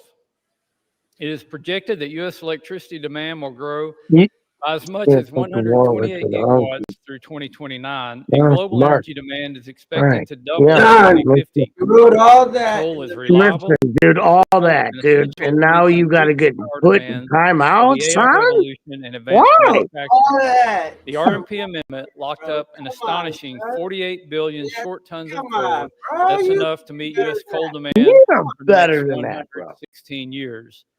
92% of Wyoming's coal is exported to other states, helping keep the lights on and utility prices affordable in places, in distant places, as far as Texas, Illinois, and my home state of Arkansas. Nationwide, residential electricity prices have increased by 13% since 2022, and overturning Mark. misguided Go, policies Mark, like the go. RMP amendment will help make the cost of living more affordable for families across America. It's time to unleash our domestic resources to put this money back into the pockets of American families by repealing the Biden administration's anti-American energy policies. What's more, instead of working with the state, the Biden administration blatantly ignored local opposition at every stage of this process and rammed this RMP amendment through to appease environmental extremists. The Biden administration provided a limited opportunity for public comment or engagement on this RMP amendment. Wyoming's governor, unified congressional delegation, locally elected officials, tribes, and local communities all expressed strong opposition to this plan amendment. The previous administration ignored them all. According to local representatives, it is suspect and disturbing that such a dramatic change to the current land use plan would solicit such little engagement during the public Hit the comment like period. button, yo. Campbell and Johnson County commissioners who represent the local communities affected by this plan stated that whatever information they provided to the BLM in this process Like, share, ignored by the subscribe federal agency. is what he meant to say. Overturning the RMP amendment takes power from bureaucrats in Washington, D.C. and returns it to the people of Wyoming. The BLM also ignored tribal input in developing this RMP amendment. Your mic's messed up. 808, 808. Wholly owned by the Navajo Nation provided detailed comments opposing this amendment that were all dismissed by the BLM. In a letter they submitted to the agency, they stated, quote, BLM consistently downplayed the reasonably foreseeable negative impacts of the mine's closures on the surrounding social justice communities, and it did not even consider the jobs lost in the downstream communities that rely on the Powder River Basin coal, end quote. Energy security is national security, and Wyoming's energy industry remains indispensable to ensuring America stays energy dominant. Wyoming's Powder River Basin, with its low sulfur coal, produces the world's cleanest burning coal. We should be focused on exporting this abundant natural resource to our allies abroad, not burying this baseload power under layers of bureaucracy. By passing this CRA today, we're advancing President Trump's executive orders on unleashing American energy and reinvigorating America's coal industry. We're also restoring hundreds of millions of dollars in future revenue for Wyoming's K-12 public education system and protecting more than 4,000 high-paying I'll jobs give it in to you, rural Jim. Wyoming. In conjunction with the Don't pro-energy fucking policies do it included in again. the Working Families Tax Cut Law, this CRA also has the potential to generate more than $260 million for the federal treasury. This CRA helps the U.S. remain energy dominant and will lower prices for families, strengthen our economy, and boost real wages for hardworking men and women. I urge my colleagues to stand with Wyoming, stand with American workers, and stand for energy security by supporting this resolution. I reserve the balance of my time. Jim reserves. Jim from California is recognized. Thank you, Mr. Speaker. And let me wish Chairman Westerman a happy birthday. I do wish him a happy birthday. Happy belated Veterans Day. Even that goodwill does not change the fact that this is bad legislation. And so, unfortunately, Bruce, I'm going to have to rise in opposition to the bill while wishing you a happy birthday. We are, Mr. Speaker, all grateful that the Republican shutdown is finally over, but millions of Americans are still on the cusp of losing health care. They are struggling to put food on the table. And after their 7-week paid vacation, I can't imagine anything more disconnected than for House Republicans to come back here and make their first priority not helping working families to make ends meet, but jamming through more favors for their billionaire buddies. These 3 Congressional Review Act, or CRA, resolutions treat America's public lands like they are just lines on a balance sheet. They silence public opinion. They ignore the fires and storms that are made worse by climate change, all of it to make fossil fuel extraction the #1 priority going forward for how we manage our public lands. Wildfire defense, public safety, recreation, conservation, all of these take a back seat now to maximizing corporate profits, even in our most fragile landscapes like America's Arctic. Americans want clean air, clean water, Stop the chemtrails, please. handouts to polluters.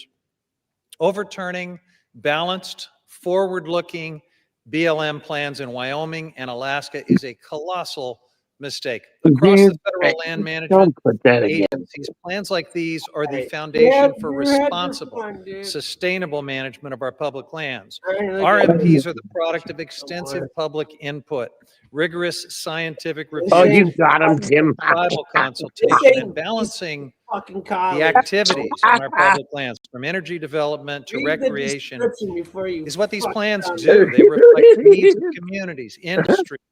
Who's about to get him? A clear vision for the stewardship of millions of acres of public land. Let's look at the Buffalo Field Office RMP targeted by this particular resolution. It was developed after a court found that the previous plan failed to address the public health and climate impacts of unfettered coal mining in the region.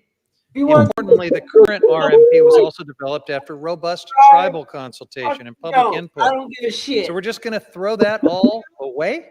I strongly oppose HRES 130, which would repeal the current balanced RMP, Buffalo Field Office, in order to prop up the coal industry in Wyoming's Powder River Valley. The plan targeted by this resolution ended new coal leasing in the region because of its harm to the climate and public health, and because of decreasing demand for coal.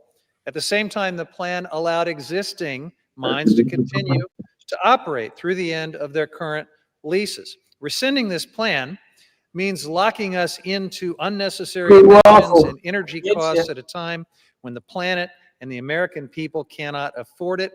And it also puts us on a treadmill of litigation and uncertainty, sending us back theoretically to a plan that was already adjudicated to be illegal, or maybe waiting for a new plan to come forward from the Trump administration, and I guess hoping that a future court will decide that it's not substantially similar to the ones that have been thrown out with your CRA. This is something that my friends across the aisle simply haven't thought through. Yeah, hit those hearts. Uncertainty when the sledgehammer of the CRA is used in this reckless manner. Now, House Republicans already passed and the administration implemented unprecedented giveaways to the coal industry through the One Big Beautiful Bill Act, including slashing the royalty rates for coal from 12% to 7.5%, and opening more than 13 million acres of public lands for coal leasing. Even with these handouts, it's not enough to reverse decades of market contraction in the coal industry. The coal industry is dying. What Republicans don't mention is that BLM sales this year have either failed to reach market value, been indefinitely canceled, or received little to no bids. Rather than simply redoing this RFP through the well-established public process, the administration is already doing. House Republicans want to overturn it using the CRA, again, an extremely blunt instrument that will throw us into great uncertainty and litigation for sure. This choice would lock out the perspectives from previous tribal and public engagement, ban the agency from ever again issuing a substantially similar RMP, leaving land policy frozen in time. Really, oh my God. Limbo. Incredible uncertainty and chaos. House Republicans want to permanently enshrine fossil fuel extraction as a top priority for millions of acres of public land across the country, no matter the cost. And they're picking winners and losers here, blocking affordable renewable energy projects, sacrificing our public lands. Jack, keep it going. Light it up. To reject these resolutions that would upend millions of acres of public land management.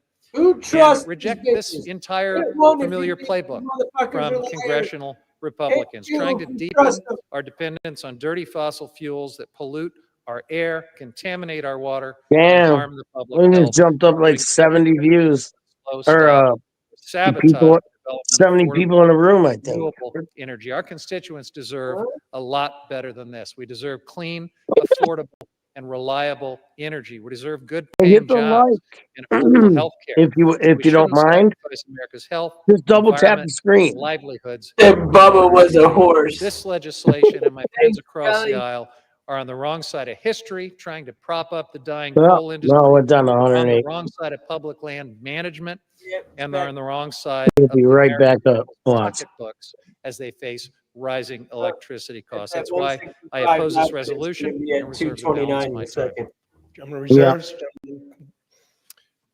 For Arkansas is recognized. Thank you, Mr. Speaker. And Mr. Speaker, I sincerely appreciate the birthday wishes from my friend across the aisle. That means a lot to me. If I had a birthday wish of my own, it would be to make energy more affordable for the American people, to help the good folks of Wyoming to have a livelihood, and to not only keep prices down, but keep good paying jobs across this country that are in the energy industry. We know that we need more energy going forward. We need more electrons on the grid. We need a larger grid, and we need to all work together to do those things. But if this resource management plan amendment by the previous balance, I would hate to see a heavy-handed resource management plan amendment. You never even told me you put that thing in here, dude. An established industry in the state of Wyoming, and I'm sure my distinguished colleague from the great state of Wyoming, Representative Hageman, who is the lead sponsor of this legislation, will go into detail what this the way will to mean get around. The way to get this around the plan cap. amendment stays in place. Smart, smart. I ain't even mad at you, man. I rise today in support of my legislation, House Joint Resolution 130, which utilizes the Congressional Disapproval Procedure under the Congressional Review Act, or CRA, to restore coal leasing in Wyoming's Powder River Basin. Many on the East Coast of America might be surprised to learn that the federal government owns massive amounts of the western states.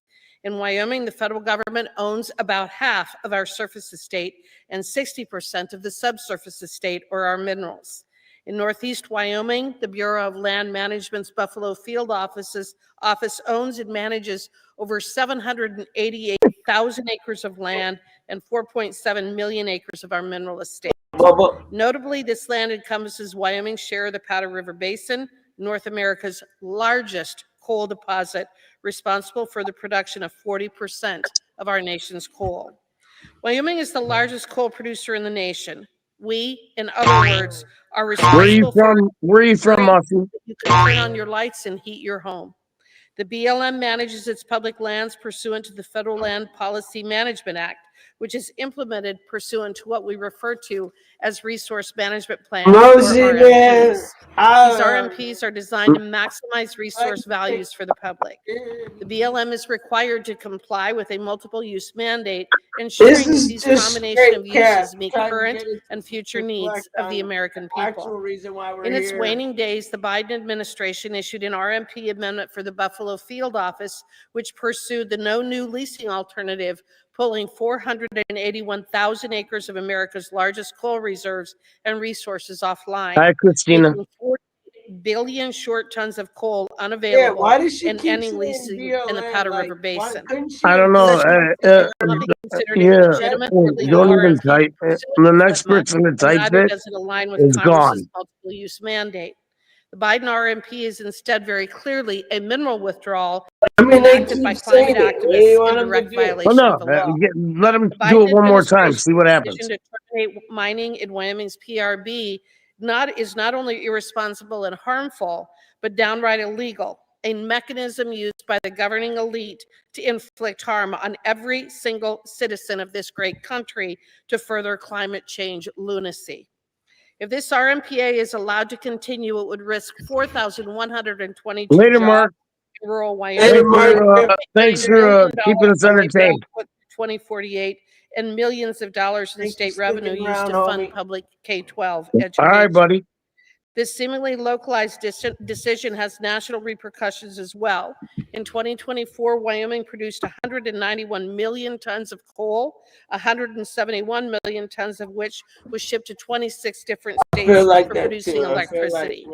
At these rates, Wyoming produces about 40% of the nation's coal and about 80% of all federal coal production.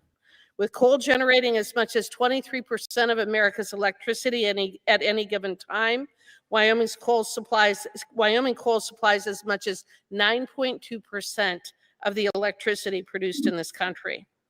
Watching the arguments in the Rules Committee last night and on the floor today, it is clear that affordability is the word of the day for my colleagues across the aisle. You can't. Utility bills for Americans is something they genuinely care about, then I encourage them to vote for HJ Res 130 and to not turn off the Powder River Basin coal, which accounts for so much of American energy and could generate even more if Washington, I'm sorry, but you can't put caps in. On coal for the last. And Rob, if you say that again, you'll be booted. No new coal leasing contained in this Buffalo RMP that reduces affordability. Oh no, just my boot colleagues on the other side of the aisle will be let him go. If they continue to oppose HJ Res 130. This vote today is a vote to shore up the grid, which will have positive impacts on the utility bills of Americans. When combined with what this majority did for energy development in the One Big Beautiful Bill, we are shoring up centuries of energy production. We cannot survive in this country without Wyoming coal, the majority of which is produced in the Powder River Basin. Yes, we're all for it. Is increasing both here and abroad. I'm reading. If you turn out the lights on one of Wyoming's most important industries, you will also be turning out the lights on America. The Biden administration knew this and pursued this harmful policy anyway, and they did so in violation of the law. I will. On September 18th, 2025, the Government Accountability Office determined that the Buffalo RMP was a rule subject to the CRA on the grounds that it is an agency statement with future effect and it implements, interprets, prescribes law and policy. This decision is in line with previous GAO decisions on similar land management plans and RMPs, several of which this body has passed in the 119th Congress. A vote today for HJ Res 130 has many positive implications. First, it would overturn this harmful plan and revert to the 2015 RMP, thereby protecting access to 481,000 acres for coal leasing. Second, it would provide certainty to countless Wyomingites who rely on our good, clean coal for jobs and for revenue that funds the schools that our children attend.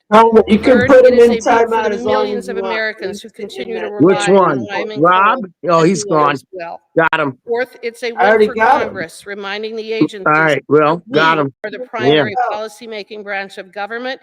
He And wasn't gonna make it hold the long. agencies I told you to get him the first responsible time. for Nah, bad, I unlawful gave him a one regulation. chance and he I fucked urge up. all of my colleagues to vote in favor of HJ Res Hey 130, man, and I you yield know, back. Letter. Gentleman from Arkansas. He obviously Reserves, didn't make it that long. California. You are recognized. Thank you, Mr. Speaker. It occurs to me that 300 as seconds. we're having this A debate, long time to sit there and think about what the world hell is you in did. Brazil right now for the climate conference. Of course, the Trump administration has disgracefully pulled the United States out of the Paris Hi, Agreement, Keeks. so we have no federal delegation at all. But as the rest of the world convenes to accept the reality of the climate crisis and to accept Bubba is a the horse. related reality of coal being the biggest contributor to carbon pollution, and the entire world is talking about how to phase down our dependence on coal pollution and fossil fuel pollution. We are here in this alternate reality of the Republican majority, where my colleague from Wyoming calls it climate lunacy. It's a sad, sad testament to, frankly, the disgraceful leadership of this Republican majority that propping up the coal industry, discounted royalties, massive subsidies, I swear to God. giveaways, and now That was stupid. I had use of the congressional stop it. Is the official policy of the Republican majority. It's just almost unthinkable, and yet that's where we are. With that, Mr. Speaker, I yield as much time as he may consume to the gentleman from New Mexico, Mr. Vasquez. It's recognized. Thank you, Ranking Member. Thank you, Mr. Speaker. Well, first, coming from New Mexico, let me tell you that I have gone through the RMP process firsthand in my own Las Cruces district, the Tri-County RMP. And those are long and painful processes. They take a lot of public input, a lot of painful meetings. Those plans are developed with the input from residents from all sides of the aisle that represent different parts. No one cares. Multiple use lands. They are not meant just for one industry. They are meant for everybody that uses those public lands. When I served on the U.S. Forest Service, and we got all these stakeholders together to implement the 2012 planning rule, it was the same deal. We did. Are you gonna fucking give us all the files stakeholders at the what, table? And so these RMPs are actually developed with input from If I every was a betting man, single stakeholder group. no. And that's the painful process that it takes to update these plans. Many of them which haven't been updated since the 1980s. Now, it's important that we take into account the time, the effort of not just the agency staff and those folks who show up to those hard meetings and hear the public out, but the public who comes out. In my district, 30, 40, 50 miles to attend one of those meetings so that they can eventually get to an RFP, knowing that that will be the law of the land. So today I rise in opposition to all the CRAs, but in particular, I want to talk about one very special place. In 2017, when the Arctic National Wildlife Refuge's coastal plain was first officially opened to drilling, supporters promised that the sale would raise significant revenue. Instead, only 3 bidders emerged. Bot boy, I'd like to see that one. The sale brought in less than 1% of the $2.2 billion that I'm gonna use all my damn StreamYard. less than 1%. That burdened taxpayers with an additional $2 billion in national debt. You know, you guys could hit the like real quick. Well, because the Arctic We're is one of 3 the away most from expensive 100 places on Earth to drill. We had And investors 300 last time. I'm reading 98. We need at least 4 or 5. Well, we need like another 100. Fuck that. Well, yeah. I mean, everybody hit the freaking like, man. If you haven't hit the like, hit it, man. It's just double tap the screen. It's free. Not to finance Arctic drilling projects, yet here we are. The coastal plain is too remote, too costly, and too risky to make drilling financially feasible, especially when we already produce record oil and gas volumes elsewhere at a far lower cost to taxpayers, including in my district, the Permian Basin. And let's be clear, Arctic drilling will not lower gas prices. With no existing roads, pipelines, or infrastructure, any Arctic oil would take years to reach the market if it ever does. I know this myself because this is a picture from when I was in the Arctic. Now, this is also a question of what we value. The Arctic Refuge is the only national wildlife refuge that protects a complete Arctic ecosystem. It's called the crown jewel of our public lands, and that it's called that for a reason. And I saw why firsthand when I was there last summer. Now, this special place offers unmatched, truly wild fishing and hunting opportunities for all Americans. When you catch your first Arctic char in the Canning River on the coastal plain, it is a moment you will never forget as an American. And these lands have provided sustenance to the Gwich'in and the Inupiat peoples for millennia. The bottom line setting the unique wildlife and recreation values of America's Arctic aside. Using the CRA to overturn Jelly land beans management trying to watch plans, cartoons. bad policy, bad economics, and Bro, bad land I think I management. am watching a And cartoon. truly, it's a I don't know disrespect. what It's pretty much. Meetings to create that RMP in the first this place guy's a year over fucking year over year. character.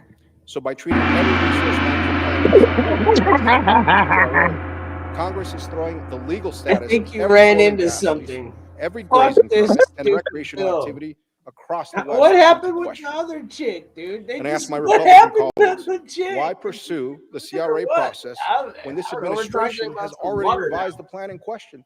They've already opened up the coastal fuck? plain. So why do this? We should vote no, not to score a Think, political point. yeah, stay with your mama. That's Are right. we not watching like Thank you, Walker. Thank you. I yield back. what is this? Are we watching Gentleman from Saturday California Night reserves the Live, gentleman right? from Arkansas. It is a Mr. cartoon. Speaker, you know, it's been mentioned that Welcome to U.S. Saturday coal is dying. U.S. coal is being murdered. There's been an attack on it for many years, and some people will not stop until they see it gone. But it's to our own demise because we depend so much on the energy, not only from coal but from natural gas. We need more nuclear power. We need more hydropower. We need all kinds of new power, and this isn't the time to be attacking our fuel sources. And you know, we'll have a debate on the Arctic slope and the coastal plain, but when we're talking about Wyoming, we're talking about coal, and we're talking about really the backbone of our electrical generating and distribution system. I yield 3 minutes to the gentleman from Minnesota, who's the subcommittee chairman on energy and minerals for the Natural Resources Committee, Mr. Stauber. Gentleman from Minnesota is recognized for 3 minutes. Thank you, Mr. Speaker. I rise today in strong support of this CRA resolution introduced by my good friend and colleague from Wyoming, Representative Hagman. This resolution overturns the Biden administration's actions to lock up public lands in Wyoming from responsible coal development, all part of the Democrat and President Biden's agenda, which was anywhere but America, any worker but America energy agenda. Last year, I had the opportunity to join Representative Hagman on a tour across the Powder River Basin, where we visited the coal mines and met the proud men and women who have been working there for generations. While I visited one of these mines, I met a union electrician, third generation miner, who raised his hand and stated, "Please don't take our jobs away. I'm working here and my son just got hired here." The passion he had for the industry and these jobs were incredible. He and now his children work in that coal mine. That gentleman told me his family story with a lump in his throat, like generations before him. Get that shit out. And now his children had access to good paying union jobs in the coal mine across the Powder River Basin. But thanks to the Biden administration's continued war on coal, his job and his livelihood was on the line, as the mine he worked in was set to run out of coal reserves in just a few short years. Do you think Hunter's favorite river is Powder River? Thanks to the Biden Waffle. resource I management plan, didn't know that, but thank you. coal leasing, Thank you. the mine wouldn't be able to access Great. additional reserves and would have to close. In doing so, the mine would have to lay off hundreds of workers and devastate the surrounding communities that depend on the coal mining industry to drive their local economies. With tears in their eyes, this electrician asked me to save his job and save his livelihood so he could continue to provide for his family and energy for America. Mr. Speaker, we have the opportunity today to do just that. By voting in favor of this CRA, we will be able to roll back the disastrous Biden administration's anti-American energy policies and keep the Powder River Basin alive. And through the CRA, we will stop future anti-American energy administrations from taking similar steps to shut down the Powder River Basin. I want to thank my colleagues in Wyoming for introducing this important CRA resolution on behalf of the hardworking men and women that make up Wyoming's coal industry. I urge my colleagues to join me in voting for this resolution, and I yield back. What's up, Billy? No further requests for time. I'm prepared to close and reserve the balance of my time. Gentleman from Arkansas is prepared to close and reserves the balance of his time. The gentleman from California is recognized. Thank you, Mr. Speaker. You know, it's a little bit rich to hear all of this concern about jobs and the Ask me how I think. the energy that we desperately need to meet projected demand. What we're really hearing across the aisle is a very selective concern about some jobs and about some types of energy, because as we're having this debate about a desperate scheme to try to prop up the dying coal industry, not just with this It's a little too much, bro. You gotta be all like all of the that, other bro. favors that have been doled I out. ain't mad at you. At the same time, the Trump administration is trying in every way it can to kill off the clean energy industry, which generates far more jobs. First off, if Billy's making dinner, Far more people I'm stand getting it to first. lose their jobs. Former electricians, like the one my friend was just so concerned about a moment ago, stand to lose their jobs because of this war on clean energy that my friends across the aisle are just fine with. French fries. Now, Chairman Westerman said we need all types of new energy. Well, you know, I guess we'll have a chance this week. Mark Walker.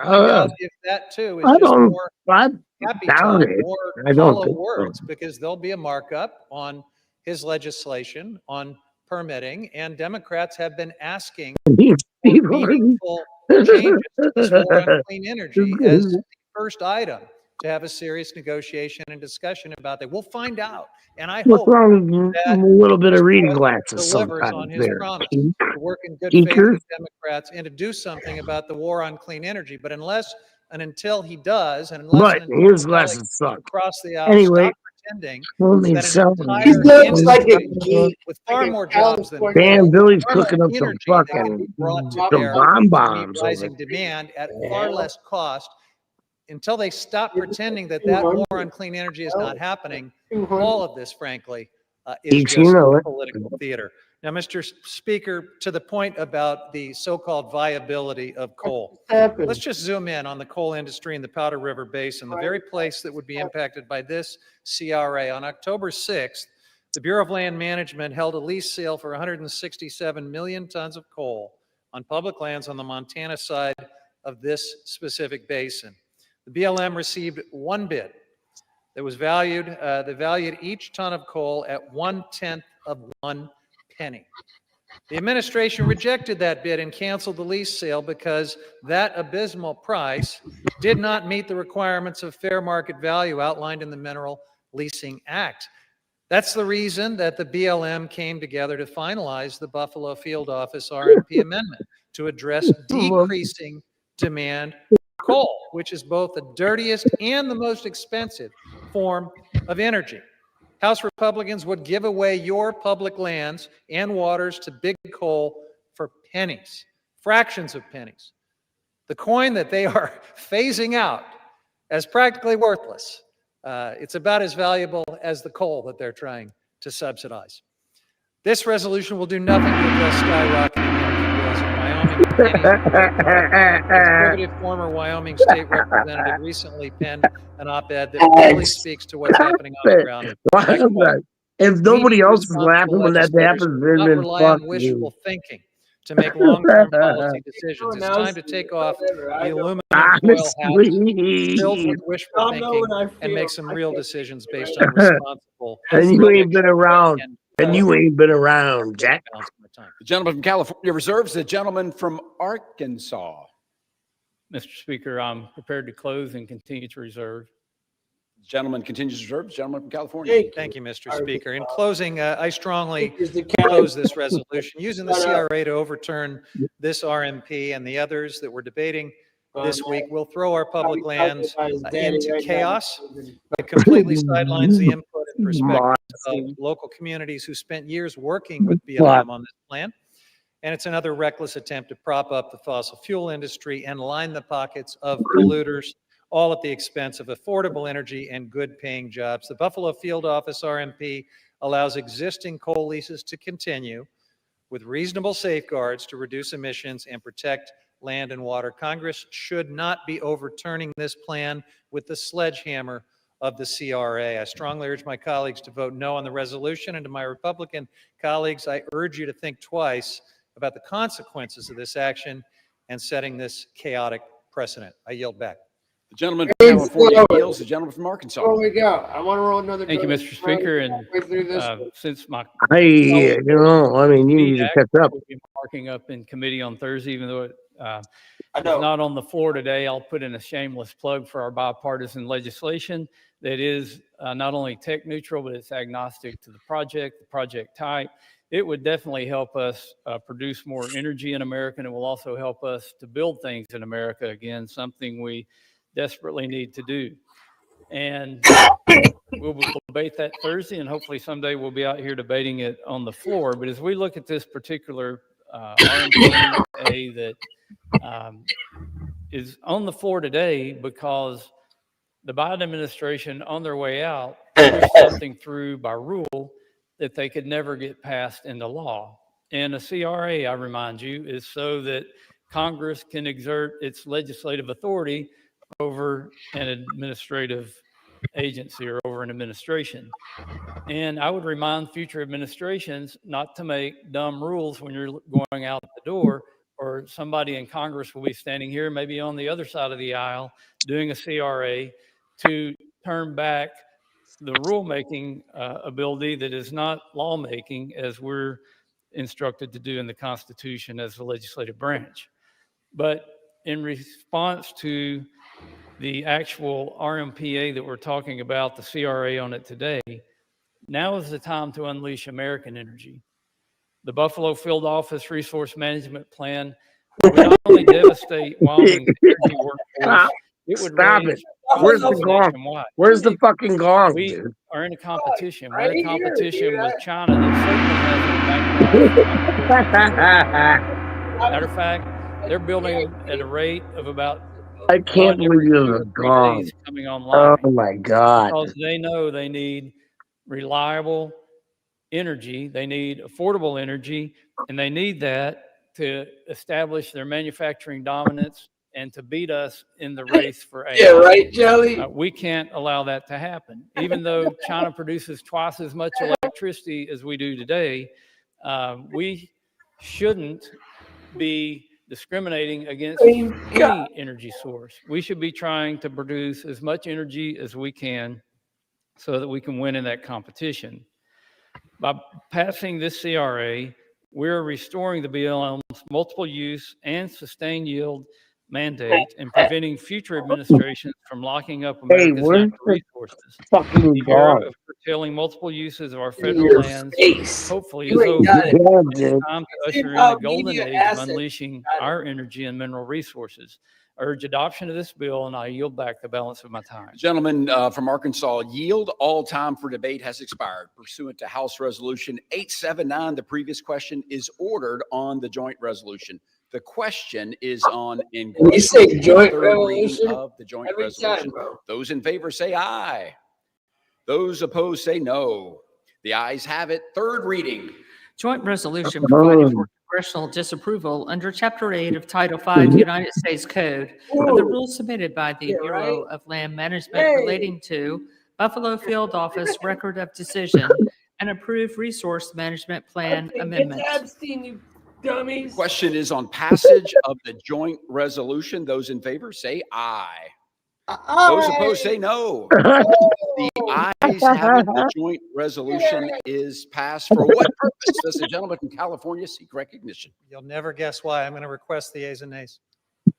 The yeas and nays are requested. Those in favor of our vote of the yeas and nays will rise. The number having risen, the yeas and nays are ordered pursuant to Clause 8 of Rule 20. Further proceedings of this question will be postponed. Cali, homie. For what purpose does the gentleman from Arkansas, Mr. Westerman, seek recognition? Oh, come on down. Mr. Speaker, pursuant to House Resolution 879, I call up HJ Res 131 and ask for its immediate consideration in the House. Clerk will report the title of the joint resolution.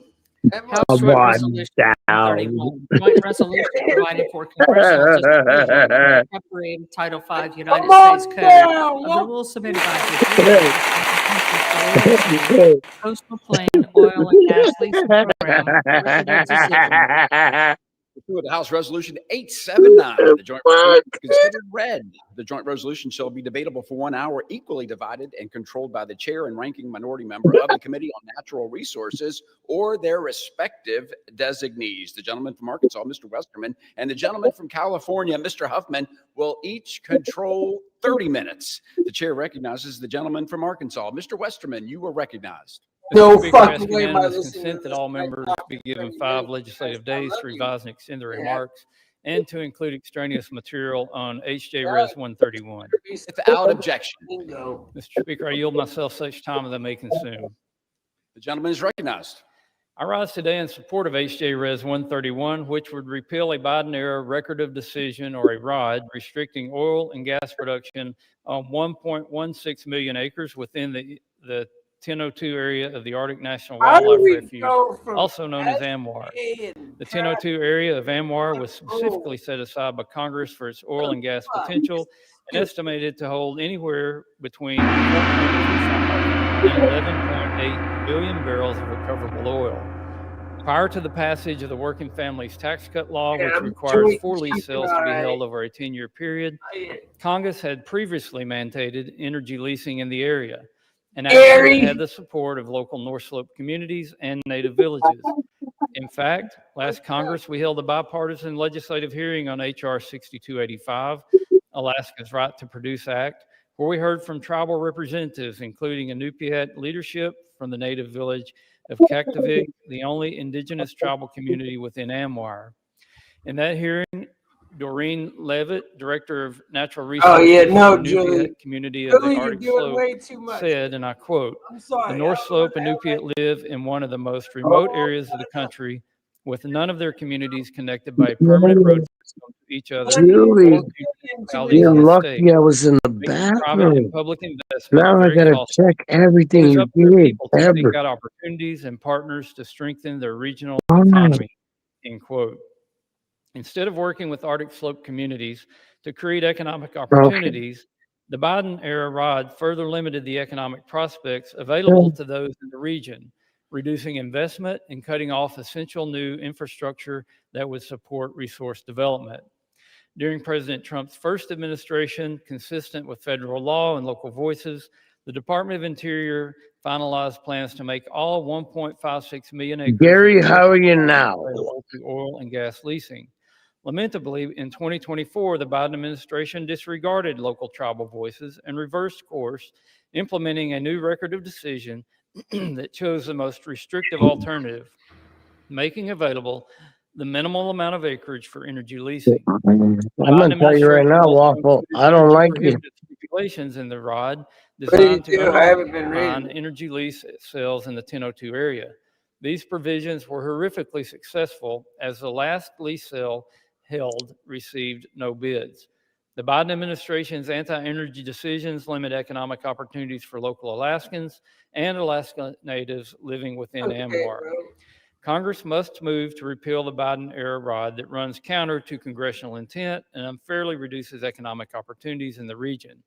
I want to thank Representative Begich for his work on HJ Res 131, so we can restore common sense to the management of AMWR's vast resources and again unleash American energy. Urge my colleagues to support this legislation, and I reserve the balance of my time. Gentleman from Arkansas reserves. Gentleman from California, you're recognized. Thank you, Mr. Speaker. I strongly oppose HJ Res 131. Jelly bean, what's wrong? Resolution here would overturn BLM's Coastal Plain Oil and Gas Leasing Program record of decision. My Republican colleagues are once again pursuing policies that expand our nation's carbon pollution and expose our communities to future disasters. Not only would this legislation grant Proportionately, I wouldn't say one of this. the most ecologically sensitive and yes, incredibly difficult I regions to swear to drill, you, dude. That's why I but it go would to reverse dispensary. significant strides that Democrats have made to Right, protect gotta wait on lands that them tribal getting nations have occupied since time immemorial. This misguided bill would lock in oil and gas development in the Arctic National Wildlife Refuge, an area known to the Gwich'in people as We the do, sacred Keeks. place for It's definitely the what? coastal No. plain is the heart of the porcupine Jay's caribou behind the birds' white- calving grounds. Jay It White. hosts nearly 200 migratory bird species Hey, annually, connecting the rest of the United States and also the world to this cradle of our natural heritage. Equally vital, the 9,000 strong Gwich'in Nation, whose subsistence and culture depend on the caribou herd, reside along the herd's migratory route, making any disruption not only a threat to biodiversity, but also an assault on That's fine, indigenous Billy Bean. livelihoods and But, traditions. I'm not going to say that out loud, dude. The executive director of the Gwich'in Steering Committee, Kristen Moreland. She says, quote, "It is unthinkable that our congressional decision makers continue to push to exploit the coastal plain of the Arctic Refuge for oil and gas." Oh my gosh. Continues. "We rely on the caribou, not only spiritually and culturally, but for our survival and subsistence. This action from D.C. is an insult to the Gwich'in people and ignores those realities." And Man, I wish you had had this a year ago. For living Arctic also opposed this proposal. They said, and I quote, "Many Alaskan tribal communities are already facing negative health impacts." Hold on.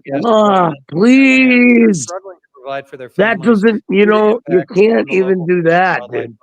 You got to really, really, really These words work around your remind us words. that the climate crisis is here, it is real, Machina, and it is whatever. exacerbated by this administration's relentless push towards fossil fuels. In the Oh Arctic, my God, what is rising this, 4 times Julie? Come faster than on, you know better than that. the indigenous communities in northern Alaska and in the refuge that are They won't do disproportionately it again. feeling the devastating impacts of the climate crisis. Melting permafrost and changing species migration patterns are threatening food security, cultural traditions, and their ways of life. You'll hear my Republican colleagues argue that increased oil and gas development in the Arctic will be good for America's bottom line. That is patently false. Let me take you back to 2017. Republicans cut a backroom deal to help pay for Trump's billionaire tax cuts the first time around by drilling in the Arctic refuge. Two You get one refuge sales were included, in part to offset the cost of those tax I won't hit increases the to gong the no more. wealthy. I'm sorry, guys. Republicans in Congress and the Trump administration. No, you better. That these lease sales would bring in $1.8 billion in revenue for the federal government and the state of Alaska. Well, when the first lease sale finally took place in 2021, guess what happened? Hit the like and subscribe. $15 million. That is around Fun. 2% of what the CBO had estimated. In 2022, two of the lessees actually added. Health insurance premiums will go up in January. Hit the gong, mate. Average increase of over 800. They want hit it now. John Husted to stop raising our costs. Oh, you got to. They asked for it. In this spectacularly difficult place to drill. Oh, Taxpayers with common sense. There it is, buddy. Focused on deficit reduction. Recently said that drilling in the refuge has never been a credible revenue offset, and it isn't now. They even found that new leasing in the area would only raise at most $30 million. A drop in the bucket. I just want to my see the Republican Epstein, colleagues' big, ugly bill, which will cost American taxpayers $3.4 trillion. This resolution is the latest attack from my Republican colleagues to undercut our public lands, to prop up fossil fuel polluters and the expensive energy sources that they peddle, and to leave people out of the decision-making process, all while driving up energy prices for the American people. I urge my colleagues to join me in the longstanding bipartisan support for protecting the Arctic refuge by opposing H.J. Fucking Gary, dude. Love you, buddy. Gentleman from California reserves. The gentleman from Arkansas is recognized. Mr. Speaker, I yield 4 minutes to the gentleman from Alaska, the lead sponsor of this legislation, Mr. I got to read Alaska is recognized for 4 minutes. Mr. Speaker, as the sole representative of Alaska in the United States House, I rise today in strong support of House Joint Resolution 131, a resolution to overturn the Biden administration's 2024 record of decision and action that severely restricted energy development on the coastal plain of Alaska. For Alaskans, this issue is foundational economically, strategically, and culturally. The 1002 area of ANWR, the coastal plain, is the most studied piece of land in Alaska and one of the most resource-rich energy basins in North America. Congress set this area aside specifically because of its oil and gas potential, and Congress has twice mandated that it be leased for energy development. Yet, in December 2024, in the final days of the outgoing administration, the Interior Department issued a new record of decision that made only 400,000 acres available, a mere 25% of the legally designated Walter coastal plain, Jackson. effectively Is that shutting down you, Gary? 1.16 million acres that Congress expressly told the department to lease. That record of decision ignored Congress. It ignored the statutory mandate in the Tax Cuts and Jobs Act, and it ignored the voices of the people who actually live on Alaska's North Slope. Thanks to a request from Alaska's delegation, the Government Accountability Office issued a legal opinion on August 25th, confirming that this 2024 record of decision is a rule under the Congressional Review Act. That opinion, printed in the congressional record in September, triggered the CRA window that allows Congress to act today, and Congress must act because Alaskans have spoken clearly and they've spoken loudly. The North Slope and Inupiat leadership, including the Arctic Regional Corporation, the North Slope Borough, and the Inupiat community of the Arctic Slope, have consistently supported responsible development in the 1002 area of our North Slope. For decades, they have supported balanced development because they know how vital it is to sustain their communities, maintain their way of life, and fund essential public services. Oil and gas development on the North Slope provides 95% of local tax revenue, which pays for schools, clinics, utilities, public safety, and infrastructure in some of the most remote and high-cost communities in America. Without development, those services disappear. Mr. Speaker, the law is clear. The chat is hilarious. And the economic reality is undeniable. The U.S. Geological Survey estimates the coastal plain contains 10.4 billion barrels of recoverable oil, a resource that can strengthen America's energy security at a time when geopolitical instability is rising and global energy demand is surging. President Trump recognized this on day one, issuing Executive Order 14153, unleashing Alaska's extraordinary resource potential, directing the Secretary of the Interior to restore the lawful 2020 framework. And the Bureau of Land Management is already implementing that directive, working to reinstate the 2020 record of decision and moving forward with the 4 statutorily required lease sales mandated by the American Working Families Tax Cut. But unless we disapprove of the 2024 ROD today, regulatory whiplash will continue. Investment will remain frozen, and local communities will shoulder the burden of federal indecision. House Joint Resolution 131 ends that uncertainty. It restores the legally compliant 2020 record of decision. It restores the full acreage Congress authorized for leasing, and it restores, importantly, the voice of North Slope residents in Alaska. Mr. Speaker, Alaska has the energy the world needs. America has the workforce to develop that energy responsibly. Alaska's communities, Next topic. Consistency, partnership, and respect for their federal government. Today, to answer that call, I urge my colleagues to vote yes. I know. American energy security. I'm fucking watching Gary and Geeks go at it. I think they're about to hook up. The chat's better than The gentleman from It is. The chat's lit up. I love it. You were recognized. I want more chats. Speaker, I yield 4 minutes to the gentleman from Minnesota, Mr. Strauber. That's for 4 minutes. I don't want to see the Mr. Speaker, I rise today in strong Yeah, support fuck of the the fuck. CRA Fuck resolution it. introduced by my good friend and colleague, Representative Beggett. I want to This read what resolution these people are overturns saying. The That's Biden all. administration's actions to prevent I the love great all people these of people. Alaska I from keep clicking them. I accessing and always read. responsibly I read developing them the as I abundant go. oil and gas Sometimes my resources eyes are on the North tired. Slope. I want Yet to again, kick these around actions and- were just another part of the Democrat and President Biden's agenda. Anywhere but America, any worker but American. This was put out by the Biden administration I know, on Gary. December 8th, Song, dude. mere weeks Jesus, Gary. before the transition. the Trump administration.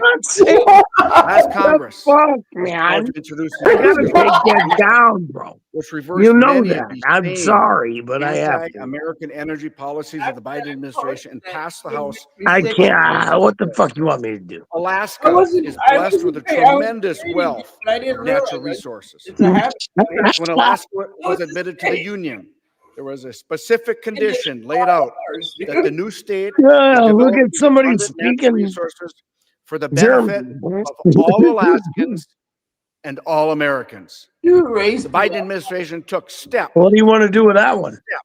To block the Alaskan people from developing these resources, levying more sanctions. The Biden administration levied more sanctions on the state of Alaska than they did Iran. Congress time and time again has passed laws to encourage and even require oil and gas leasing and development in the 1002 area of ANWR. The Biden's administration record of decision runs completely counter to the laws that Congress has enacted. And they played games to discourage Marcy, where are you from? only Please? offering unfavorable acreage in their lease sale. I've been wanting to know for a while. Run counter to the wishes of the Alaska Natives across the North Slope of Alaska. You're right. I had the honor of leading a bipartisan delegation of my colleagues on the Natural Resources Committee to the North Slope last year to visit with these Alaska Natives and see the responsible oil and gas operations firsthand. These individuals depend on revenues from oil and gas development for their everyday lives. In fact, Alaska Natives who are enrolled shareholders of the Arctic Slope Regional Corporation collect nearly $30,000 a year. Let's just thanks to responsible oil and gas development in the North Slope. And the Biden administration failed to properly consult with the people of the North Slope when they decided to lock up ANWR and the NPRA. Former Secretary of the Interior Deb Haaland refused request after request to meet and hear from them. And this was told to us in a meeting in the Natural Resources Committee. The CRA resolution will correct this by giving Alaska and the Alaska Natives of the North Slope the opportunity to responsibly develop 1002 area of ANWR, which was set aside by Congress for this direct purpose. Mr. Speaker, I want to thank my colleague for introducing this important CRA resolution on behalf of all Alaskans. And I urge my colleagues to join me in voting for the resolution. And I look forward to this passing this House. Gentleman from Arkansas reserves. The gentleman from California is recognized. I reserve. The gentleman from California reserves. The gentleman from Arkansas. Mr. Speaker, I have no further requests for time. I'm prepared to close and reserve the Thank balance. God. Gentleman is prepared to close and reserves the balance of his time. The gentleman from California. Thank you, Mr. Speaker. So in closing, I strongly oppose this resolution. It will open up sensitive, culturally important, and incredibly remote regions of the Arctic to oil and gas drilling. Drilling proponents have grossly overstated how much oil industry interest there is in drilling in the coastal plain of the Arctic refuge. The Arctic is an extremely We need to be sitting next to each other. If you don't want me to laugh like that, dude. Costliest places to drill in the entire world. There have been multiple lease sales held in the Arctic National Wildlife Refuge, which I know, right, is a wildlife refuge. And still, no legitimate oil and gas company currently holds a lease there. Even during President Trump's first term, no oil and gas company. Hold on. What the fuck did this dude just say? A recent report from Taxpayers for Common Sense outlined the lack of economic viability for any oil and gas development there, citing astronomically high costs in this remote region. So let me be clear. House Republicans' actions today will do absolutely nothing to lower your energy bills, but it will allow for the sell-off of some of our most special and sacred public lands. And that's why I oppose HJ Res 131 and all of the CRA resolutions on the floor today. I urge my colleagues to join me in voting no, and I yield the balance of my time. The gentleman from California has yielded. The gentleman from I'm voting no. is recognized. Mr. Speaker, I thank my colleagues for supporting this critical legislation and engaging this meaningful discussion. Sports and Olympics. Statement from Director Levitt, which he offered during the Workforce Committee hearing last You want us to watch in his British testimony talked politics? about how the locals in the Bro, I area just don't wish like the someone would British. listen Are to you them. kidding But me? No, Waffle Director Levitt Jackson said you gotta said watch this, and I quote, British had the politics. administration acted according to the Go to the website you might, love but I might do a lot with of Wix. roasting because they're a dumbass. Yeah, I mean, Rewards. I see more roasting coming out of it Create than anything. your brand. But I bet it's Your interesting. opportunity. Your break. I bet it is. the ICAS, alongside many other North Slope tribes and entities like the native village of Kaktovik, We got Voice of the 1 Arctic hour Inupiat, of, this Arctic thing goes Slope for Regional 1 more hour. Corporation, and more, have a long history of it's- supporting responsible resource development projects in ANWR. The Voice of the Arctic Inupiat, of which ICAS is a member, has a standing resolution supporting the responsible exploration and development of the 102 area of ANWR, end quote. HJ Res 131 responds to the wishes of the local people who call ANWR home and unleashes the region's bountiful natural resources for the benefit of U.S. energy security and the economic well-being of local communities. I again urge my colleagues to support this legislation, and I yield back the balance of my time. Gentleman from Arkansas yields back. All time for debate has expired pursuant to House Resolution 879. This previous question is ordered. Come on down. The question is on endorsement and third reading of the joint resolution. All those in favor, please signify by saying aye. Opposed, say no. The ayes have it. The clerk will proceed with third reading. Joint resolution providing for congressional disapproval under Chapter 8 of Title 5 United States Code of the rules submitted by the Bureau of Land Management relating to Coastal Plain Oil and Gas Leasing Program, Record of Decision. The question is on passage of the joint resolution. Those in favor, please signify by saying aye. Opposed, say no. The ayes have it. The joint I had a lot of resolution energy to is what purpose? Does a gentleman from California seek recognition? Request the yeas and nays. The yeas and nays have been requested. Those favor a vote by yeas and nays will rise. A sufficient number have been risen. The yeas and nays are ordered pursuant to Clause 8 of Rule 20. Further proceedings on this question will be postponed. For what purpose does the gentleman from Arkansas, Mr. Westerman, seek recognition? Mr. Speaker, pursuant to House Resolution 879, I call up SJ Res 80 and ask for its immediate consideration in the House. Watch out, guys. Senate Joint Resolution 80, joint resolution providing for congressional disapproval under Chapter 8 of Title 5 United States Code of the rules submitted by the Bureau of Land Management relating to National Petroleum Reserve in Alaska Integrated Activity Plan, Record of Decision. Pursuant to House Resolution 879, considered read.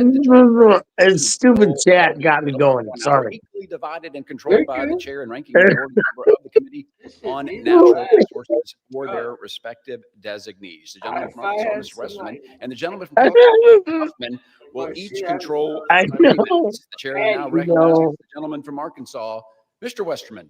Mr. Speaker, I ask unanimous consent that all members have 5 legislative days to revise and extend their remarks. So hard to read this chat and not laughing. I'm sorry. Without objection.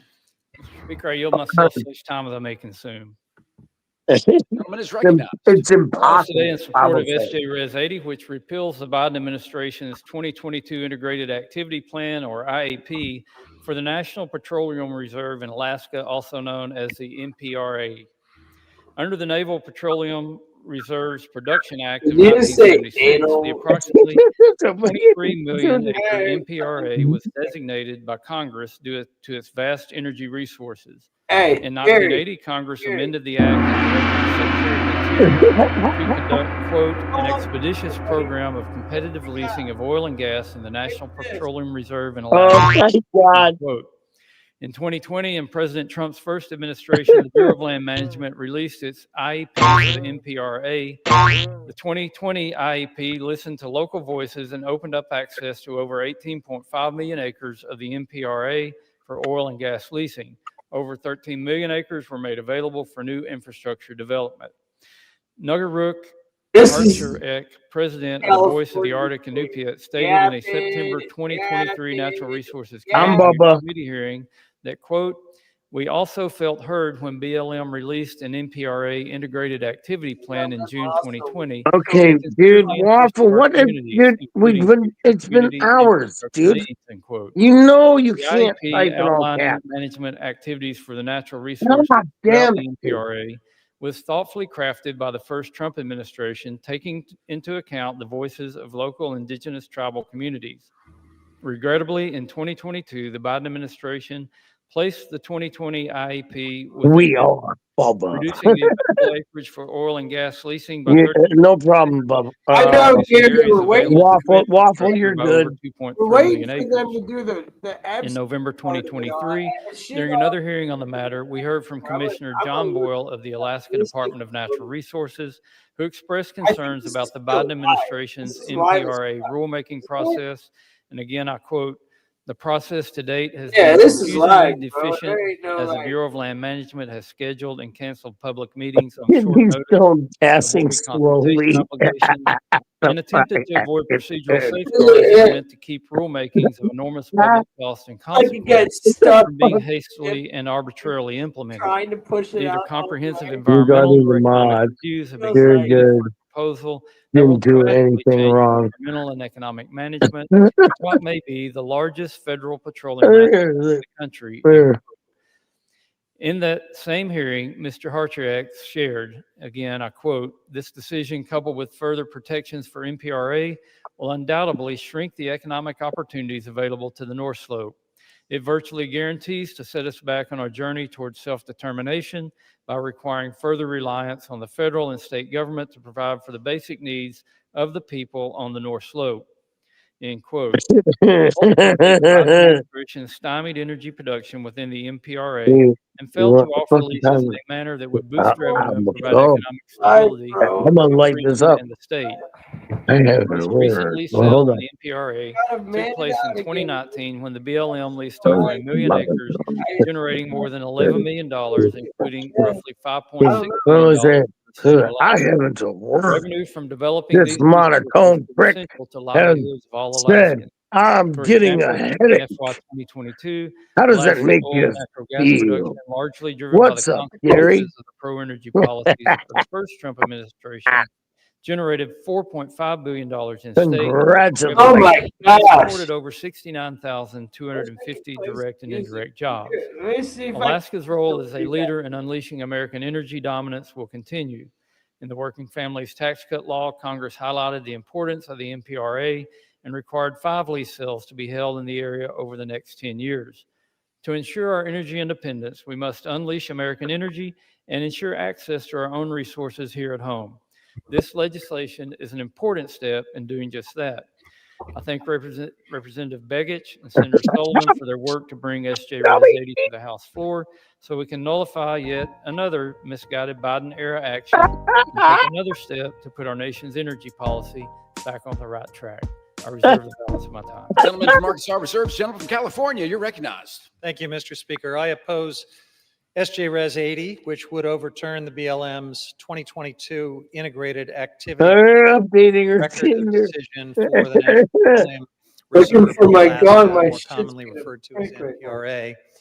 Now, the name National Petroleum Reserve is more than a little misleading. This is not some industrial sacrifice. It's not some untapped oil field just waiting to be developed. On the contrary, the NPRA is the largest It's a blessing and a curse in the United that States. you have the fucking It spans power to 23 do million that. acres, and this area of the Western Arctic is home to a diverse ecosystem where iconic species like wolves, polar bears, and caribou roam, beluga and bowhead whales shelter in its coastal waters.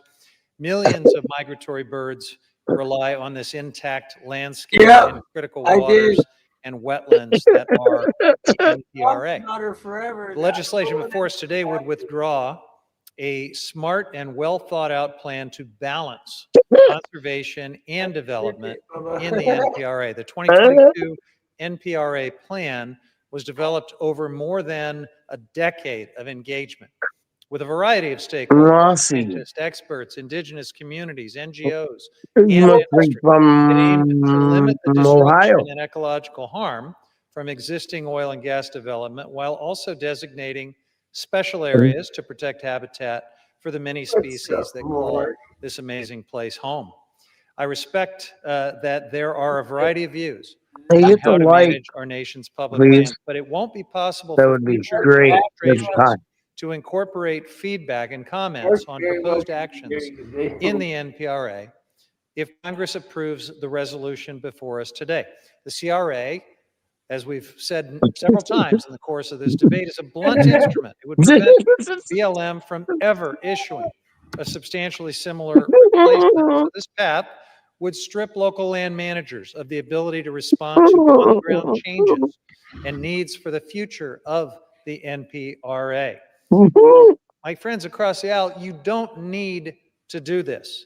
There are already processes in place for administrations to propose new management decisions if you don't like this plan. And the Trump administration is doing just that already, pursuing updates to the land management plans that we've been debating here using these standard inclusive mechanisms that allow for public input. Interior Secretary Burgum withdrew conservation protections for the NPRA in July. And just last week, the Interior Department finalized a new rule that overturned the previous plan. The Congressional Review Act is simply the wrong tool to address any changes to management of these lands, and it's not even necessary. So why do my Republican colleagues need to take up our valuable floor time here debating a rule that their friends in the administration have already rescinded? They just returned from a 53-day taxpayer How many times have have we heard this 5 same weeks thing? of votes and still have a long to-do list before the end of the year. I don't know. That list, I hope, includes figuring out how to avoid another government shutdown in January. But you may wonder if my colleagues are spending time on polluter giveaways to maybe distract from something. Maybe something like the fact that President Trump has been mentioned more than 1,000 times in the Epstein emails. President Trump and House Republicans continue to push their drill baby drill agenda, even though it makes no sense for people, for the planet, or for our pocketbooks. I urge my colleagues to vote no on this distraction, this HJ Res 8. Oh yeah, if the Cali guy wants no, Gentleman from California reserves. Gentleman from Arkansas is recognized. Come on now. Speaker, I would just like to point out that while the current administration did recently rescind the 2024 rule this month, passage of a CRA is still necessary to prevent a future administration from again weaponizing IEPs similar to this one that ignore congressional intent. I don't give a shit. And by Hit the replacing like the and 2022 share. IEP, Subscribe BLM wouldn't be if left you're in smart. limbo. They'll Or revert don't. back